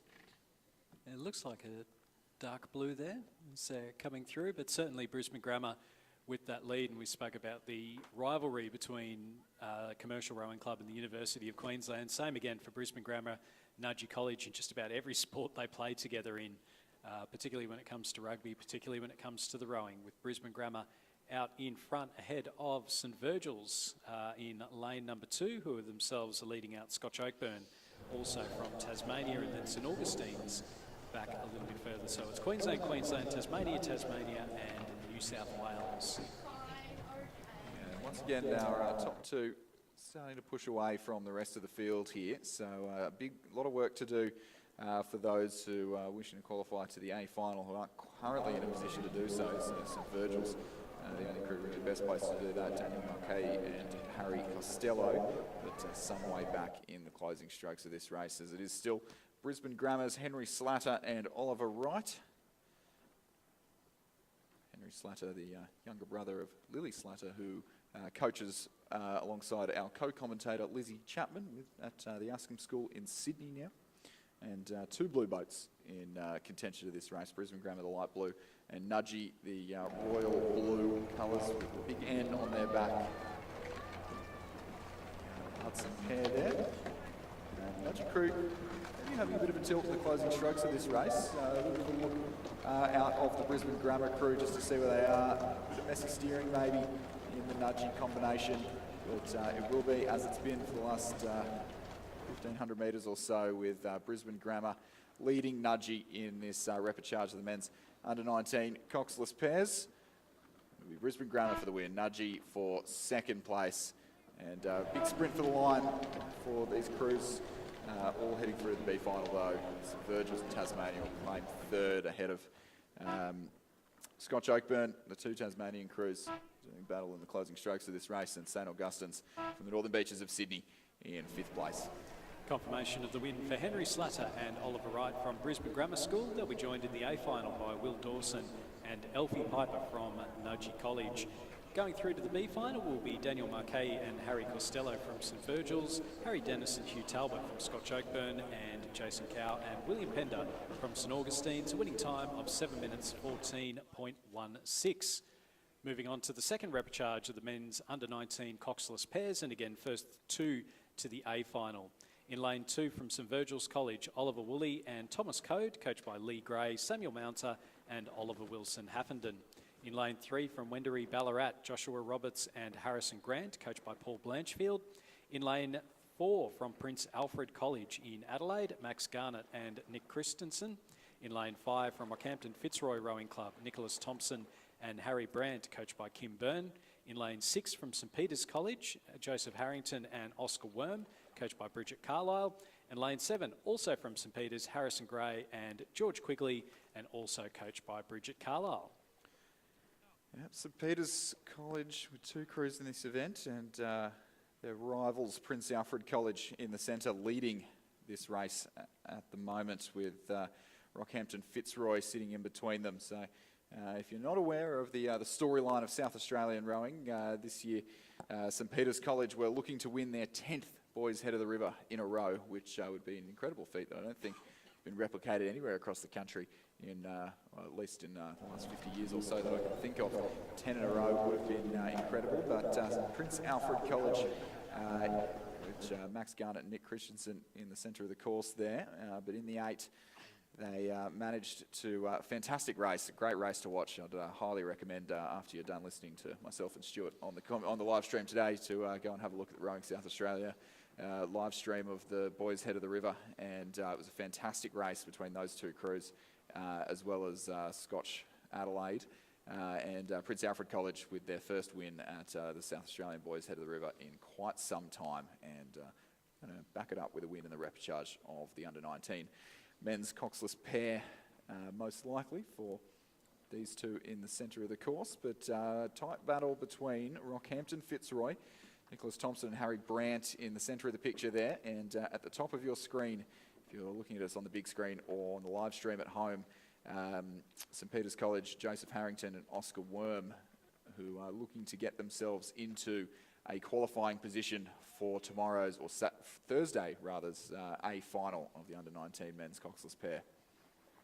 So Prince Alfred College, Max Garnett and Nick Christensen leading out Nicholas Thompson and Harry Brandt from Rockhampton Fitzroy. Less than a second back to Joseph Harrington and Oscar Worm from St Peter's College. So the battle for the final qualification position is well and truly on. Wendouree, Ballarat, Roberts and Grant sitting in 4th place, and then back a little bit further to Woolley and Code from St Virgil's, and Gray and Quigley from St Peter's College. So the second of the St Peter's College's crews, and we can just see up on the screen there, it's still a lovely little battle going on. We've got Prince Alfred College, Garnett and Christensen a boat length ahead of Thompson and Brandt from Rockhampton Fitzroy Rowing Club, and Harrington and Worm still within a canvas in 3rd place with 250 metres to go. It's only the top 2 to go through to the A final. Who's going to take it out? Yeah, Prince Alfred College, look, I don't want to say safe at this point. Under-19 coxless pairs event, I think anything can happen, but sitting about 2 lengths clear of Rockhampton Fitzroy coming into the last 25 or 30 strokes of the race. St Peter's College on the far side, a little bit more work to do now as they really try and lift their rate of striking to make an impression on the top 2 of this race. You can see the backs of Prince Alfred College, the red with white stripes there of Max Garnett and Nick Christensen as they power away, just maybe even opening up a little bit more margin in the closing strokes of this race. I think Rockhampton Fitzroy have done enough. I don't think St Peter's College on the far side there have any more left in the tank for a final sprint here. In fact, Rockhampton Fitzroy may come through to sneak a win here, but not quite as Prince Alfred College really shut things down in the closing 20 strokes of this race. Rockhampton Fitzroy with a great race to the line for 2nd and through to the A final. Progressing to the B final will be St Peter's College in Station 6, Harrington and Worm, Wendouree, Ballarat in Lane 3, Roberts and Grant, and then St Virgil's on the near side of the course, Woolley and Code, and the second of the St Peter's crews over on the far side there, Gray and Quigley. It's a confirmation of the win for Max Garnett and Nick Christensen from Prince Alfred College. They'll be joined in the A final by Nicholas Thompson and Harry Brandt from Rockhampton Fitzroy Rowing Club.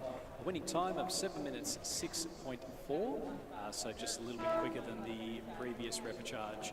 Going through to the B final will be St Peter's College, Harrington and Worm, Wendouree, Ballarat's Roberts and Grant, St Virgil's, Woolley and Code, and St Peter's College's Gray and Quigley. As we move on back to the single sculls, and it's the first rep of the women's under-21 single scull. So Ella Kilpolowski from Melbourne University in lane 2, Layla Hucker from Melbourne University in lane 3, Sophia Cross from Fremantle Rowing Club in lane 4. She's coached by Alex Thompson and David Vandis. In lane 5 from the West Australian Rowing Club, Sinead Redding. In lane 6 from Mercantile Rowing Club, Zoe Kaur, coached by Zoe Fettig-Gwyn. And lane 7 from the West Australian Rowing Club, Imogen Hubbard. So 3 rowers from WA, 3 rowers from Victoria, and it does look to be a West Australian rower with that lead. Yeah, Sinead Redding in Station 5 from the West Australian Rowing Club. Currently best placed. Those top 2 to the semi-final, the remainder eliminated. The sculler to her left. There's another West Australia, the Mercantile sculler to her left. Almost got the lanes mixed up, Stuart. I've been pretty good today, but starting to wane at the end of a 2-hour shift on the commentary box. But Zoe Kaur from Mercantile in lane 6, best placed to join her in the semi-final. Sophia Cross in from Fremantle in lane 4. Just outside those qualifying positions, as is Layla Hucker from Melbourne University and her clubmate Ella Kilpolowski.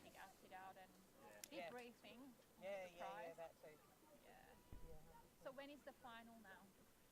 The final for that? Thursday, 8 at night. So Sinead Redding from the West Australian Rowing Club. She's led from the start, and that gap, though, back to Zoe Core from Mercantile Rowing Club has just started to close up a little bit. There was slight overlap through the 1,000 metres, and now it's well and truly on. It's only about half a boat length between Redding and Core. There are 1 and 2. It's only the top 2 to go directly through to the final, directly through to the semi-final, sorry, as we just have a look on the screen at the moment. So that does look to be Sinead. So you can see Sinead Redding in lane number 5 out in front, still holding on to that half a boat length lead ahead of Zoe Core, and then across to Sophia Cross in 3rd place. Not entirely out of it, but certainly will need to do a big push over the final 750 metres or so. And then not a lot to pick between Layla Hucker from Melbourne University, Ella Kilpakoski from Melbourne University, and Imogen Hubbard from the West Australian Rowing Club. Hey, Stuart, I don't want to jinx things too much, but have we got a tailwind? It almost looks like the wind has maybe spun around a little bit and maybe offering some slightly quicker conditions for the late stages of this morning's program. Well, it was an under in the last race, which was the second repechage of the under-19 men's coxless pairs. That was a 7:06. So that's more on the pace reasonable. 19 men's pair, yeah. So it's certainly not the, so we say, dirty headwind that we had yesterday. Dirty is the word, and I think many who were out on the water yesterday would agree with you. So they might have used different words with a few less letters, but certainly it was not very pleasant. I felt bad about it just having a look at it. So as they're through the 1500, it's still Sinead Redding. She's seen the danger from Zoe Core off on her left-hand side, and she's kept a 1.5 seconds ahead. Sophia Cross, she's about 5 seconds back, and then Ella Kilpakoski from Melbourne University, ahead of Layla Hucker and Imogen Hubbard. So our top 2 looking reasonably comfortable. What we saw in the men's under 17, on the men's under 19s, the Radford sculler Lincoln Uren, who you put the commentator's curse on and said there's no way that he can be beaten, and then ended up dropping right back, just completely ran out of petrol at the last 500. Yeah, I remember doing it last year as well, in 2 semi-finals in a row, throwing the commentator's curse on someone and seeing, I think it was the exact same margin or something last year for a couple of times that I did it, so I won't say anything about that. I'll say it is anybody's game still in the closing stages of this race, but it's been Sinead Redding from West Australian Rowing Club pretty much the whole way down the course, with Zoe Core from Mercantile on the far side doing well to hang with her, but the West Australian putting in a few big strokes now in the last 250 to open up some clear water there. The Fremantle sculler in lane 4, Sophia Cross, starting to realise that she's going to run out of room if she doesn't make a move now, and no doubt will be trying her best to see if she can improve that position. Only 2 through to the semi-final of this event, and those top 2 now really starting to move away from the Fremantle sculler on the near side of the course. So I think barring disaster, it looks to be Sinead Redding and Zoe Core, the West Australian and Mercantile scullers. Not really letting up either in the closing strokes of this race, as we now shut it down into the line, I think.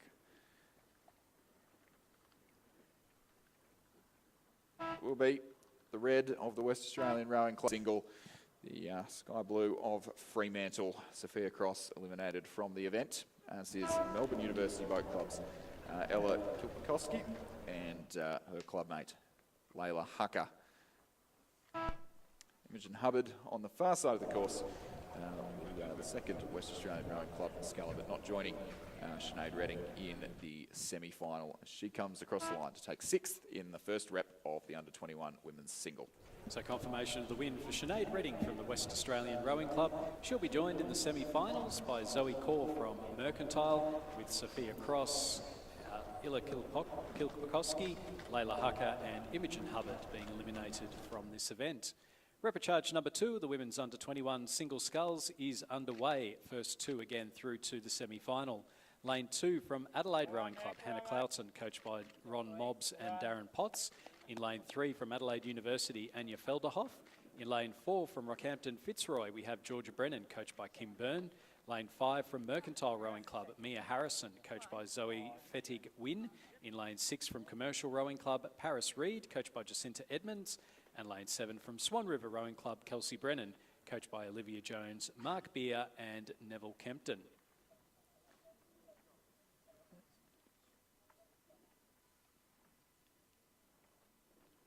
So Anya Felderhoff from Adelaide University out in lane number 3. So she's got a commanding lead through the early stages of this one, Chris. Yeah, absolutely. Then 5 or 6 boat lengths at this stage of the race. So far, in fact, that the drone doesn't want to even look at it. But yeah, it is the South Australian there with a commanding lead, as you said, Stuart. Anya Felderhoff in lane 3 over Hampton Fitzroy's Georgia Brennan in second place at that point, but reasonably close between our second, third, fourth place scullers.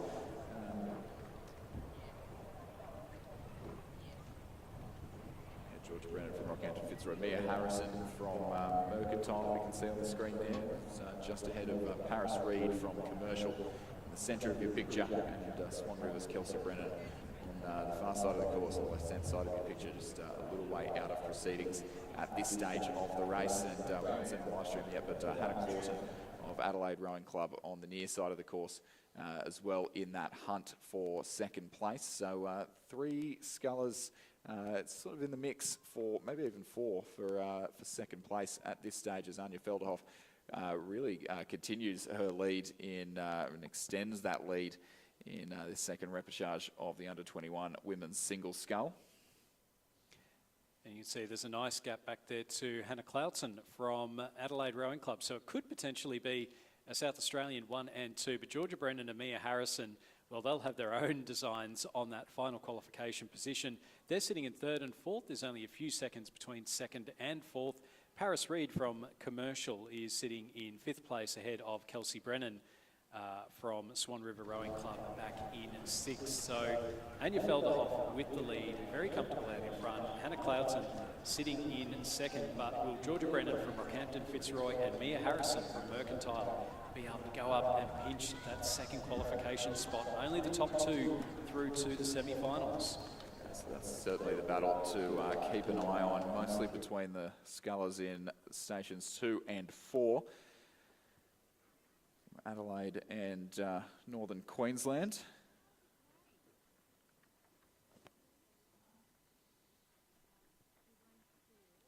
They come through the 1750 metre mark now. It is the Adelaide sculler Hannah Claughton, who is ahead by about half a boat length ahead of Georgia Brennan from Rockhampton Fitzroy.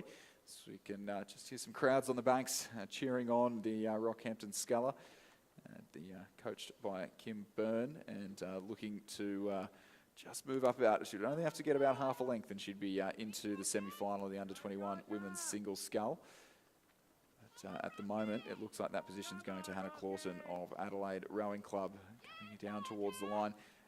Anya Felderhoff, though, from Adelaide University, another South Australian in this event, but the lead sculler, and it's really stretching out and shutting things down in the closing strokes of this race. She'll come home to take an all-the-way win, a dominant performance there from the Adelaide University sculler in lane 3. Anya Felderhoff first across the line. Still close between Rockhampton Fitzroy and Adelaide for second place. Hannah Claughton from Adelaide Rowing Club has just managed to hang on in the closing strokes and will continue to do so and secure her place in the semi-final. Georgia Brennan from Rockhampton Fitzroy just missing out there, and Mercantile's Mia Harrison with blades that seem to resemble Canadian sculling blades in fourth place. Paris Reed from Commercial in 5th. And Swan River's Kelsey Brennan in 6th place. I'd love to get Richard's opinion on the colour code of that boat. There could be any number of different words used to describe it. Fuchsia, perhaps, but just on that, and so it's a win for Anya Felderhoff at a time of 8 minutes 19.7. To give a bit of an idea as to how the conditions were yesterday, Anya completed the course in 9:56.11 in finishing 6th. So it's infinitesimally better conditions today than what it was yesterday. So a strong win there for Anya Felderhoff from Adelaide University ahead of Hannah Cloudson from Adelaide Rowing Club. Those two going through to the semi-finals. As we move on to repechage number 1 of the men's under-21 singles sculls. In lane 1 from Buckingham Rowing Club, William Latheran, coached by Hamish Johnston.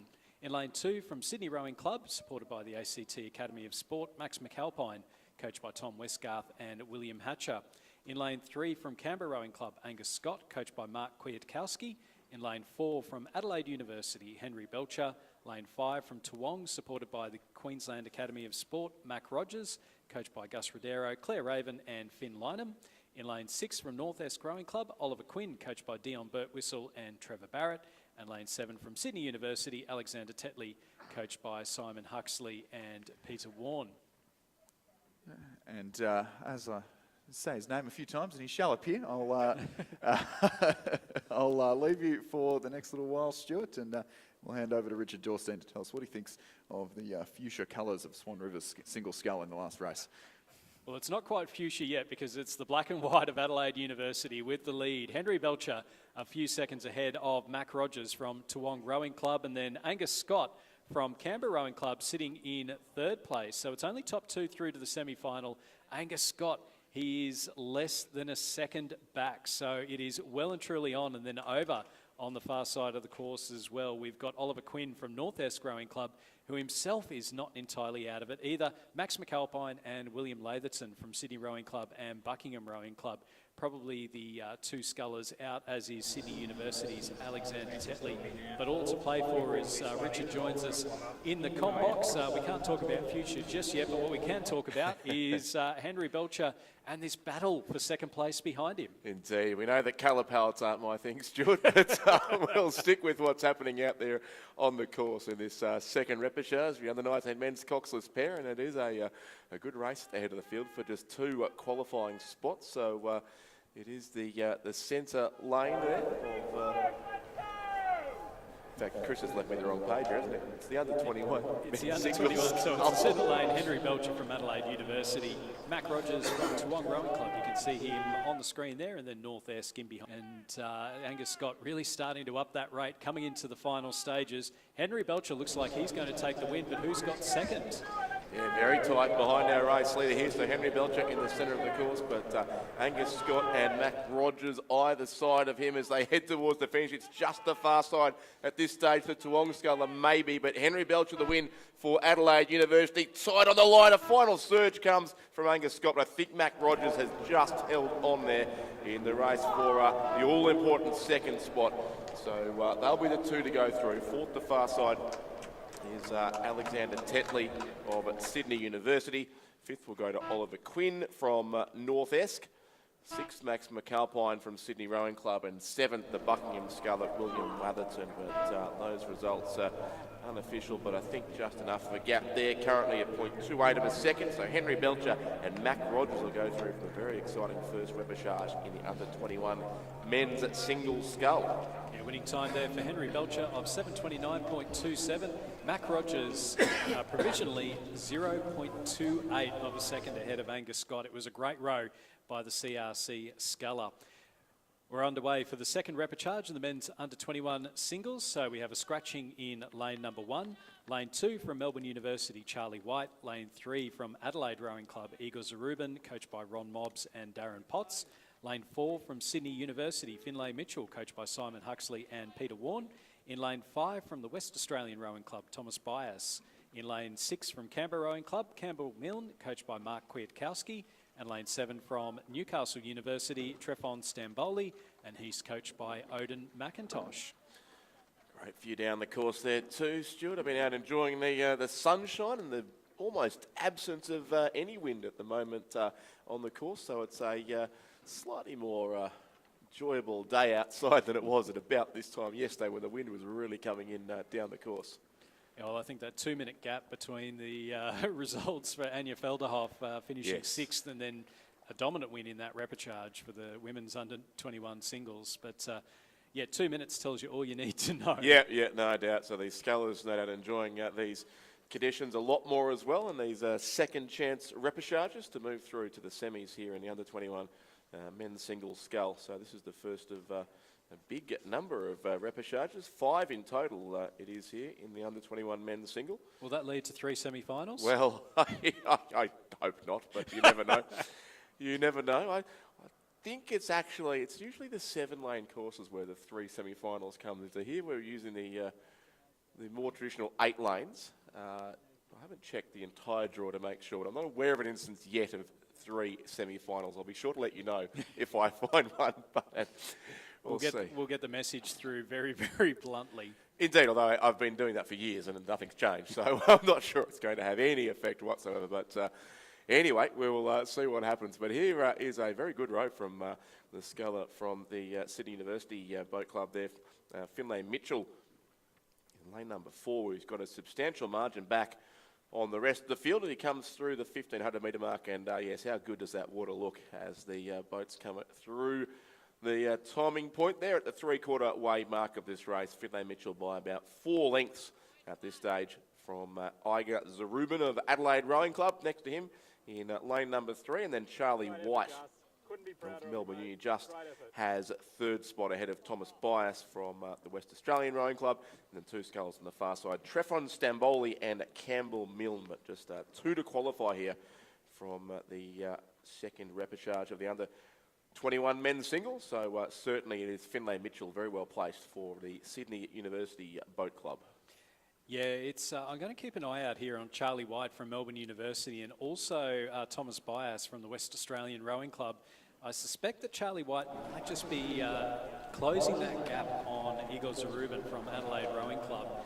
And we've seen it before. We saw it in a couple of the younger age groups where you can make up that bit of a gap over the final 500 metres, and the temptation is there to go out really hard early and think that you can hold on to it. And then when somebody puts the pressure on towards the end, it can just mean you've just spent all your tickets, and instead of cruising to the finish, you're suddenly holding on for dear life. Yeah, exactly. No, there have been a few close finishes in recent races. I was watching from downstairs in the bright sunshine, and it is interesting too how these shorter race times can maybe slightly affect the race plans of these athletes. They've got to squeeze an entire race into 2 minutes less than they were doing it in yesterday, so that's all important. But it's certainly still out in front here. Finlay Mitchell from Sydney University, and Iga Zarubin looks to be holding on. The challenge, in fact, now coming from Thomas Bias of the West Australian Rowing Club there in the red colours towards the centre of the course. He's probably gone past the Melbourne Uni sculler now, so a very strong finish indeed from the West Australian, but I think he's just going to run out of water here on the course. Certainly going through will be Finlay Mitchell of Sydney Uni in first place, and he's about 2.5 lengths clear of the sculler from Adelaide there. Iga Zarubin will take the second and final qualifying spot. Thomas Bias came home well to finish 3rd, 4th to lane 2, Charlie White of Melbourne Uni.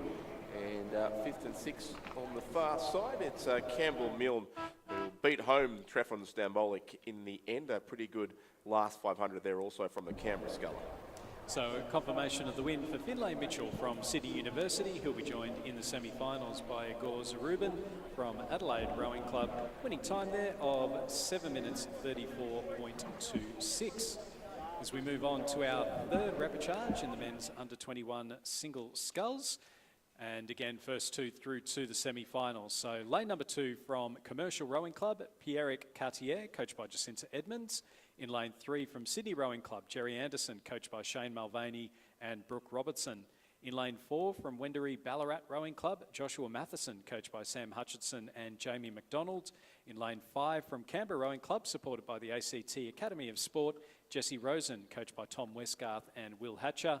Lane 6 from Swan River Rowing Club, Luke Porteous, coached by Mark Beer and Neville Kempton. And lane 7 from Sydney Rowing Club, Thomas Patrick, coached by Shane Mulvaney and Brooke Robertson. What a race between the 3 scullers towards the centre of the course there, including the Canberran Jesse Rosen, who narrowly had the lead at the halfway point of the race, just from Joshua Matheson of Wendouree Ballarat and then Jerry Anderson of Sydney Rowing Club. So there are our top 3. Great view from above, and Jesse Rosen just extending a little now. He's out to about a boat length lead over the Wendouree Ballarat sculler next to him. So Jesse Rosen, coached by Tom Westgarth and William Hatcher, and the race for 2nd and 3rd becoming even closer as Jerry Anderson looks to make up some ground on Joshua Matheson. I think this is going to be one of those races, Richard, where one rower is going to be very disappointed. We saw that Angus Scott for Canberra Rowing Club a couple of races ago where he missed out by 0.28 of a second. And I suspect third place isn't going to be much more of a margin than that either. No, absolutely. And yeah, still about half a length between those two. Jesse Rosen, quite wisely, is just removing himself from that second place battle at this stage. He's got clear water on the other two scullers, so it looks like Wendouree Ballarat there in the red colours in the centre of the screen, and the sky blue of Sydney Rowing Club in the battle for second and third, and quite a gap then back behind those three to the rest of our field, probably headed by the Sydney Rowing Club's second sculler in this race, actually Thomas Patrick across on the far side of the course, Luke Porteous there for Swan River, and Pierre Cartier of Commercial as well. But the sculler from Lake Wendouree just doing the job in second place at this stage. So he's holding now a boat length lead over Jerry Anderson in second place. But Jesse Rosen maintains that 1 length lead out in front. Yeah, so Jesse Rosen, formerly of Marist College, down in the ACT. So him and Darcy James, they've rowed doubles together. I think they got a silver in the schoolboy doubles a couple of years ago, and part of the ACT Academy of Sport. And I think they're very much enjoying life with the new coach, Tom Westgarth, coming in, a bit of fresh air. And we'll see both of those rowers, and quite a few of them actually, in the men's youth eights on the interstate day on Sunday afternoon. So first time for the men's youth eight since Ngambie in 2022. Yeah, 2022. Unforgettable week at Ngambie Lakes for many reasons. Well, I took home I remember taking home a souvenir from that one in the form of the spicy cough. It's a special present from Victoria. We were being very generous with that back in 2022. That was the Regatta move to it about 10 days' notice after flooding at Penrith in the weeks leading up to it as well. So quite a memorable Nationals, as this one is proving to be here on the waters of Lake Barrington. And Jesse Rosen, who, yes, as you mentioned, Stuart, the ACT starting to build an interstate program up again from the younger categories, and hopefully be back racing in the Interstate Open 8s too in a couple of years' time. But at this stage, it's Jesse Rosen who continues to lead, and Joshua Matheson has seen off the challenge from Jerry Anderson of Sydney Rowing Club. So it's a Canberra sculler first. Second will be Wendouree Ballarat in a couple of strokes' time, and then Clearwater back to third.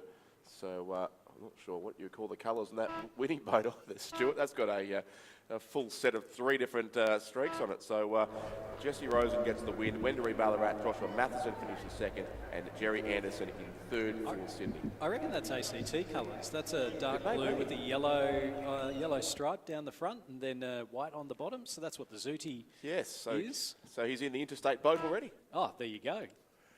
Fourth place to Swan River's Luke Porteous. Fifth will be Thomas Patrick of Sydney, and Pierre Cartier will be sixth for Commercial. So confirmation of the win for Jesse Rosen from Canberra Rowing Club ahead of Joshua Matheson from Wendouree Ballarat. Both those two rowers going through to the semi-finals, with the rest eliminated from the event. Winning time there of 7 minutes 23.01. So it's been the quickest of all of them, but we did have 3 rowers all pushing each other the entire way down the course. Moving on to repechage number 4 of the men's under-21 single sculls. Again, top 2 through to the semi-finals. Lane 2 from Sydney University, Sebastian Atherton, coached by Simon Huxley and Peter Warne. In lane 3 from Wendouree Ballarat, Angus Murfitt, coached by Sam Hutchinson and Jamie McDonald. Lane 4 from Toowong Rowing Club, Nicholas Barlow, coached by Alex Field, Jack Price and Hamish Cooney.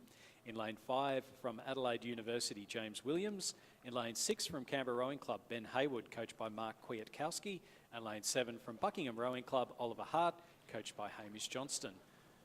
And it was Nicholas Barlow at the halfway mark of this race, the sculler from the Toowong Rowing Club up in Brisbane, who was our race leader, and pretty comfortably to a couple of lengths and more than that now, as he's really extending on the field into the premiership quarter now of this race, and trying to go with him, and certainly clear in second place there is another sculler from the Wendouree Ballarat Rowing Club, so Angus Murfitt there for Wendouree Ballarat. There's been a few talented youngsters coming through from Wendouree Ballarat in this regatta. Yes, the production line on Lake Wendouree alive and well. It is certainly a remarkable town, Ballarat, or city I think we should call it, which produces a number of very, very good rowers through their strong school programs there as well. And you saw Max Mason earlier won his repechage quite easily in the under 19 single, I think, wasn't he? He's still a schoolboy at Ballarat Clarendon, who'll race in the Schoolboy 4 later on this week, which has a very good chance too of another national medal. Yeah, it was one of the interesting things about going there a couple of years ago was just hadn't realised the number of boathouses that there are along the edge of Lake Wendouree. Yes, it is remarkable that the schools themselves so well located. Loretto College, the girls' school, has their school literally at the finish line of the course. They walk their boats across the road and into the water. Ballarat Grammar School and Ballarat Clarendon not far away either, and their boat sheds just surround Lake Wendouree on sort of all four sides. St Patrick's also boat from the southern side of the course, so it is a remarkable facility there that once hosted an Olympic Games. I wonder if the selection process for that Olympic course was as controversial as this year's is proving to be. Well, the announcement is apparently coming up in 12:20 Brisbane time, so about 1:20 down here in Tasmania. So we'll stand by. Wait with bated breath for that one. We won't have crocodiles will be holding their breath too, I reckon. They might get a free feed. Nicholas Barlow in the lead at the moment for Toowong Rowing Club ahead of Angus Murfitt from Wendouree Ballarat. Sebastian Atherton leading out Ben Haywood from Canberra Rowing Club. So you can see there up on the screen, just spreading out a little bit now. Then back to James Williams from Adelaide University, and then to Oliver Hart from the Buckingham Rowing Club. So this one fairly well spread out as our leading sculler, Nicholas Barlow from the Toowong Rowing Club, coming into the last 250 metres. Yep, a very comfortable lead indeed there to the sculler from Toowong, rolling along the pristine waters here of Lake Barrington, and he leads it well there on lane 4. Probably Yellow. Enjoying not dodging city cats. Yes, exactly right. You don't often get conditions like this on the Brisbane River, I think it's fair to say, although you also don't get crocodiles, so that's a good thing. Just bull sharks. Just bull sharks, yeah, but they're relatively harmless. So I'm told. Mostly harmless. Mostly harmless, says those who've survived at least anyway. But yes, the Toowong Rowing Club from Brisbane, and they're going to record a comfortable win here ahead of the Wendouree Ballarat sculler in second. A late charge also coming off on that far side of the course from the Canberra sculler there, Ben Haywood it looks like, but I think it will come too late. So Toowong's Nicholas Barlow takes the win on lane 4 in race 149 of this regatta, and it's about a 5-length win back then to Angus Murfitt of Wendouree Ballarat. Third will be very, very close, but largely immaterial, unfortunately, for these two rowers because they'll both miss out on qualifying for the next round of racing, and it will be the dark, I think, greyish boat again there, and the Canberra sculler on the far side in third. Ben Haywood just, I reckon, ahead of Sebastian Atherton. The timing system saying it's too close to call at this stage. Fifth place certainly will go to the Adelaide University sculler James Williams, and sixth to Buckingham Oliver Hart. So you just see Ben Haywood on the screen there taking in the deep breaths. He looks cooked. But it was a very good race there in the fourth repechage in the men's under-21 single sculls. So a win for Nicholas Barlow from Toowong Rowing Club. Second place to Angus Murfitt from Wendouree Ballarat.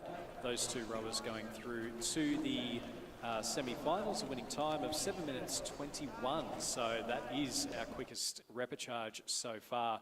Moving on to repechage number 5 of the men's under-21 singles. Again, first two through to the semis. Lane 2 from the University of Queensland, Conrad Scott, coached by Randall Martin and Lachlan Johnston. Lane 3 from UTS Haberfield, Caelan Routley, coached by Matthias Ungermack. In lane 4 from Fremantle, Remy Payne, coached by David Vandis and Alex Thompson.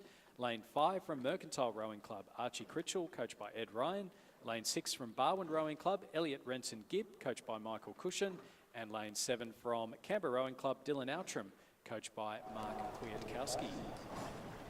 Halfway it was the Fremantle sculler, Remy Payne, who was first through the timing point there, and he has a margin back on the rest of the field. In the centre lanes there, Archie Critchell from Mercantile also doing well. They look to be our top two at this stage of proceedings. The Mercantile sculler there in the red and white colours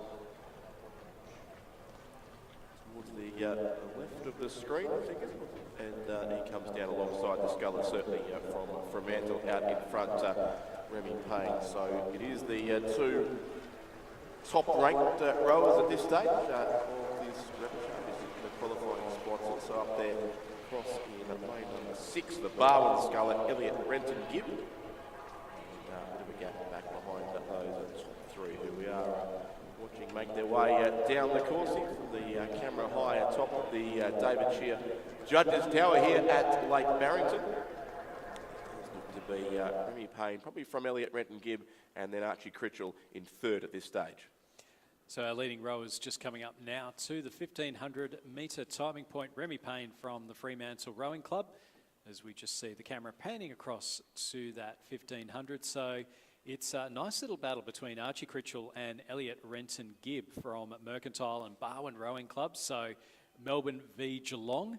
See who's going to be able to go through and take that one. But certainly Remy Payne from Fremantle, a 5-second lead over Archie Critchell from Mercantile. And then Elliot Renton Gibb, he's 2.5 seconds back in third place. So it will take a big push. He's still got that overlap on Archie Critchell, but and I suspect he may even just be making his move now there, Richard.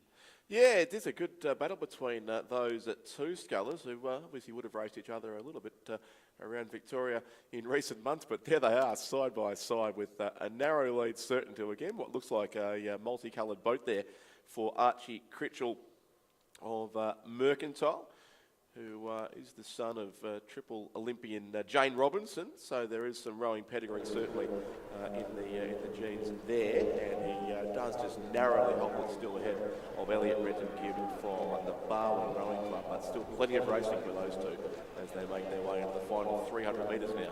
If we're going to have a podcast episode, should we get boat colours with Richard? Look, just shoot, if you want to drive your viewer numbers down, I'm sure that'd be a fantastic way to do it. But we could certainly yes, find a few to point out here. So it is Remy Payne from Fremantle with that light, I guess we call it light blue with the white stripe. Yes, I think so. That's a simple-ish one for now. But he certainly leads. But look at these two Victorians battling out for second place and moving up there on our race leader at the same time. So the red and white of Mercantile, that's straightforward enough, and the horizontal stripes, the long stripes there of the Barwon Rowing Club. It's still Archie Critchell just ahead of Elliot Renton Gibb in the race for the second and final qualifying spot. The race win by 2 lengths will go to Remy Payne from Fremantle, and it's going to be the Mercantile sculler Archie Critchell who will come through. In the end, by about 2/3 of a length, he'll get the verdict. So comfortable enough, but he had to work hard, certainly in the closing stroke. So Archie Critchell second, he qualifies for the semi-finals tomorrow. The 21 men's single scull. Third place, Elliot Renton Gibb. Fourth on this side will be the UTS Haberfield sculler, Kaylin Routley. Fifth, the far side, Dylan Outram of Canberra. And sixth place from University of Queensland is Conrad Scott. It's a confirmation of the results. A win for Remy Payne from Fremantle Rowing Club. He'll be joined in the semi-finals by Archie Critchell from Mercantile. Winning time, or provisional winning time of 7 minutes 21.34, so very similar to Nicholas Barlow in the previous rep. We move on now to the first repechage for the women's under-21 coxless pairs. So first 4 through to the semi-final, and with a scratching in lane 7, it does mean it's only one crew to miss out. So in lane number 2 from Sydney Rowing Club, we have Emily Over and Lara Vale, coached by Lachlan Carter and Florence Griffiths. Lane 3 from the University of Queensland, Estella Sands and Nell Murphy, coached by Phil Bergignon. Also from the University of Queensland in lane 4, Lily Bragg and Astrid Coates. In lane 5 from Toowong Rowing Club, Robin Matthews and Una Murphy, coached by Alex Field, Jack Price and Hamish Cooney. And lane 6 from Mercantile, we have Jemima Dryden and Lucinda Johnston. So a good finish from Archie Critchell of Mercantile in the previous race. They'll be well placed in this one too, you would think, but second at this point in time, a very tight second in fact there. But the race lead is with the University of Queensland on lane number 4, the crew of Lily Bragg and Astrid Coates there, now coached by Phil Bourguignon, as is the lane 3 crew, of course, who sit just narrowly third here, Estella Sands and Nell Murphy, and in between it is that Mercantile crew. So a little bit of zigzagging there from our lead pair as well. Yeah, there's been, one of the interesting things is that even though there doesn't seem to be much of a cross breeze here at Lake Barrington, we're seeing crews go over to their bow side quite a bit in the singles and in the pairs. We can see that crew from Toowong that's in 4th place at the moment, second from the right, Robert Matthews and Una Murphy. They're now into the wrong, and they've now moved into the other lane, so they're moving back across a little bit. But a few trips down to the finish line via Hobart. Yeah, absolutely. As I think I heard you mention earlier, that is sort of the widest part of the course that they're approaching now. So if there is a crosswind, that's where the effects you would think would be the most noticeable. And yeah, that shot from above just shows how much additional movement there is in a number of these boats that can row a bit more than 2,000 metres by the time they get to the finish line. So it is the crew, looks to be that crew from University of Queensland, Bragg and Coates with that lead. It's not a lot to pick between them though. There's only a few boat lengths between 1st and 5th, and it's only the one crew that is going to miss out. So at the moment, that's Sydney Rowing Club, Emily Over and Lara Vaal, who've got it all to do through the final stages. I've just had confirmation, Richard. Chris thinks that boat colours with Richard is a great idea. It's a great episode. Look, I'm always keen to talk anything rowing, as you well know, but I am conscious of the fact that you do want to keep some listeners to your podcast for episodes to come. So, but you know, if that's what the viewers want, we'll give them. That might be a video podcast, the one we put up on YouTube rather than Spotify. Well, I think you would need some, some visual cues there to compare. But yeah, look, why not? Never short of content. Now you're in the business of creating some more. University of Queensland, Bragg and Coates with that lead, a couple of seconds ahead of Mercantile. The second University of Queensland crew of Sands and Murphy are in 3rd place. Toowong in 4th, that is Matthews and Murphy, and then back to Over and Vaal from Sydney Rowing Club. So 5 seconds, it says. It's about a boat length between Toowong and Sydney Rowing Club. And again, that Toowong crew are a lane they probably shouldn't be. A long way around, aren't they? Yeah. Yeah, the route via Hobart. Yeah. So they'll want to move across, and I think they think they're in the correct lane, but they're not really. Fortunately, not at this stage causing any interference to the crew ahead of them, so no real issue, apart from the fact they're going to row a lot of extra metres, and that crew from the Sydney Rowing Club, if they're aware of their location, having said they're on the buoys too, on one side of their boat, so it is... I think there's a steering issue with yes. the fin, because they've now gone across into lane number 7, so going from lane 5 to lane 7, and it does mean that Sydney are in with a chance through the final stages. 250 metres to go, and these extra metres that this Toowong crew are doing, they're out in front, they're quicker, but Sydney now are making the move over in lane number 2, and Toowong are in real danger of missing out on the semi-finals. Yeah, Mercantile moving up on University of Queensland too, so the Lily Bragg Astra Coates crew under siege now. Lily Bragg, formerly of St Patrick's up in Townsville, so she's moved the length of Queensland to train down in Brisbane with the University of Queensland, but they're under a strong challenge here from Mercantile. Dryden and Johnson, those two will definitely go through, just the order to be sorted out, but the race for 3rd and 4th still looks like University of Queensland 3rd, and the Toowong crew are holding on, I think, despite that rather circuitous route to the finish. The win, in any case, will go the way of Mercantile there, and they get in front late in the race. So Mercantile lane 6, beat home University of Queensland lane 4. 3rd place, University of Queensland lane 3, and it will in 4th be that crew from Toowong, finishing in about lane 7, but they'll get there regardless. It didn't appear to cause any interference, so I can't see the umpires getting involved in that result. The Sydney Rowing Club will just miss out in a 5th position. So confirmation of the win for Mercantile. That's Dryden and Johnston ahead of Bragg and Coates from the University of Queensland. Sands and Murphy from the University of Queensland going through to the semi-final as well, as will Matthews and Murphy from Toowong Rowing Club. As we move on to the repechage for the men's under-21 coxless pairs, so only the top 2 to go through to the semi-final with the rest eliminated. So 2 repechages here. In lane 2 from Wendouree Ballarat, we have James Forsyth and Charlie McClure, coached by Paul Blanchfield and Richard McClure. In lane 3, also from Wendouree Ballarat, Connor O'Dwyer and James Shaw. In lane 4, we have a West Australian Swan River composite of Blair Parnell and Antony Rabinski, coached by Mark Beer and John Gearing. Lane 5 from Hawthorn Rowing Club, Emil Stitka and Dan Stute, coached by Tristan Krivetsky. In lane 6 from Mercantile, James Simpson and Alessandro Marto, coached by Ed Ryan. And then lane 7 from Fremantle Rowing Club, Liam Jager and William Main. And they're coached by David Vandis and Alex Thompson. Yeah, so a tough progression here with 6 boats in the race, just 2 to go through. Strong representation from Wendouree Ballarat, but they sit 5th and 6th at this point in lanes 2 and 3. And the pace is on the other side of the course with the Mercantile crew, it would seem. James Simpson and Alessandra Marrow leading it narrowly from the West Australians. West Australian and Swan River, Blair Parnell and Anthony Rubinski there. And in between those two, we have Hawthorn, Emil Stichter and Dan Stute just ahead of Fremantle, Liam Jager and William Main. So they look to be our 4 chances here with still about a third of the race to go. In fact, into the final quarter very soon as they're about to go past the 1,500 metre timing point. And thankfully, the Hawthorn Rowing Club don't have the same colour stripes as the Hawthorn AFL club. There's a few rowing clubs that have got similar zooties to the AFL. I think Adelaide, Essendon, certainly 2 of them. Yes, Essendon and Richmond as well with the yellow and black colours.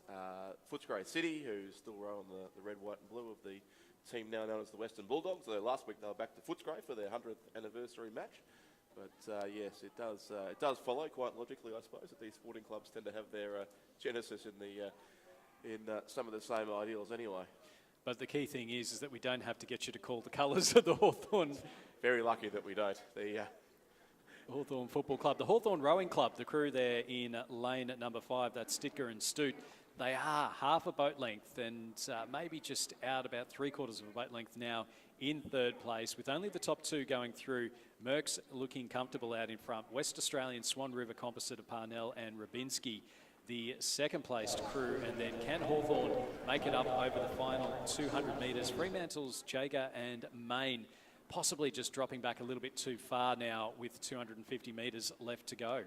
Yeah, and there wasn't much between those 2 lead crews as they passed through the final line of boys there at the 750 metre mark, and they're all reining up now. Here does come the Hawthorn crew in between our 2 leaders, and they are making up some ground here as they come through now at about 120 metres to row. So on the far side, the crew from Mercantile towards the centre of the course, it's the West Australian and Swan River Composite crew, and Hawthorn making a desperate last charge here, but the West Australians have got their boat in front now, ahead certainly of Mercantile. So Mercantile and Hawthorn closing for that final qualifying spot. The West Australians will be first, and by a canvas, Mercantile just hold on for 2nd place ahead of Hawthorn. What a great finish between those couple of pairs from Victoria. But it's the West Australian Swan River crew who go through first.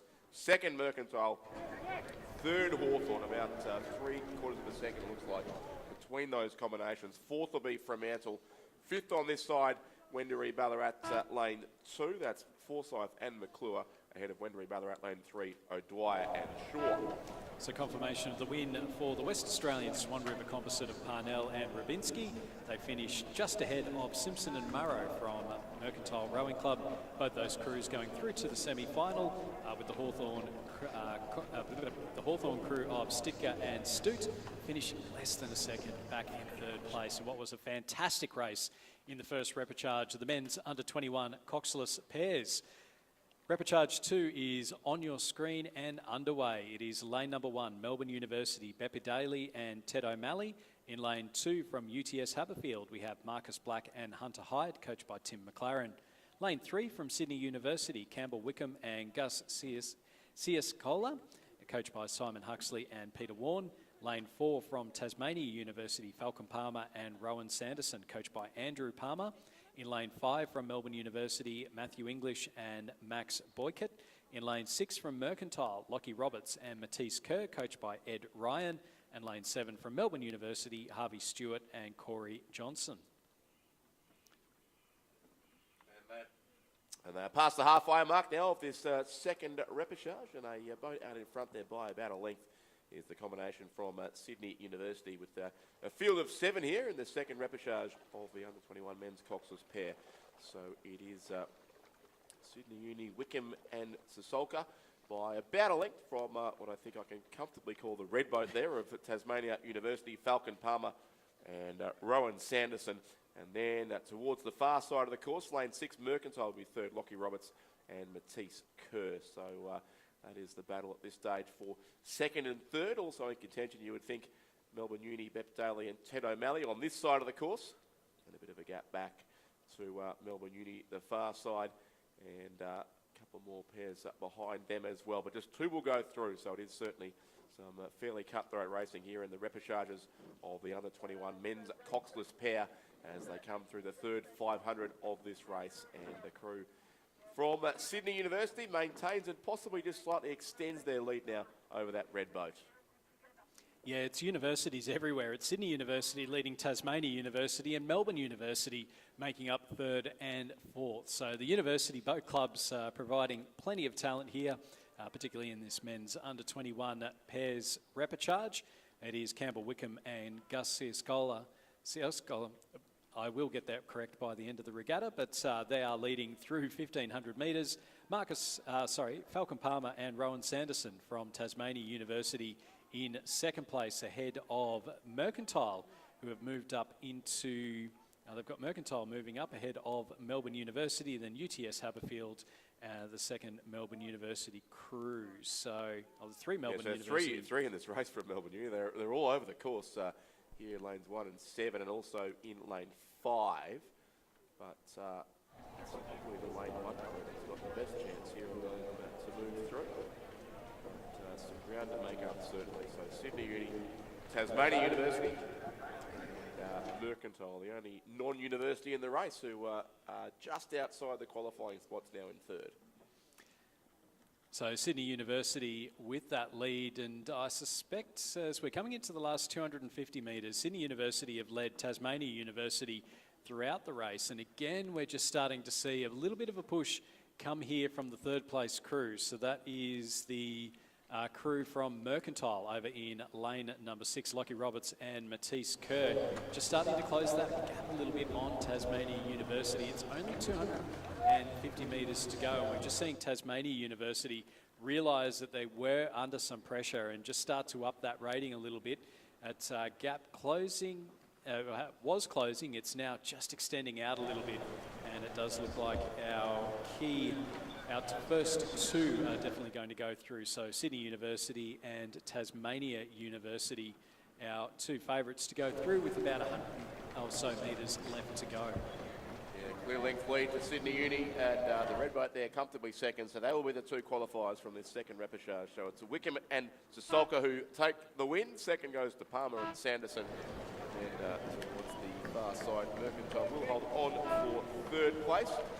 Fourth, then all the Melbourne Uni crews are next. So Melbourne Uni lane 1 will finish fourth.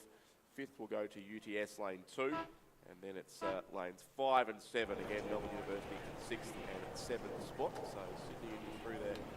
Time of 7:09:45. A comfortable enough win in the second repechage of the men's coxless pair. So Sydney University and Tasmania University through to the semi-final of the men's under-21 coxless pairs, with the rest eliminated from the event. Moving on to repechage number 1 of the women's under-23 single sculls. So first 4 through to the semi-final with the rest eliminated. So with 5 scullers in this one, it's only the one to miss out. So lane number 2 from Toowong Rowing Club, Gabrielle Geldard, coached by Alex Field, Jack Price and Hamish Cooney. In lane 3 from Mercantile Rowing Club, Imogen Nation, coached by Nick Lloyd. Lane 4 from Sydney Rowing Club, Madison Joins, coached by Lachlan Carter and Florence Griffiths. Lane 5 from North Esk Rowing Club, Emily Hepburn. And in lane 6 from the University of Western Australia, Ava Myler, and she's coached by Roland Warren. To be a clear 5th place here in this race at this stage, which would be the Tasmanian sculler Emily Hepburn from the North Esk Rowing Club in Launceston. Last spot. This is the sole repechage in the under-23 women's single scull. So 4 will go through to the semis tomorrow. They'll join the higher place crews from the heats yesterday. Just one rower here to be eliminated. So through the first 500, Imogen Nation leading out Gabrielle Geldard. So through 1,000 now, sorry.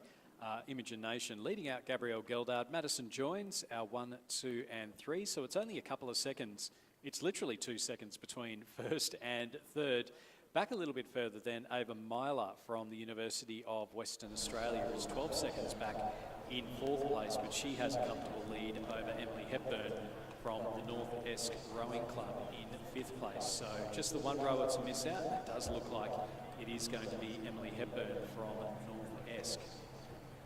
But you never know what might happen. No, exactly. We saw some changes certainly yesterday in the sculling races. That's what I can recall ending up in the water as well, those challenging conditions, but likely not the case here today. Placid conditions out there, far more enjoyable for these single scullers, especially in this elimination race now, of course, in the repechage if they need to avoid last spot to continue competing in this event. Three scullers reasonably close together there in the middle, and as it is the spectator side way to the course, Madison Joins, Nation, Gabrielle Geldard all across to this side. Ava Myler of the University of Western Australia certainly in the top 4 as well. And Emily Hepburn of North Esk is currently in 5th place. So a comfortable for our leading 3 scullers, and then back to Ava Myler, who in turn is comfortable over Emily Hepburn. We have had the repechages all morning, Richards. One of the decisions coming out of the World Rowing Congress recently is that the repechages will be no more in the World Cups and in the World Championships, which will make very interesting. It's going to make for fascinating racing, won't it? Because it will now be, say, the heat winners and then the top 2 or the top 3. You've got to be on right from the start. Yeah, no second chances, which I think is something we'll have to get used to, I guess, because that decision has been made, but it certainly is different to the progression we see here at this regatta and certainly at most regattas at international level in recent years. But yeah, times will mean something in rowing in the future, because you'll need to get a fast time, and you can only think back to someone like Kim Crow at the Rio Olympics, where she had a very, I think it's fair to say, an ordinary heat row, but got through and made the repechage and went on to win the gold medal. Under this new system, that would never have happened. A very good point. So it's to cut down. I mean, they've cut down a number of events as well. So we're no longer going to see the coxed 4s, which I think Australia has done extremely well in over the last few years in the junior categories. So in the juniors and the under-23s, we're not going to see many lightweight events. I think it's just the singles and the doubles now for the lightweights that will be remaining. In the para category, I think they're getting rid of, I had seen where they were getting rid of the PR2 single sculls. Yes. And then the PR3 pairs as well. So because of the entries, which again, Lauren Rolls from Team GB doesn't have a doubles partner at the moment in the PR2 event, so which would mean that she can't compete at world events. Yeah, no, some interesting decisions certainly made at the FISA Quadrennial Congress, but bringing in 1 or 2 new events, including the mixed 8. Yeah, I mean, that's going to be fascinating to see who gets to go in that, but I guess it's a real opportunity, particularly at World Championships, where you've got those reserves, potentially to put those in, and then, a couple of people doubling up. So, yeah, again, I think the international season coming up, where we've got the 2 World Cups and then the World Championships in Shanghai, how that all plays out. Yeah, now here comes the mercantile sculler Imogen Nation, who's held off a strong late surge here from Madison Joins of Sydney Rowing Club, who was formerly, I think Lizzie told us yesterday, of the Penrith Rowing Club in Western Sydney, now rowing for Sydney Rowing Club. She'll finish 2nd. Imogen Nation, our race winner. Madison Joins 2nd. 3rd goes to Toowong, Gabrielle Geldard. So they will comfortably qualify for the semi-finals. And then 4th is going to be the sculler on the far side there, Ava Myler from the University of Western Australia, ahead of Emily Hepburn from North Esk. Will be the one sculler to miss out here from this first and only repechage in the under-23 women's single scull, as our last 2 head towards the finish line now. So confirmation of our qualifiers in the women's under-23 single sculls: Imogen Nation from Mercantile Rowing Club, Madison Joins from Sydney Rowing Club, Gabrielle Geldard from Toowong Rowing Club, and Ava Myler from the University of Western Australia, with Emily Hepburn from North Esk Rowing Club missing out. As we move on to repechage 1 of the men's under-23 single sculls, top 2 through to the semi-final. So back to the cutthroat rowing. In lane 2 from Toowong Rowing Club, Henry McCluskey, coached by Alex Field, Jack Price and Hamish Cooney. In lane 3 from University of Queensland, Pat Murphy, coached by Michael Russell. Lane 4 from Sydney Rowing Club, Nick Whalen, coached by Shane Mulvaney and Brooke Robertson. Lane 5 from the University of Queensland, Mitch McGeever, coached by Randall Martin, Lachlan Johnston and Michael Russell. Lane 6 from Swan River Rowing Club, Fergus McNamara, coached by Mark Beer, Neville Kempton and Olivia Jones. Lane 7 from Fremantle Rowing Club, Daniel Holding, coached by David Vandis and Alex Thompson. And Lane 8 from the University of Western Australia, Sean Day Barnes, coached by Roland Warren. A lot of West Australians there on the far side of the course, lanes 5, 6 and 7, but 3 Queensland rowers here as well, and they probably sit closer to the qualifying spots. The race being led by Pat Murphy of the University of Queensland on lane number 2, the Michael Russell coached sculler, one of a couple of Michael Russell coached scullers in this particular race. Alongside him from Sydney is Nick Whalen, coached by Shane Mulvaney and Brooke Robertson.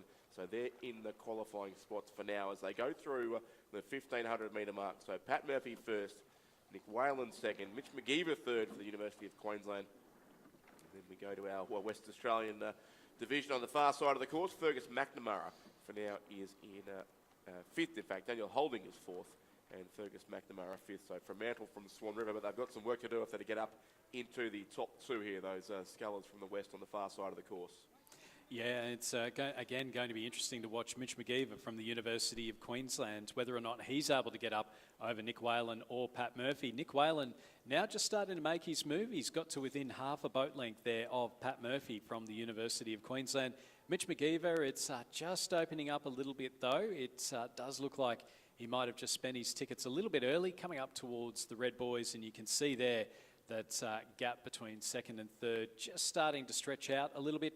Couple across from Mitch McGeever, Daniel Holding from the Fremantle Rowing Club, leading out Fergus McNamara from Swan River, and then we're back to Sean Day Barnes from University of WA and Henry McCluskey from Toowong as they're into the Red Boys, and Nick Whalen pushing and pushing hard.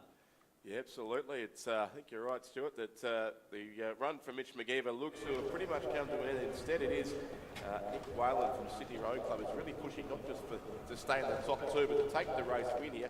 The Fremantle sculler also, Daniel Holding, moving well on the far side of the course, but he still sits in 4th place. Now Mitch McGeever goes again, but it might be a bit too late because Nick Whalen has just about assumed the race lead here ahead of Pat Murphy next to him, who led for about 1,800 metres at the way down the course, and he's responding again to the Sydney Challenge late. So they both go clear and will go through together. The order is anyone's guess. Toss a coin out in front. UQ will just get it. So Pat Murphy back in front in the end. Nick Whalen second. They qualified through to the semis of the under-23 men's single scull. Third is Mitch McGeever. 4th in the end will be Fergus McNamara, moving ahead late in the race of Daniel Holding. We've got 2 scullers still to come home. Toowong's Henry McCluskey will finish 6th, and Sean Day Barnes of the University of Western Australia in 7th place on the far side of the course.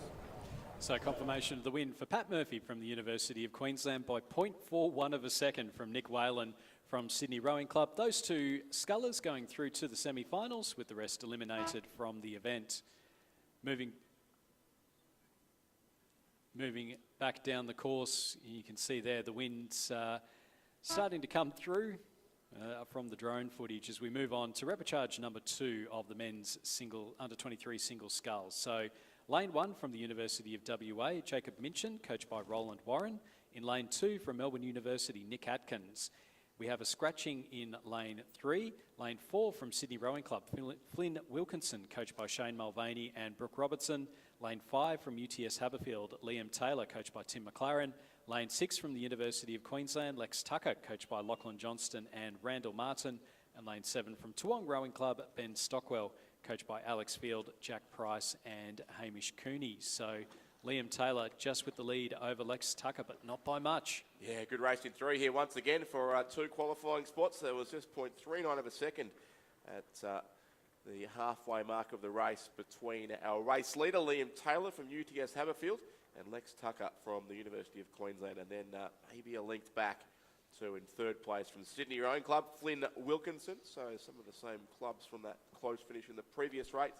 Contesting here again in repechage 2, the second and final repechage of the under-23 men's single scull. And it is Liam Taylor just extending now a little ahead of Lex Tucker, and the challenge really coming from Flynn Wilkinson of Sydney as well. Well, we'll see Flynn Wilkinson in the PR3 race a little bit later on today for Sydney Rowing Club. He'll be the favourite. He dominated at the New South Wales Championships, and he'll be the favourite for the interstate. He's been selected to row for New South Wales, and he's just making that move up now on the sculler from University of Queensland, Lex Tucker. So that margin has well and truly narrowed, and I think you'll start to see Flynn Wilkinson getting his bow ball out in front of Lex Tucker. Liam Taylor still sitting a boat length ahead of both of them, but Flynn Wilkinson, what a move over that last 250 metres or so. Yeah, it was indeed a very conclusive one, it looks like, at this point in proceedings too. He's certainly got his boat ahead of Lex Tucker from the University of Queensland, and he's now possibly setting his sights on the race lead as well, only a bit over a length to make up on Liam Taylor. 1.56 seconds there. It looked a little more than that, but certainly close enough still if Flynn Wilkinson can continue with this charge. With another race to come, not too long this afternoon, you might want to conserve a bit of energy there. I think that's a race for lanes, so it's less of a less stress on that particular one. Yes, that's true. And it's great to see these para rowers competing in the under 23 events as well. It was something that James Loveday mentioned briefly this morning about the recruitment drive for para rowing and the chances to race in a number of different events, and the opportunities and lots of regattas now around the country as well. Yeah, absolutely, and I know that it's been a big push, and it's always great to see the large number of para events that are in there, and you know, for the para rowers, even for those of us that are a little bit off the top level, some of us being a little bit older. But certainly that ability to be able to race against, similar to the lightweights, that ability to be able to race against people sharing the same challenges in the para case with similar impairments, it's always a great thing, and it's always nice to have that competition. Yeah, absolutely it is. And one of the real points of training is for the competition, and lots more competition chances coming for the para rowers over the course of this week too, which will start off this afternoon. But a good race in 3 here too, as they head towards the finish line. Liam Taylor still, Lex Tucker is coming back now on Flynn Wilkinson, so the lead is still with the sculler from the UTS Haverfield, but I reckon that Lex Tucker has gone back ahead now of Flynn Wilkinson and Sydney Rowing Club, and looks to be into second spot. In fact, going for the race win as well in the closing strokes, but coming across to confirm the victory now by just on a canvas. It is Liam Taylor who beats out Lex Tucker, and Flynn Wilkinson, after that strong mid-race push up into second spot, it fades a little to finish third, but he's got plenty more races on the course, as we mentioned, and plenty one coming up later on this afternoon. Fourth place will be lane 2. That's Nick Adkins from Melbourne University. Fifth, lane 1, the University of Western Australia sculler, Jacob Minchin. And then 6th to the far side, the Toowong sculler, Ben Stockwell, will complete the field of 6 home here in the second repechage of the under 23 men's singles sculler. The lead changed a couple of times there late in the race. Yeah, look, and you could tell Lex Tucker, they had the close-up of him as he came across the line, and he was sucking in some very deep breaths. The sprint was fantastic, though, over those final stages. You thought that Flynn had it with about 250 metres left to go, but Lex Tucker went, no, I am going to take this final qualification position. 7:12 the winning time, so that's about 7 seconds quicker than the first repechage. So Liam Taylor from UTS ahead of Lex Tucker from the University of Queensland, with those two going through to the semi-finals. As we move on to the repechage for the under-23 women's coxless pairs. So first fall through to the semi-final, with just the one crew being eliminated. In lane number 2 from Mercantile, we have Jess Hawker and Olivia Nan, coached by Nick Lloyd. In lane 3 from the University of Queensland, Ruby Dollar and Tyler Hutton, coached by Phil Bergignon. In lane 4 from UTS Haverfield and Adelaide Rowing Clubs, we have Georgina Tager and April Draney, coached by Sam Fennessy. In lane 5 from Sydney University, Olivia Natty and Tiffany Bota, coached by Alfie Young and Alan Bennett. And then lane 6 from the University of Queensland, Alice Reddy and Nancy Duncan Banks. So 3 crews showing clearly out in front here. It is a field of 5, and 4 will go through here once again. So it is the more generous version of the progression system here, with 1, 2, 3 and 4 to in fact go straight through to the final of the under-23 women's coxless pair. So just the 5th place crew will miss out. And at this stage, the crew with the work to do is the combination in lane number 2 from Mercantile, who sit just outside our top 4. But the race lead is with the University of Queensland there on the far side of Lake Barrington. And they're extending it out to a pretty handy margin, to a bit over a length now, very close behind them for second and third. But it's Alice Reddy and Nancy Duncan-Banks who lead the race. Sydney Uni second there, Olivia Natty and Tiffany Botha. And that composite crew, Georgina Tager of Adelaide, April Draney of UTS, who are right alongside that Sydney Uni combination, battling out for second and third. But both, you would think, are going to move through here, with then University of Queensland lane 3 also in 4th place. Yeah, so our top 3 crews on the screen at the moment, looking very comfortable out in front. So it really comes down to, I think it's Mercantile and then the University of Queensland as to who is going to miss out. So you can see there the teal, black and white blades of the UTS rowing club. So they've got the UTS and Adelaide composite of Tager and Draney closest to the screen. Out in front though, it is the University of Queensland, Reddy and Duncan-Banks, with a nice little lead over the UTS Adelaide composite and then Sydney University. Not a lot to pick between them.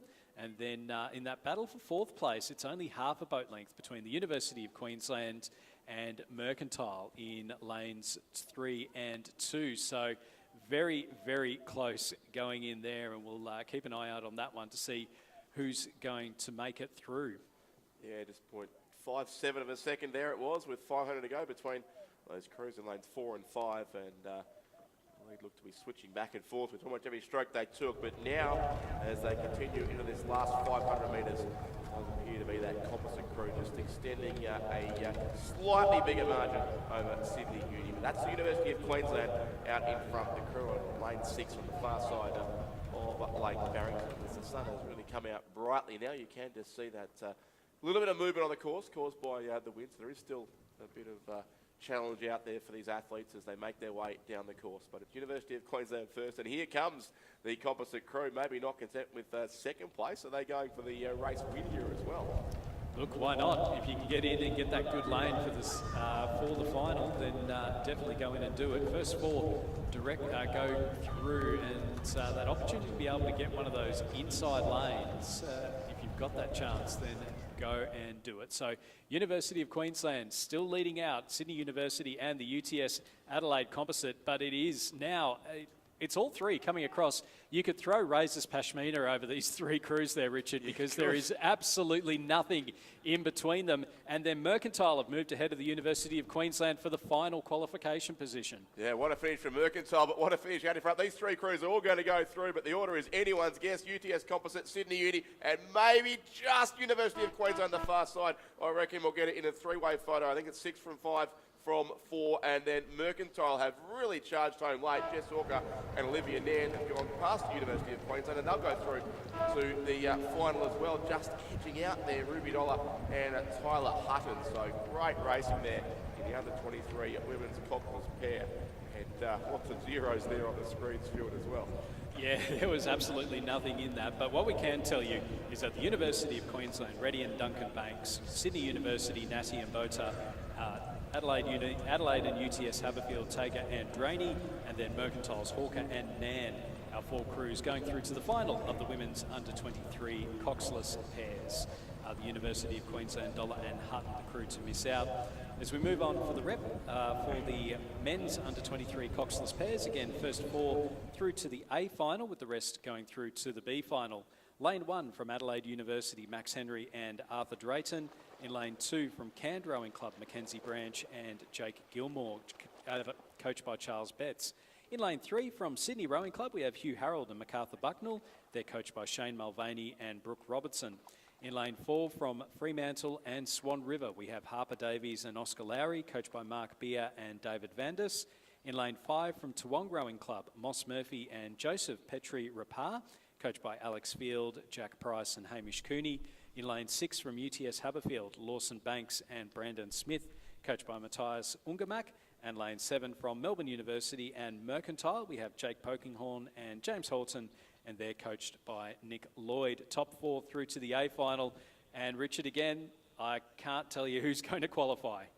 No, a great field here in this race, and yes, 4 to go through. And we thought we had the last race sorted until the last few hundred metres, and it all changed once again. But leaning out on course here does look to be that Fremantle composite combination, the all West Australian crew, Harper Davies of Swan River and Oscar Laurie of Fremantle, but narrowly so by about a length from the crew beside them. Sydney Rowing Club, Hugh Harold and MacArthur Bucknell there, and then yes, almost a line across the course after that for positions 3, 4, 5 and 6. Only 2 of those can go through. Melbourne Uni Mercantile lane 7, UTS Hammerfield in 6, Toowong lane 5, and also is it Cairn on this side of the course in lane number 2. Yeah, it just looks like the only crew that'll be out of it at the moment are Max Henry and Arthur Drayton from Adelaide University. So through the 1500 metre timing point, we've got Fremantle Swan River Composite with that lead. Sydney Rowing Club in second place. They all look okay. Then we've got these other crews. So we've got Cairn to the Southport School, so there must have been late substitution in there. Crew. Melbourne University and Mercantile, Toowong in there as well, and then throw in the final crew, so Melbourne University Mercs Composite, and you can see them across the line there, and there is absolutely nothing in it. We've got 2 crews we reckon are pretty good shots to be able to make it through. Cairn Southport School crew perhaps just starting to drift out a little bit now, so it's Toowong, UTS Haberfield and Melbourne University and Mercantile all going for that one shot, and Camden, the Southport School, actually not out of the running yet. 250 metres to go, 4 to go through to the A final. Which 4 will it be? Yeah, well, the women's race was fantastic previously, and same playing out here in the men's race, but it is a narrow lead. Well, those 2 crews out in front, yes, we think they should be able to qualify from Fremantle, Swan River, and also Sydney Rowing Club. And then, yes, the all-Victorian composite crew, maybe UTS Haberfield pushing up into 3rd now, I'd suspect, just ahead of Toowong, and also canned TSS on this side of the course with the bright colours of the Southport School there in the down seat of that composite crew as well. So it is out in front, Harper Davies of Swan River, Oscar Laurie of Fremantle. They've got about a length of the Sydney Rowing Club crew alongside them. UTS Haberfield certainly finishing well, as is the dark boat of Cairn TSS on this side of the course. It's going to be tight here once again. The wind will certainly go the way of the Fremantle composite crew. 2nd, Sydney Rowing Club. 3rd and 4th will be across the line, UTS Haberfield and Cairn TSS, the 2 crews that go through. Just edging out to Wong will be 5th, and Melbourne University Mercantile in 6th place. So very tight there for those qualifying spots. And now on the close side of the course, in the shadows here of the finish tower, we have the crew from Adelaide University who finish in 7th place. But another great race there in that repechage. Yeah, Matthew Colesman from TSS in that Cairn TSS composite. They had a fantastic sprint finish. I thought with about 250 to go that they were out of it. Sprinted through to the end, took the final qualification position. So it is Fremantle Swan River in 1st, 2nd place to Sydney Rowing Club, 3rd to UTS Haberfield, and 4th to the Cairn TSS composite. They go through to the A final in the men's under 23 coxless pairs, with the rest going through to the B final in a fantastic race there. We move on to the repechage for the Open Women's Single Scull. First 2 through to the A final, with the rest going through to the B final. Lane number 2 from Tasmania University, we have Jane Hilliard, coached by Sean Finlayson. In lane 3 from the University of Queensland, Elizabeth Newell, coached by Michael Russell. Lane 4 from Mercantile, Sophie Reiner, coached by Nick Lloyd. Lane 5 from the West Australian Rowing Club, Jolie Patterson. And lane 6 from ANU, we have Hannah Tippett, coached by Nigel Harding. And worthwhile pointing out that Hannah is actually a local from Devonport. Yes, rode for the Mersey Rowing Club, I think, for several years. Hannah Tippett, but now seen the light. Has she moved to the ACT? Well, I think she moved up to the Gold Coast. She was studying up at the Gold Coast and has come down and moved to Canberra to try and get away from the heat, I guess. Seen the light and left the Gold Coast. Well, there you go. That's certainly trading one set of climatic conditions for another in quite different ways. Look, it'll be a little bit closer to the Tasmanian conditions anyway, but certainly as we just see our leading crews going through, Elizabeth Newell and Sophie Reiner in our 2 qualification positions for the Open Women's Single Scull. Hannah Tippett sitting in 4th place and Jane Hilliard in 5th. So Elizabeth Newell from the University of Queensland, Sophie Reiner from Mercantile Rowing Club. And it is going to be a new name that is on the Open Women's Single Scull, because we've seen Tara Rigney win for the last few years. She's not entered for the Open Women's Single Scull, but she has been picked for New South Wales for the Nell Slatter Trophy. So I dare say we'll see her name on it again. Yes, a cameo appearance at the end of the week. And then she's backing up in Queen's Cup, I believe, as well. So depending on how that all goes. So we've just had the nod from Lizzie Chapman, who's about to jump into the commentary box. And I'm sure she'll be able to tell you all about the New South Wales cruise coming up. No smoke and mirrors in the New South Wales selection process, unlike some that we were discussing yesterday regarding a different state. Here they come anyway into the final third or so of this race, the scullers in the Open Women's Single Scull. First repechage of two. First two here through to the A final. And Stuart set a new name on the trophy this year. The trophy is the Kim Brennan Trophy for the Open Women's Single Scull, which was inaugurated just a couple of years ago to be given to the winner of the Single Scull Nationals each year, of course, after the 2016 Rio Olympic gold medalist, who benefited greatly from having a repechage back in 2016 to make her way through to the semis and the final of the Single Scull on that occasion. But it is Sophie Reiner, I think, who's got a boat just ahead now of Elizabeth Newell from the University of Queensland. So they still are the two scullers in the qualifying spots, but the order may have changed a little. And Jolie Patterson, the only danger you would think to our top two, the West Australian Rowing Club sculler. Well done. But there it is, confirmation that with 500 to go, it's Sophie Reiner by 1.21 seconds.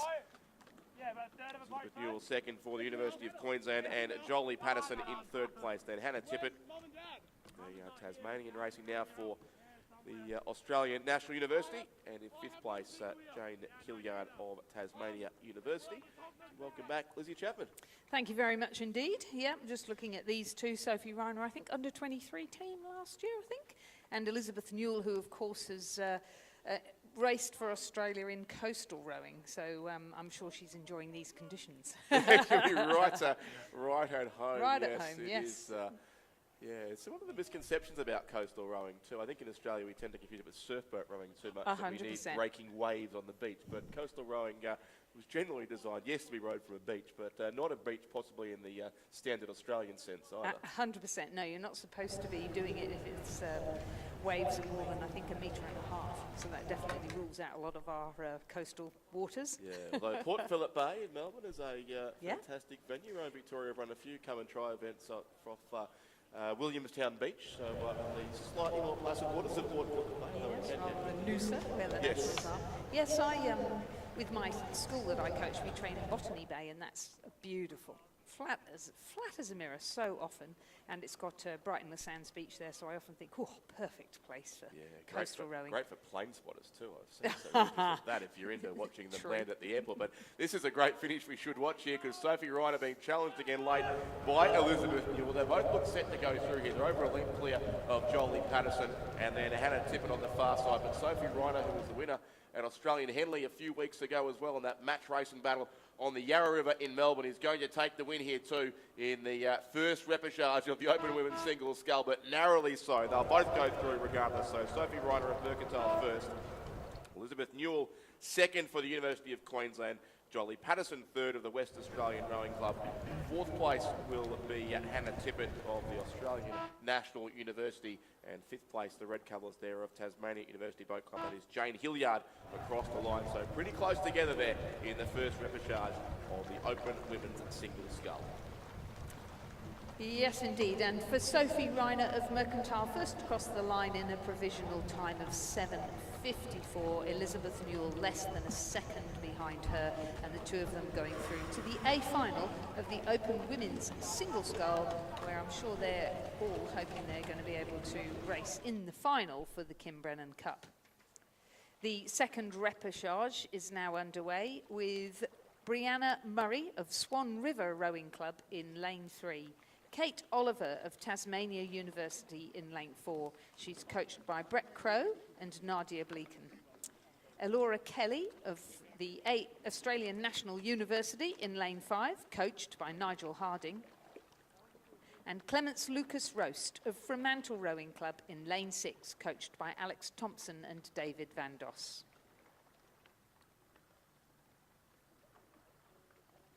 And it is Laura Kelly of the Nigel Harding stable of excellent female scullers that is leading at the current position.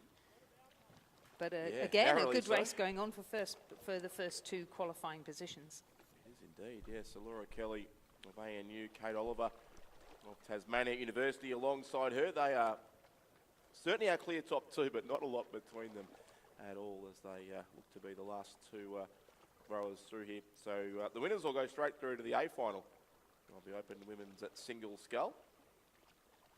Good athletes await them there too, who won our heats yesterday. But it is just, I think now, Laura Kelly still holding it ahead of Kate Oliver. Equally close for third too, about 2 lengths off the pace.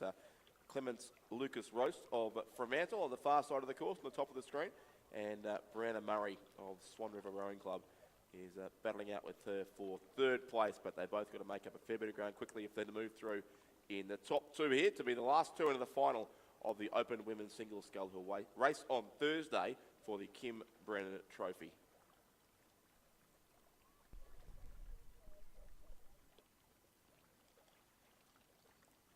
Soon to come through the 1500 metre mark, our scullers in this race.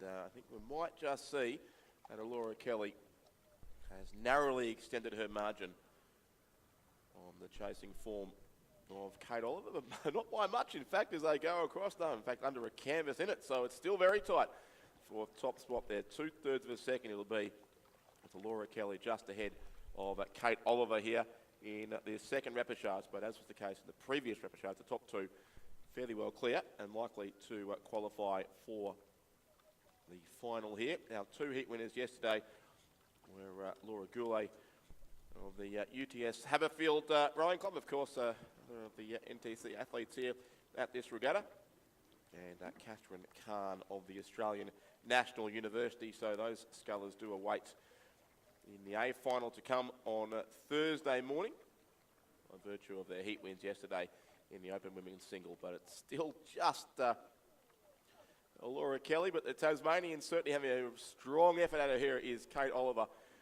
down that lane number 4, coached by Brett Crow and Nadia Bleakin, and the ANU sculler Laura Kelly, coached by Nigel Harding in the Australian Capital Territory at the ANU Boat Club, and there's still very little between them as they have come past the yellow boys now that mark the final 250 metres of the course. We do zoom in there on the sculler in the red colours from the Tasmania University Boat Club, who still just looks to trail Laura Kelly of the Australian National University. Very close for third too, still behind them. Probably Clements Lucas Roast of Fremantle just ahead of Brianna Murray. So the battle of the West Australians there is for third and fourth, but both unlikely to progress. Lucas Roast is actually making up some ground here on our top two, who still are going stroke for stroke too in the closing strokes of this race. It's been Laura Kelly by not very much for a fair distance in this race, but Kate Oliver of the Tasmania University Boat Club making a late charge here and is just about on terms now with 30 metres to row. It is stroke for stroke once again. Laura Kelly and Kate Oliver will hit the line, and Kelly maybe just will get there. We may or may not need a photo. There's about a third of a second there. Laura Kelly unofficially will get the win, but that was very tight, and both will qualify. How close for third as well, as Brianna Murray flew late at Clements Lucas Roast, and that was possibly even closer. So it'll be photos all round to work out the placings, but largely immaterial as far as the progression system is concerned. Laura Kelly and Kate Oliver will go through 1 and 2. Missing out will be the scullers in lanes 3 and 4, both from the West Australian clubs. Provisional time there for Laura Kelly, 7:59.06, just about 0.35 of a second ahead of Kate Oliver. Great finish there in the second repechage of the Open Women's Single Scull. We're going to move on to the Open Men's Single Scull. We've got William Gilbert of Wendouree Ballarat in lane 1. He's coached by Jamie McDonald. Aaron de Uden of the University of Western Australia in lane 2. He's coached by Roland Warren. Carl Breyer of North Esk in lane 3, he's coached by Dion Birtwistle and Trevor Barrett. In lane 4, we have Balraj Panwar of the Army Rowing Node, India, coached by Lava Kumar, Lakesh Kamar and Anthony Patterson. In lane 5, Nick Miro from Sydney Rowing Club, coached by Shane Mulvaney and Brooke Robertson. In lane 6, Patrick Rochek from Melbourne University Boat Club. In lane 7, second Sydney Rowing Club sculler, Pasha Bevan, coached by Shane Mulvaney and Brooke Robertson. And our second Army rower from India in lane 8, Salman Khan. So just the 2 repechages here of the Open Men's Single Scull, who will race on Thursday for the Dr. Steve Hinchy Memorial Trophy. And it's a pretty packed field now with just 2 to go through. So there were a couple of withdrawals overnight from this event, which is why we've gone from 4 repechages down to 2, which means the scullers certainly have their work cut out to be in the top couple. Doing best here looks to be Carl Breyer from North Esk in lane number 3. And Nicholas Miro of Sydney Rowing. In fact, that's Nicholas Miro of Sydney Rowing Club, I should say, leading it there in that lane 5. And the second Sydney sculler, Pasha Bevan, across in lane 7.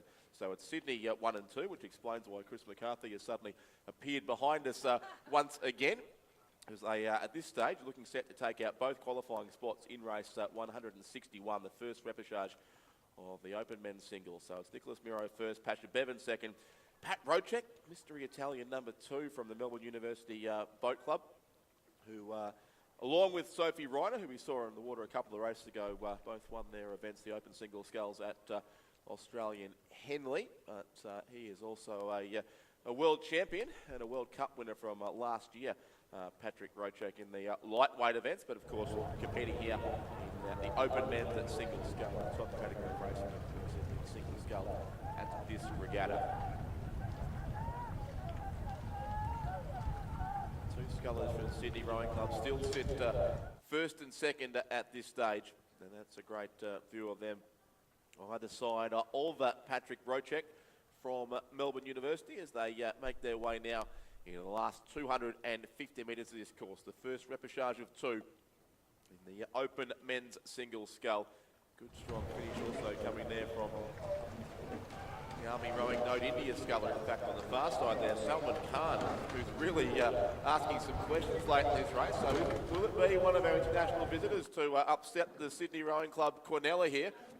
This will be tight on the line with just 2 to go through. So it's Nick Miro, Pasha Bevan and Salman Khan. Then on the far side of the course, clearly our top 3. Rochek back to about 5th position, it looks like, and we've got Carl Breyer of North Esk coming through as well. But it's Sydney Rowing Club still first and second. Our Indian sculler on the far side, Salman Khan, asking plenty of questions. But the late charge from Pasha Bevan will just about get on terms with Nicholas Miro. I think it's Miro first, Bevan second. They'll both go through regardless. Just missing out was Salman Khan. Also, the other Army Rowing Node India sculler, Balraj Panwar, it was there in 4th place. So a good finish from both of the visiting Indian scullers in that race. Patrick Rochek was next, the lightweight sculler from Italy, racing for Melbourne University. Carl Breyer of North Esk finished in 6th. 7th place to William Gilbert of Wendouree Ballarat, and 8th place Aaron Denuden of the University of Western Australia. So great racing, Lizzie, as expected in this repechage of the Open Men's Single Scull. Pretty exciting, really, and boding well then for the final of the semi-final, I should say, of the Open Men's Single Scull, racing for the Steve Hinchy Memorial Trophy. So first across the line, Nick Miro from Sydney Rowing Club, and second, Pasha Bevan from Sydney Rowing Club. So they'll progress to the semi-final. The remainder are eliminated. Provisional time for Nick, 7 minutes, 2.94 seconds, and the margin just 0.39. In our second repechage of the men's open single scull, we have Julian Vlandier of West Australian Rowing Club in lane 1. Hamish Allen of Adelaide University Boat Club in lane 2. Ben Clayton of University of WA in lane 3. Blake Wyatt of West Australian Rowing Club in lane 4. James Meads of Banks Rowing Club in lane 5. Miles Harold of Sydney Rowing Club in lane 6. Lucas Matic of Melbourne University Boat Club in lane 7, and Joel Kane of Melbourne University Boat Club in lane 8.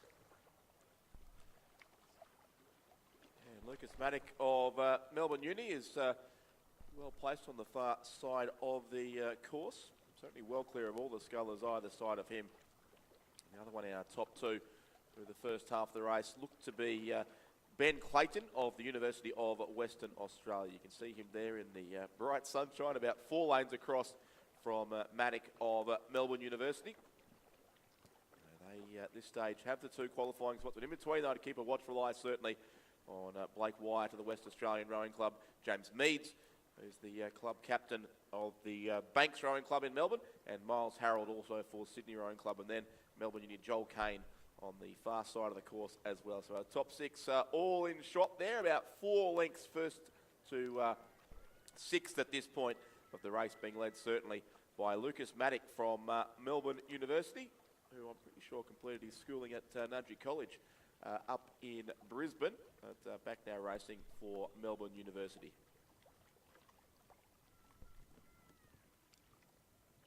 Leading the field through the 1500 metre mark as well. It'll be about a boat length lead, it looks like, at that stage for Lucas Matic. 1.14 seconds, in fact. Ben Clayton still there second from the University of Western Australia. Blake Wyatt from the West Australian Rowing Club still sits third, and just half a second now between second and third spot. So that is the battle to watch out between the 2 West Australians in adjacent lanes towards the centre here of the Lake Barrington course, and they're both moving up also now on our race leader from Melbourne Uni. So it's suddenly a race in 3 to get through here to the semi-finals of the Open Men's Single Scull, and a very strong push here from Blake Wyatt of the West Australian Rowing Club, who from here looks to have got his boat in front, narrowly so, from Ben Clayton of the University of Western Australia, and the early pace paying its toll now, it seems, on Lucas Matic of Melbourne University, who looks to have dropped back to third, and therefore outside the top 2 qualifying spots. So we'll see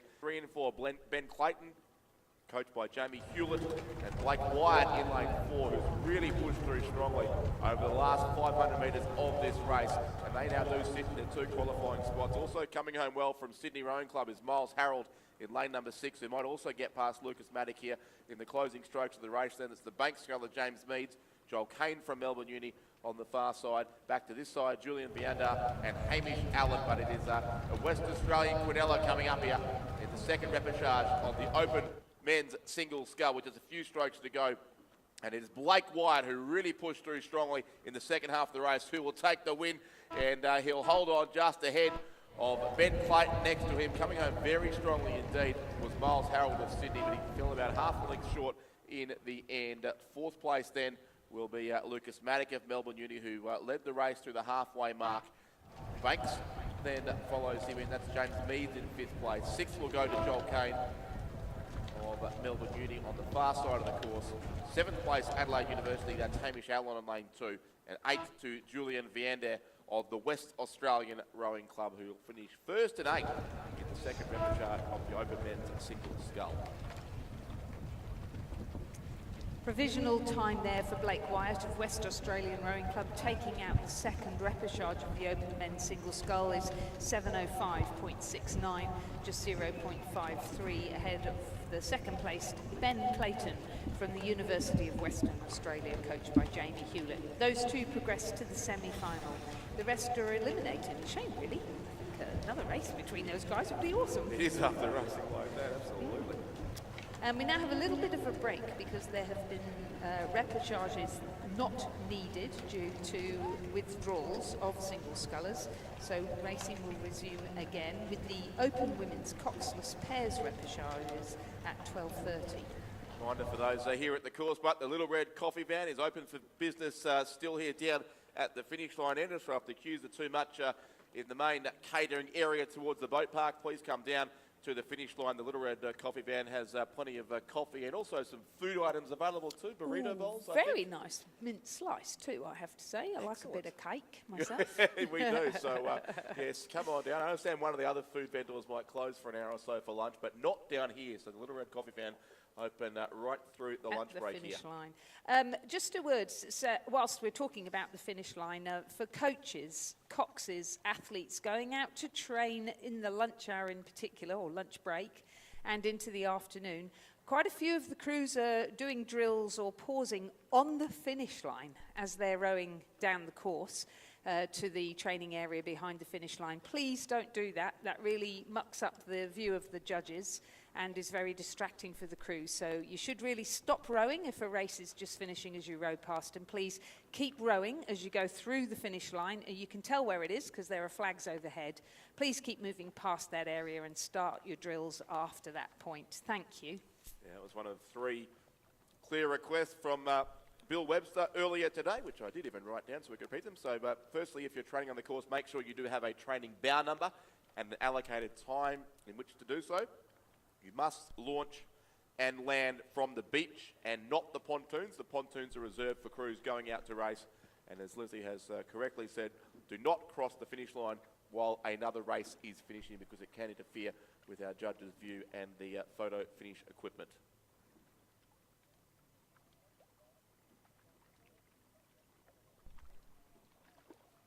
So about 5 minutes till our next race. We've still got a few to go before the lunch break. Again, a fairly truncated lunch break coming up here after our 12.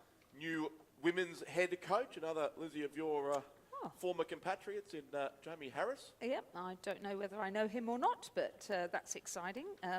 Great You're to not see. related to the best of your knowledge?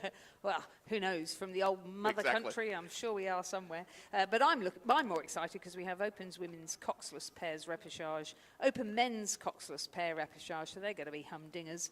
And then we have our first para race. We're going to have the race for lanes for the PR3 men's single scull, and excitingly, hopefully they all turn up, 7 PR3 para scullers in that first para race of the regatta. Yeah, including Flynn Wilkinson, who we saw rowing Yes, in the single in the not opens. long ago as well. That's right, and Nick Bartlett, who's the head coach at Gippsland Grammar, who's doing well there. And it's just a short lunch break, 45 minutes, so grab yourselves a coffee, come back, a bit of action, and then there'll be time enough for you to get some food as well and listen to our interview with James Harris.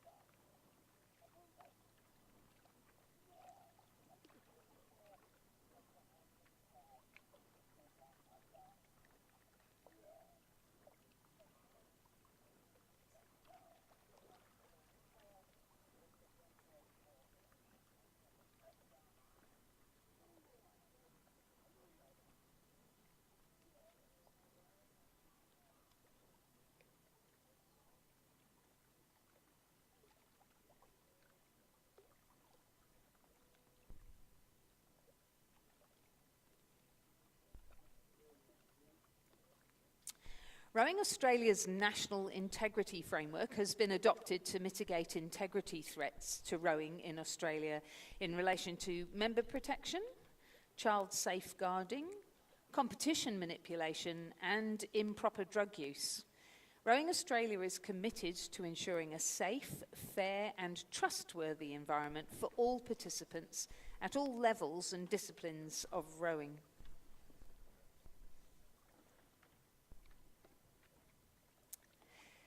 And folks, at this year's Australian Rowing Championships, we'll once again be having a learn and load session, this time hosted by dual Olympian Georgie Rowe. You can register for the learn and carbo load session, which is on tomorrow from 5:30 till 7 p.m. And you can learn from Australia's top athletes whilst you load up with a free pasta dinner. A great opportunity for all kids, coaches and parents involved with rowing to hear firsthand how they can excel in their rowing career and maybe one day become one of our National Training Centre athletes. It'll be a great opportunity to ask our top athletes any questions you might have. The spaces are limited, so if you're interested in registering for the Learn and Load session tomorrow, 5:30 to 7 p.m, go to the Rowing Australia website /ARC and you can register there. And another thing that you might be really interested in attending is the Women in Sport Breakfast. This will take place at 8 o'clock on Thursday, the 27th of March, in the Row Union Marquee. And it's designed to celebrate the incredible achievements of women in sport. It's an opportunity to hear from some of the most inspiring, driven and passionate women in the rowing industry, to share experiences and to learn from each other. And again, if you would like more information, visit rowingaustralia.com.au/ARC. And although it's the Women in Sport breakfast, everyone is welcome to attend, and it's a free event. This 2025 Australian Rowing Championships is proudly supported by the Tasmanian government through Events Tasmania. So thank you to our government partners for making this event possible.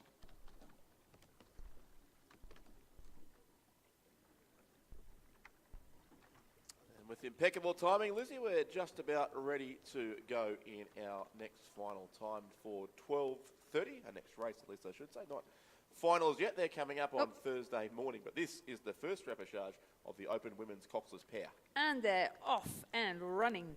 In lane 2, we've got a composite of Lila Anderton from Sydney Rowing Club with India Hobbs from Sydney University Boat Club. They're coached by Tom Lorridge from Sydney Uni and Lachlan Carter from Sydney Rowing Club. In lane 3, the University of Queensland, Ellie Reddy and Wallace Russell, coached by Phil Burgignon. In lane 4, a composite of Zoe McKellar from Sydney University Boat Club and Caitlin McManus Barrett from Sydney Rowing Club. Caitlin's based in the ACT and her coach there is Tom Westgarth. Tom Lorridge is Zoe McKellar's coach. In lane 5 from Sydney University Boat Club, Taylor Caudle and Ashlyn Hayes, coached by Tom Lorridge. And in lane 6, a composite of Zara Collison from Sydney University Boat Club with Laura Foley from Melbourne University Boat Club, again coached by Tom Lorridge. Yeah, busy man indeed. So a well-credentialed field here, certainly in the first repechage of the Open Women's Coxless pair, the one and only repechage, in fact, of this event. So 4 of these 5 will go through. So the challenge here certainly for these pairs is to avoid last position. Last place to be eliminated, the other 4 to race again on Thursday in the final of the Open Women's Coxless pair. In the centre lane, they're just establishing a narrow early lead. Looks to be the Sydney and Sydney Uni composite crew of Zoe McKellar and Caitlin McManus Barrett. Yep, Zoe McKellar, who hails from Western Australia and will be in their Queen's crew. Caitlin McManus Barrett, who, as I say, I think she's at ANU and is still racing as Sydney Rowing Club, but based in the ACT and training with Tom under the ACTAS program there. They have a narrow lead over the crew from Melbourne University and Sydney Uni. And that's the crew of Zara Collison, who was based in the USA up until this season.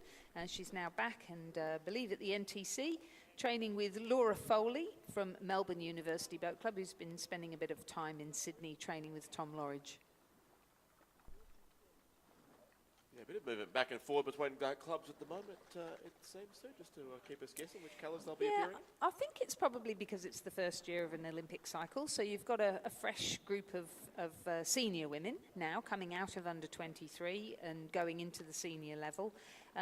The Sydney University crew of Taylor Caudle and Ashlyn Hayes that's doing so well. Ashlyn hails from Ireland. She went to university in the UK and wasn't a rower, but got picked up there doing an ergo, as you do, at university level, and ended up rowing at Oxford Brookes, which of course is an amazing place to learn your sweep rowing, and ended up winning Henley Royal, I think, and Henley Women's top crack, I would say. Great to have her around the club at Sydney Uni, and I think she's really enjoying rowing in that pair with Taylor Caudle. They're certainly pretty good. And over on the other side, we've got these composites of Ellie Reddy and Wallace Russell. Wallace, of course, who used to be a lightweight at under 23 level. Now back home was at Sydney University for a while, now back home in Queensland. And another of the many St Margaret's students who appear in multiple different colours. There's a heap of them too in the Queensland 8s to come down the course on Sunday afternoon. A very strong program up there in Brisbane in the recent couple of decades.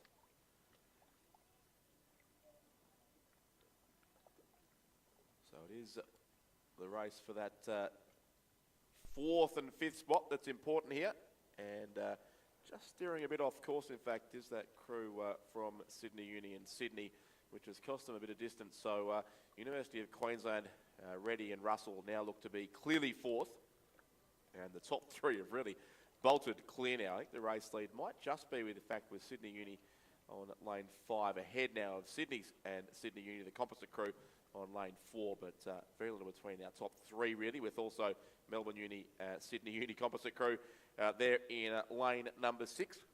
And there's probably half a length from first to third, but all 3 look certain to go through here from this one and only repechage in the open women's coxless pair as they head up now through the third 500 metres of this race.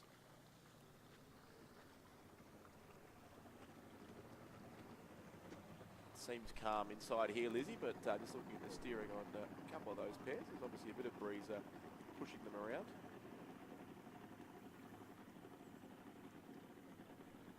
The centre lane just straightening up quite well now, maintain their lead still. Probably out to almost a length, in fact, it may well be for Taylor Caudle and Ashlyn Hayes is the yeah, they look great, don't they? Rowing really long, very strong.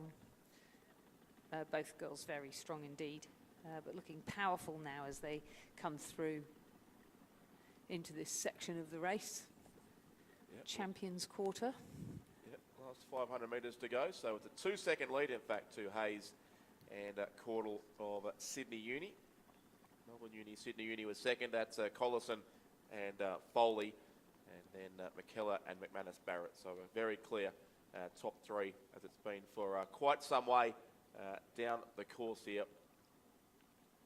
Only 4 seconds back then, in fact, University of Queensland in 4th place. I'm not quite sure those splits are entirely accurate, but we'll wait until they get a bit closer. But there certainly are our top 3 boats, who are just starting to spread out now into the closing 300 metres of this race. The lead still is with the only non-composite crew of those 3, and that's the Sydney University combination, who are possibly going to be they were under challenge for a few strokes there with that Melbourne Uni, Sydney Uni composite crew. There was a brief crab in that boat too, which has cost them a little bit of boat speed, a little bit of distance on the race course. So it is Sydney University who maintain the race lead now.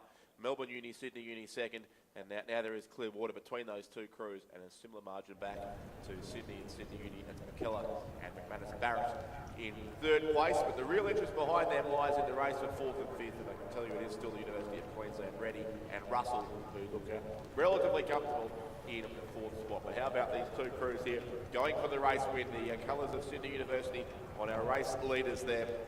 Taylor Caudle in the bow seat, Ashlyn Hayes in the stroke seat, coached by Tom Lorich, and they are just holding sway ahead of Zara Collison and Laura Foley from the Melbourne Uni and Sydney Uni Boat Club. So 3 out of 4 athletes, about 4 out of 6 from Sydney Uni in our top 3 crews here, but it's the non-composite crew lane 5 who takes the win. So Sydney Uni first, Sydney Uni, Melbourne Uni second, and Sydney Rowing Club, Sydney Uni will finish in 3rd position in this first and only repechage of the Open Women's Coxless pair. They will race on Thursday for the Sarah Tate Memorial Trophy, and will be joined in that final by the University of Queensland crew of Ellie Reddy and Wallace Russell on lane number 3. They're about 2 lengths clear as they cross the line from the Sydney Uni and Sydney Rowing Club composite crew on lane number 2, who'll finish in 5th place. So from this repechage, as Richard said, too many Toms in the coaches, was 4 through to the A final, and just confirming again, Sydney University, Caudle and Hayes, Melbourne University, Sydney University, Collison and Foley, in 3rd McManus, Barrett and McKellar, so the Sydney Uni composite, and Ellie Reddy and Wallace Russell will join them in the A final, racing for the Sarah Tate Memorial Trophy. The Open Men's Coxless pair repechage is now underway. In lane 2 and 3, we have crews from Army Rowing Node, India. In lane 2, it's Babulal Yadav and Yogesh Kumar. In lane 3, it is Sani Kumar and Iqbal Singh. In lane 4, from Cand Rowing Club, Miller Rowe and Darcy Watter, coached by Scott Rowe. In lane 5, from North Esk, Matt Dickenberg and Jack Barrett, coached by Dion Birtwistle and Trevor Barrett. In lane 6, a composite of Riley Rees-Turner from Swan River and Jack Cleary from West Australian Rowing Club. And in lane 7, Jonathan Disvick from the University of Queensland Boat Club with Tom Coates from Cand, coached by Charlie Betts and Randall Martin. Thanks, Lizzie. Yeah, it's great to see Army Rowing Node India here in such numbers at this regatta. They were some of the first entrants too when it opened back in, I think, mid-January it was, the Indian visitors. So they're here. Number of lightweight events they're racing into, but here in the open men's coxless pair and contesting pretty well with 4 crews here to go through. The race lead would be with lane number 4. That's Miller Rowe and Darcy Watter of the Canned Rowing Club from Brisbane. And a couple of lanes across and a couple of leagues back to the West Australian and Swan River composite crew of Riley Reese-Turner and Jack Cleary there over in lane number 6, who certainly look to be in second place. And then the first of those 2 crews from Army Rowing Node India. A couple of Yadav and Yogesh Kumar there, closest to the camera as they come through the 1500 metre mark as well. And then over to the far side of the course, North Esk, Matt Dickenberg and Jack Barrett, ahead of Cairns, University of Queensland, Disvic and Coates. And also the second crew from Army Rowing Node India there in lane number 3, Kumar and Singh. But they're well into now the final 500 metres of this race.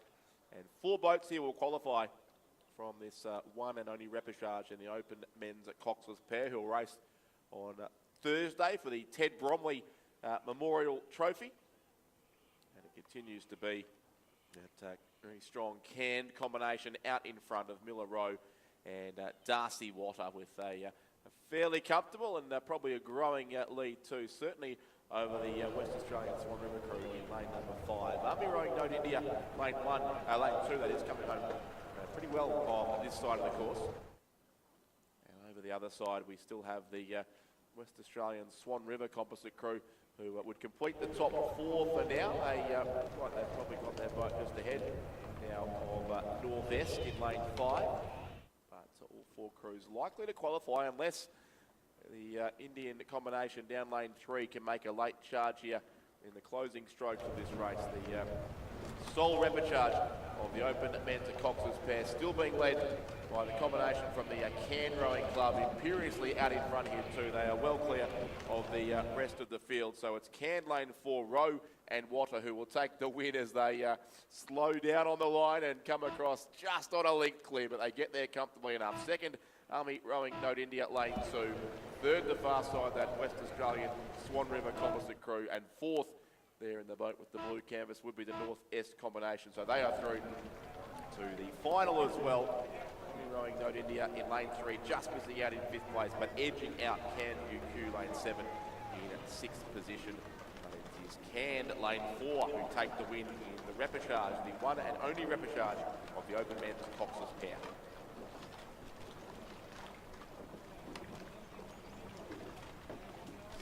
44-16 unofficially there for our winning combination from Cairns. Just under 2.5 seconds back to the Army Rowing Node India crew.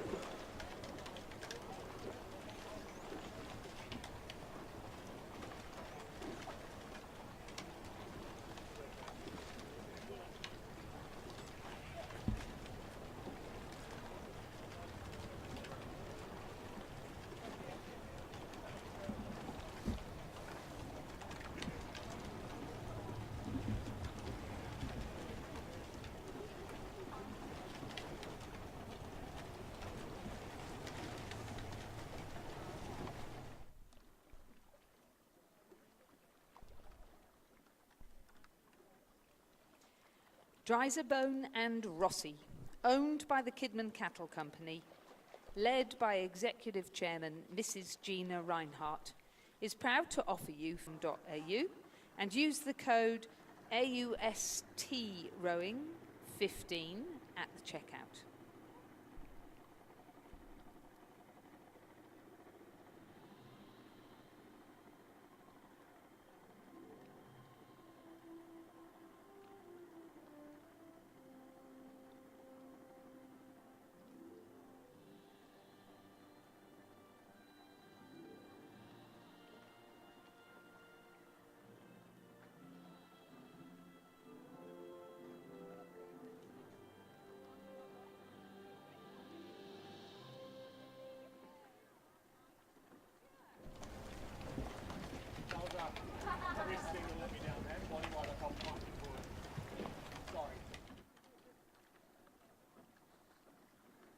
go. Back down the course, that magnificent view of the start pontoon here at Lake Barrington, where our first para event is about to get underway. The first heat, the only heat, in fact, the race for lanes here in the PR3 men's single scull.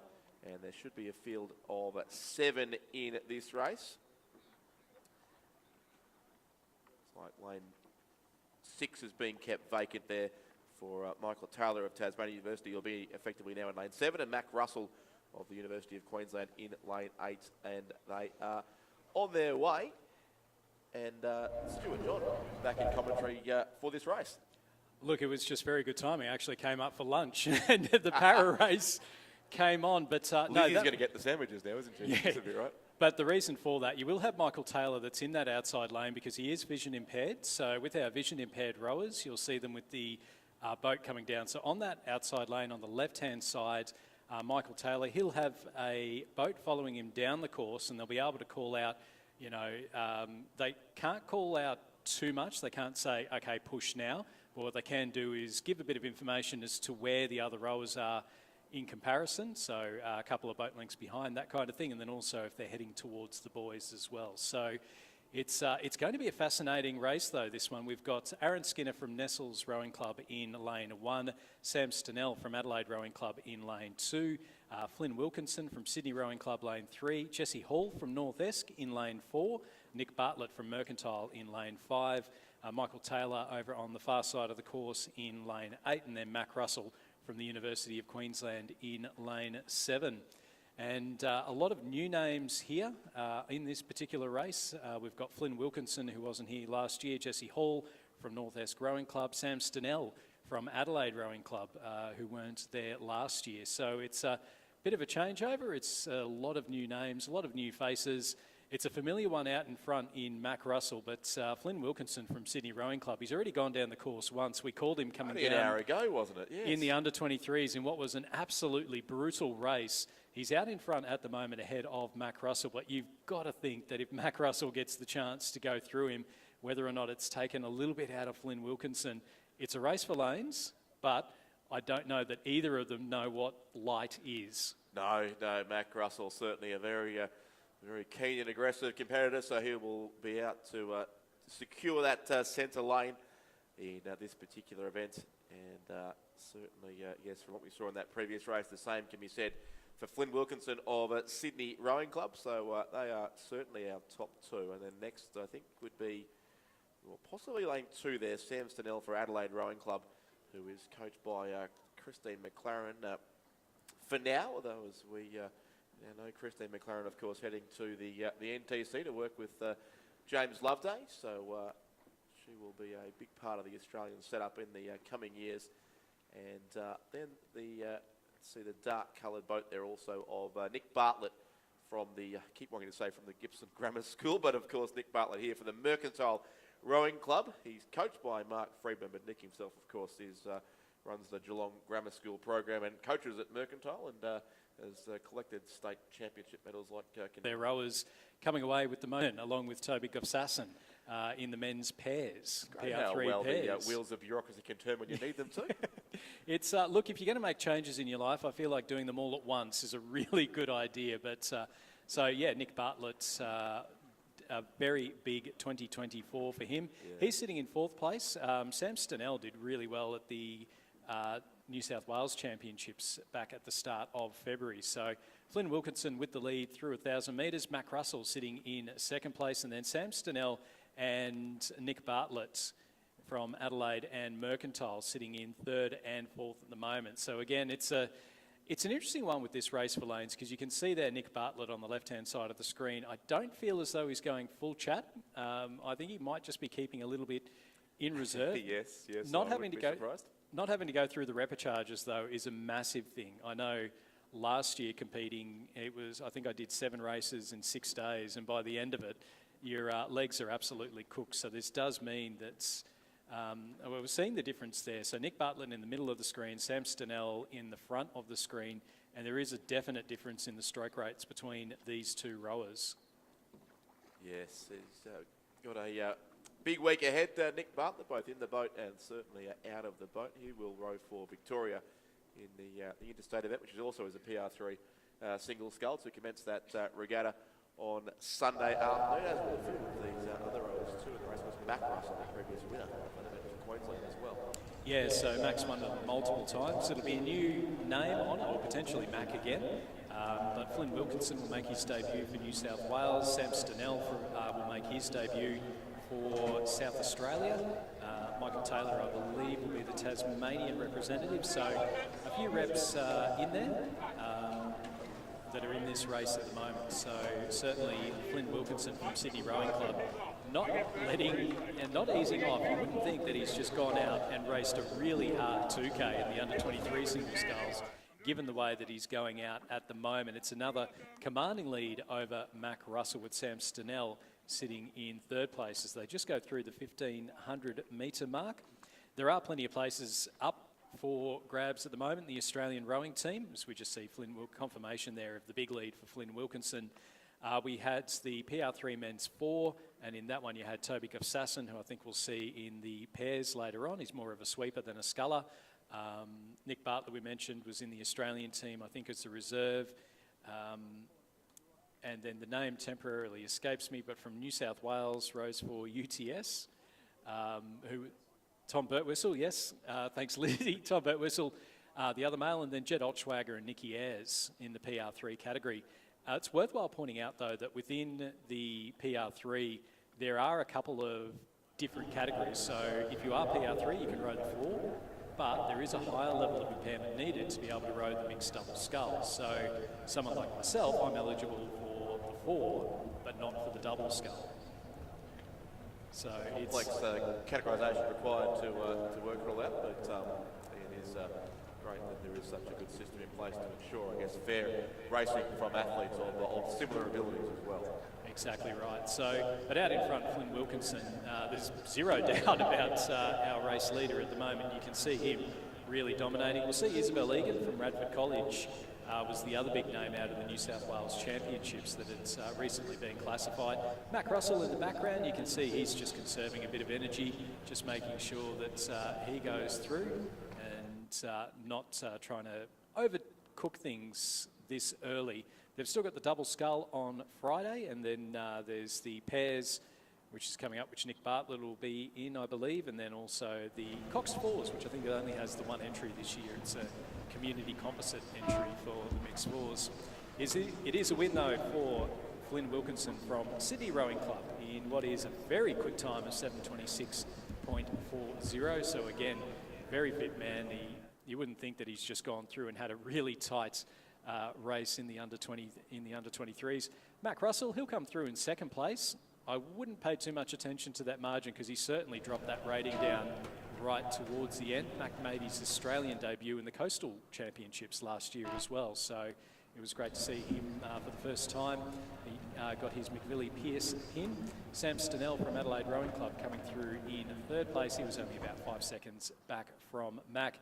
And we can just see there Michael Taylor in the background and Nick Bartlett in the foreground. Nick Bartlett coming through in fourth place.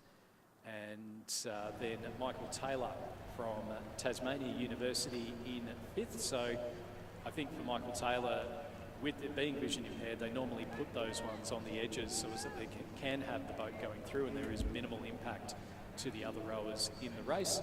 And then coming through now, it's our final 2 scullers. So Aaron Skinner, he's been a multiple Victorian representative based out of Warrnambool, and he's going to finish through in 6th place. And then Jesse Hall from North Esk Rowing Club coming through in 7th. So again, all of our rowers just taking the opportunity to get down the course, get used to the conditions, and then it'll be fascinating to see how the racing goes in the final on Thursday. Yep, sets us up for a big final certainly in a couple of days' time. But we'll consider his second race in the space of an hour. Takes a good win there in heat 1 of the PR3 men's single scull ahead of Mac Russell and Sam Stenell in what is the last race before a fairly brief lunch adjournment here. The middle of the second day of the Australian Rowing Championships for 2025. We resume racing at 1:30. Some more repechages in the under-21 lightweight women's single scull. And we're also going to speak to James Harris, the new head coach of the Australian women's rowing team coming up at the end of the lunch break.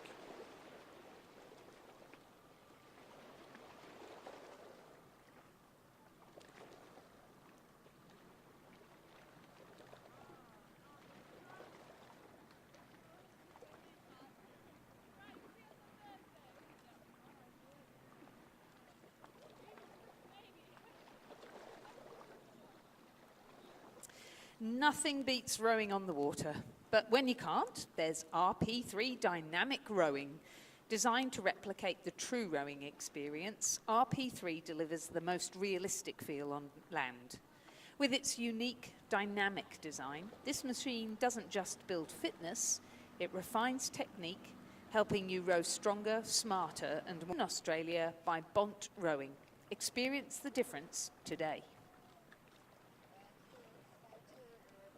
Founded by Sean P. Colgan, the Colgan Foundation has supported athletes, students, scientists, mentors, Catholic clergy, war veterans, and others in need since 1995. The philanthropic reach of the foundation extends across many nations. From Philadelphia high schoolers to children in El Salvador to rowers from the Antipodes to active military and undisclosed international locations, the efforts of the Colgan Foundation make an impact around the world. Rowing Australia is pleased to be a partner with the Colgan Foundation in developing our national cruise to 2028.